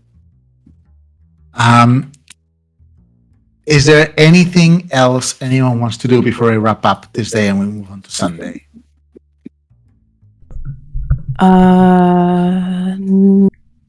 Did I get a message back? Yes, one sec. Yeah, you can send it afterwards if you want. I'm adding stuff to the calendar. Okay. Also, one thing that Val will just throw into that conversation at some point, like she'll mention that like she needs some help learning Silver Tongue. Lev is happy if you ever want to like just go and like just chat with him while he's on his desk on his office doing stuff and train. He'd more than happy to help you with that. Very good. Yeah, Lev is like he's probably like, "I love these kids, but they're gonna kill me."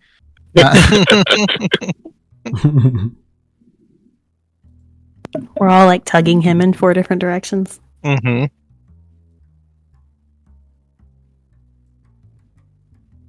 Let's see. Okay, so if no one else has anything to do, does anyone have stress? Val does. All right, let's start with Nora real quick, then we'll do Val. I forgot the boys are not stressed. Nora, which one you rolling? Charisma. All right, give me charisma and presence. Because I'm pretty sure I'm not going to get rid of my intelligence anytime soon. Alright, it's gone. It's a good day. I don't know why I'm not stressed after all this stuff. You're not stressed? I think it's because you got one over Lev.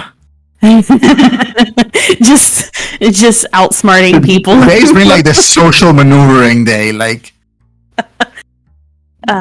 Wyatt getting like info on Nora and Yok, then everyone getting info on Wyatt, then everyone getting info on Val, then Nora it's been like a whole thing. All right, Sunday. Give me one second, guys. Yes, go ahead. I have to roll. Oh, stress. Go ahead, Val. And she's gonna watch the Hallowvid again for an advantage on stress.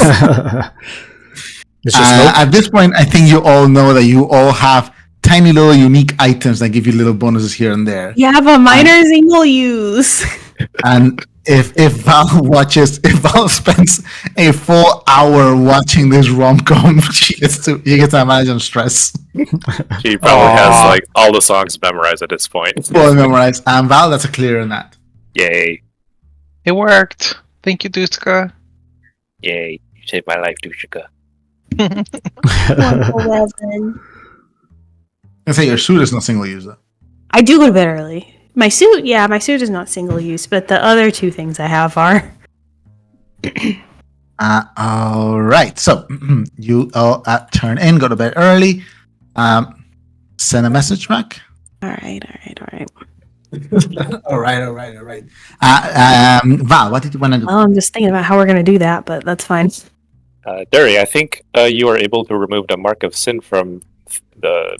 Yes, your mark of sin has expired.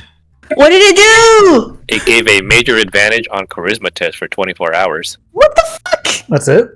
Why did we get that, Wyatt? You motherfucker! You are out to screw us over. No, because that band fucking sucks. That's why.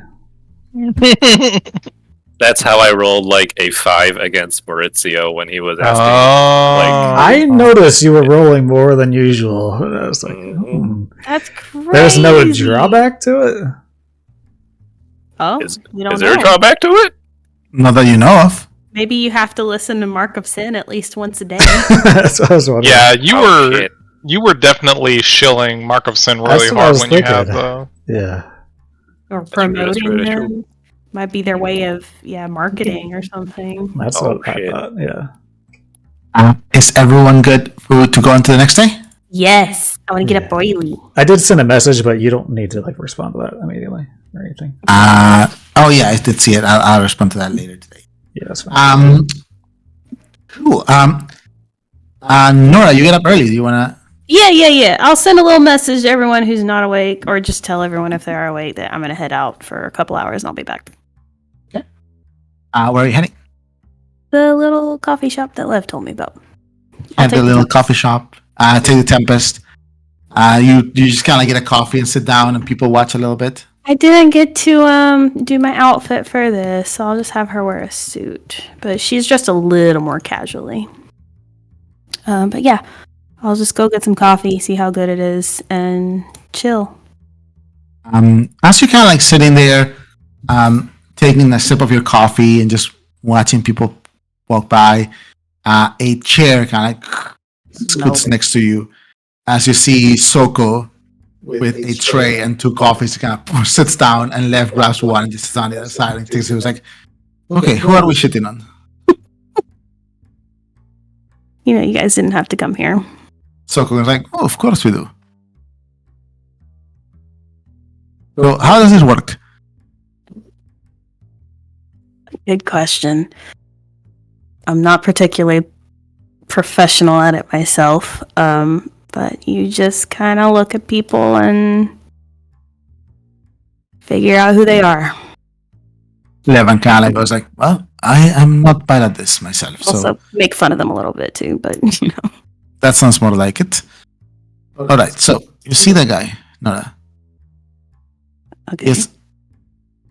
All right, so look at close. Boots.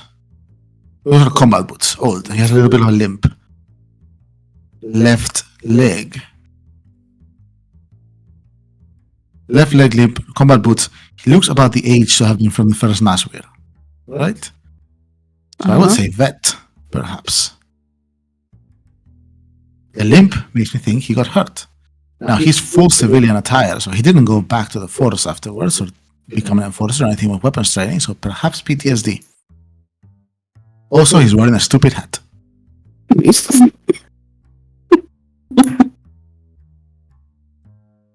All right. Yeah, I guess you guys will do. They smile and you guys kind of like drink coffee and just shit on people for about like 45 minutes. What a wholesome Sunday morning. Wyatt, Yok, Val, who has a plan for the first half of the day? Whether it is like training, applying your trade, building something. Rip. I was going to do the silver train today, but I guess Lev's not here. Lev is only gone for like an hour in the For a little morning. bit, Yeah. So like by the time you're like done with breakfast, he's probably back. Okay. Yep. Well, So do you want to Yeah. silver strong with Lev? All right, let's figure out what the time is going to be on this. No, you would still have your first hour of the day as well. It's Yeah, still yeah, meant to be yeah. like an hour. Advancement. Okay, so Silver Tongue. You have an instructor. I would say Lev probably has some like minus documentation stuff. So we'll set this at 20. Okay. So give me a diplomacy and charisma check for this. Oh no, my Mark of Sid is worn off. Yeah, that would have been nice to use. Yeah. Do you want to spend the whole day doing this or just the first half? Probably the whole day. Whole day? So give me 2 checks. Okay, double checking my advantages.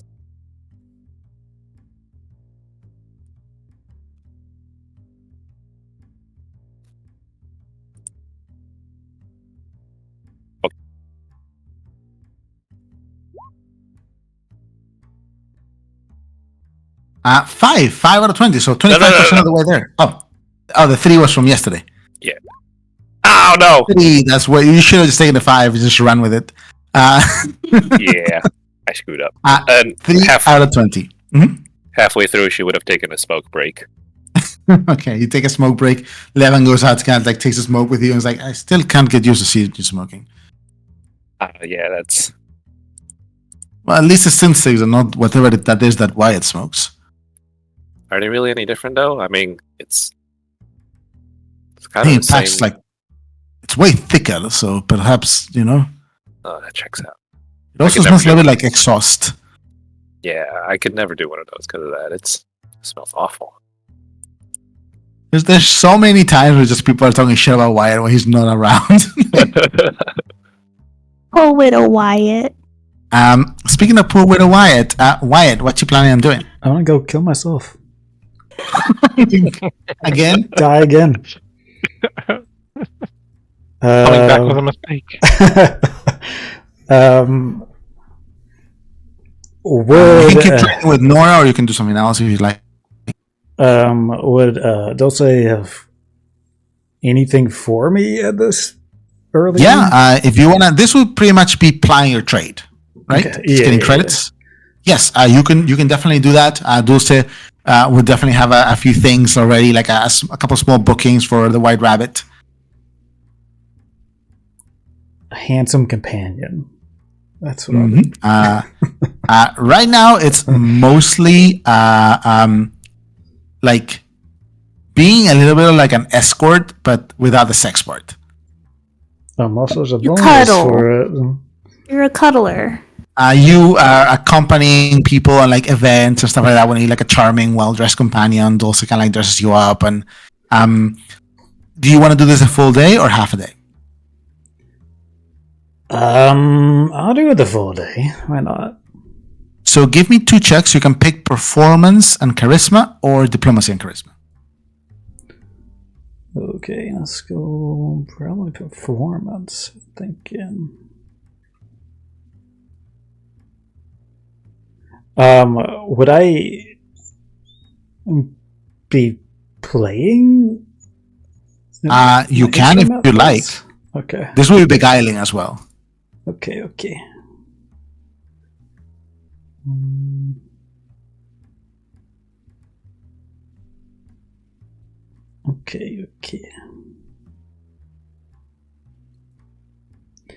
Okay, I'll do performance. Charisma. Oh my god, I swear to So god, that's I can first half of the never day. I always choke on performances. Always. And you can do another one because you're doing a full day. Yeah. That's 12 dice. Just gotta put more dice into it so that those don't come up succeeding. Exactly. You can get more chickens. 6. That's bad. Wow. Wyatt, you make a solid 80 credits today, and That's it. with tips from the second half, you get up to like 100. Okay. God damn. What about? That's not buying gear. That's you don't Don't get a buy bonus. gear. But that's, yeah, you do get 100 credits for today working like this. It's pretty good. It's like a third of what you get paid for a left job. Yeah. Okay.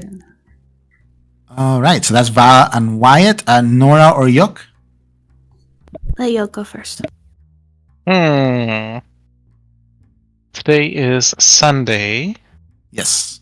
Is Ada off? Ada is off. I'm gonna spend the day with Ada. I'm Aw. gonna, yeah, run around town. Have a day. You have a cute little. Is this like? Is Yok like? How to explain this? Is Yok behaving in such a way that Ada should infer anything from this day you're spending together? Or if Yok behaving in such a way that it's very evident to Ada that it's just like a friend date?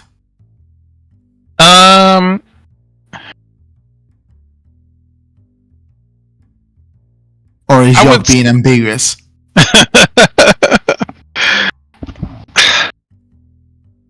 Yoke's making it like a friend thing. Yeah. Okay, that's totally fine.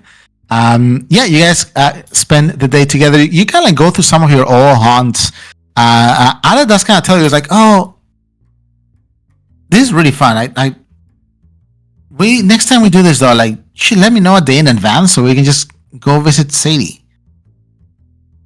Yeah, I wasn't really thinking about it. I've been doing some training over at Dulce's, and I got got some good progress yesterday, and I noticed you weren't working, so I wanted to, kind of just hang out. Wow, that's very sweet. And honestly, I'm not complaining about having you all to myself for a little bit, but it just feels a little bit weird sometimes when it's not the three of us. Yeah, I that's what I was worried about when Sadie and I went to Academy and we left you behind. It felt the same way. Felt a little bit lonely. Maybe I should have just like studied and applied myself and flunked out of all the tests. That does sound very much like you. Yeah, right? It's not me if I ace anything. Well, in any case, this was very nice. Yeah. I'm glad we can just kind of hang around town again. Me too. And Sadie's going to be down here, later this week? I believe she said, I think she might have said next week. Okay. Next week. Yeah. So we'll be hanging out, the three of us, very soon, just like old times. I'm going to mark it on the calendar. Okay, thank you. That way I can keep track of it. All right. So you spend the day doing that, Yok. Nora. Wyatt's not around to help me, and I don't really want my difficulty to increase. There is other stuff I'd like to train with. Could I, does Lev have any, like, components and materials and stuff at the garage, or is that something I would need to purchase? There's some stuff. Now, Lev does use it for work. Yeah, okay. Like, it is used for, like, the garage operations. You can borrow some stuff as long as you, like, replace it later. So here's what I want to do. I have smithing proficiency, but I want to grab the training, and I want to, I don't want to take my own weapon apart, because that sounds like a bad time, but I would like to kind of try to learn it through putting stuff together to make weapons. If you spend 5 credits in materials each time, you can Only just... 5? Only 5. Okay. Then yeah, I'll ask Lev and Soko to come with me to buy some materials for that. Yeah, Soko knows smithing, so he can help. He can train you. Oh, awesome. Okay, I didn't know he knew that. Yep. So that will be, with those two things, that will be difficulty 20. 20 successes. 20? Oh no, 15. 15, because you Yeah. have a place, a person, and an expendable resource. Okay, so just 2 rolls, right? Yes, for the full day. 2 and 2. So that's 4 out of 15. Yeah, and I spend 10 credits. Excellent. Is there anything else you guys would like to do today on Sunday, or is that it for this day?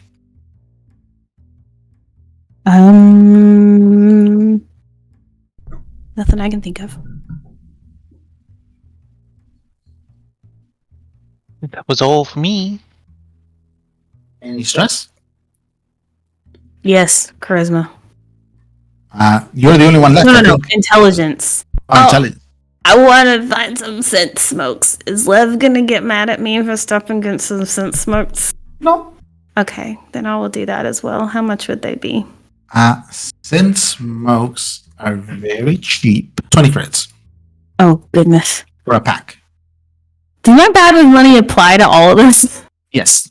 Not the training money, but the scent Right. smokes. 20% of 25? 20% of 24. Okay. So I have some scent smokes. Yep. You can And you I'm check gonna smoke one. Val, had you cleared your stress or not? Yeah, it's cleared. Nice. It's intelligence and knowledge. Mm-hmm. And you can check for that. We did it! You clear your intelligence stress. I will say I'm feeling Monday. good. Tuesday, you guys have your meeting with Maurizio. Uh-huh. Monday, Lev is gonna mention some job possibility for you guys. But those jobs won't take place till later in the week. Yeah. He's not gonna say Monday and drop it Monday. Other than that, what do you guys want to do Monday? Is there anything in particular that you guys want to do Monday? Because I know there's one thing happening. Val wants to take the cucaracha and train all day at Keever's Yard. Keeper's Yard. What's happening Monday? Just Lev talking to us? No, there's another thing, but we'll get to it. I just want to know very quick if there's anything else that we'd like to. Val, if you were training at Keever's all day, you can give me your 2 checks right now. This will depend on what Wyatt's doing for me. Wyatt, what you doing on Monday? I would probably. I can go either way, so it's up to me. Well, I could just spend half the day working. And then half training with Nora? Yeah. All right, give me your performance check first, and then your strike check. Okay. Where am I? Okay. 5 successes on Val for tinkering. Oh, wait. Hmm? My first roll didn't roll enough dice. Oh yeah, that's weird. Should I just roll one more d6? Yeah, well, one more. Hey, 6 Yay. successes on Val. Hooray. Nora, 1 thrown weapons, 1 smithing. okay, feel free to give me your rolls. Thrown weapons for the second half of the day. Oh. It's Smithing. gonna take a while. Give me 1 sec because I need to spend those credits. That one extra success was enough for me to get the tree. Ooh, nice. You have Nice. tinkering. Yay. Nah. Wyatt, 40 credits for the first half of the day. Nora. No. Is that a mental stress? That's not right because it was a No. strength test. Yeah, it's a strength test, so it doesn't. Bruh. You must have the crown by now. Soko kind of just crosses his arms and looks at the mangled kitchen knife and goes all right, well, we can get a new one. Fuck. Wyatt, give me your dex and strike. Okay. Yok, are you doing just medicine today? What are you doing? Yeah, I will finish up medic training in the morning. Just do. I do have the crown, Ooh. by the way. On curve place, you have the crown now. I do. It has been give me your passed. medicine check. Yeah. I only need 1 success, but we might as well roll it so I don't pull a Nora. Oh no! All right, Yok, you have the training. What I Yeah. liked about Riley. Riley never crit failed. Right, never failed. And Yok, what are you gonna do at night?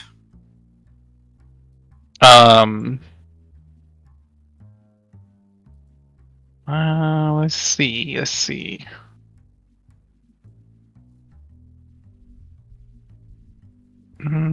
I might. My gear, I might tell people I'm going out for a little bit. Where are you going?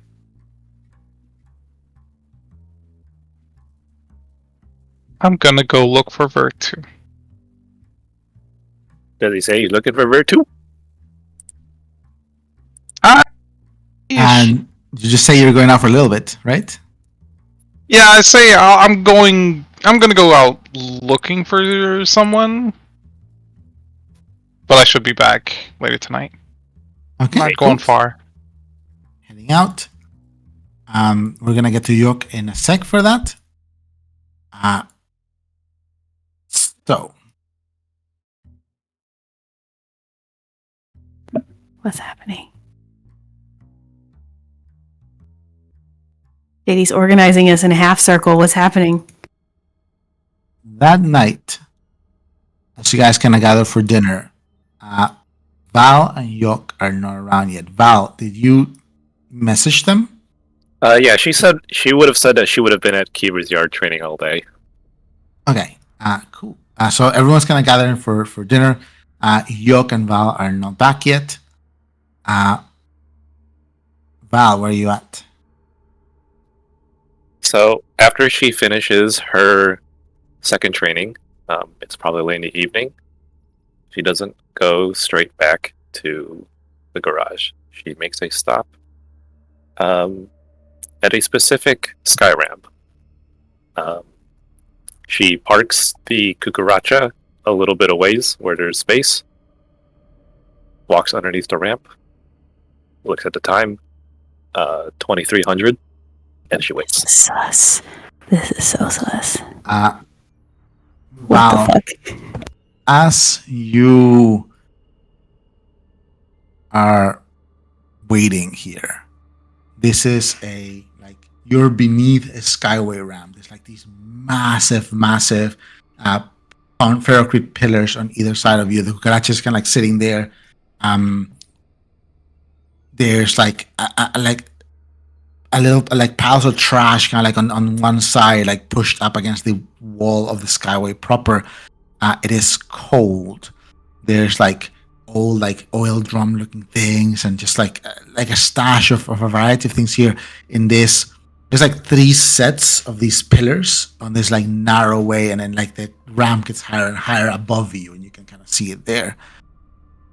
You hear a voice call from the darkness ahead. You hear this kind of like raspy voice going,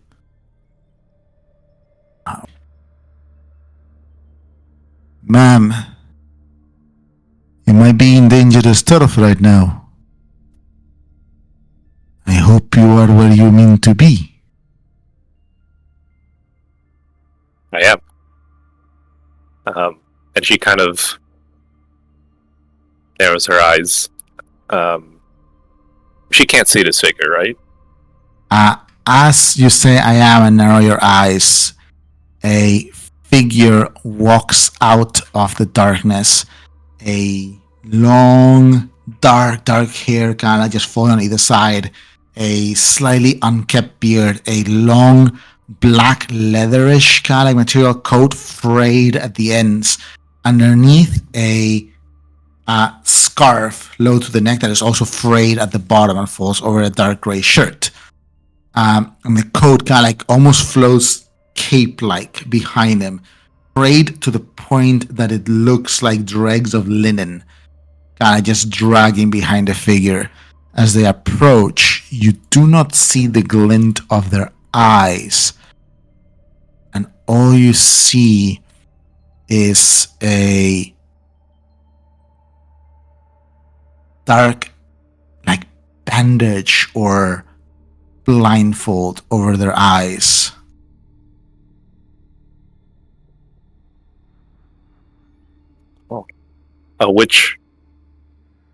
Which eye is blindfolded? Both. Both.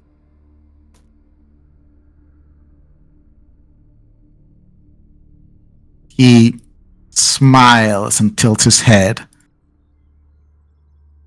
Kind of goes, I hope you had a good way down there. Yes, but the way up is much more challenging. Not slowly. Come then, Naitus. We have much to discuss. He walks back into the shadows, kind of like beckoning you. Follows. That's where I got up tonight.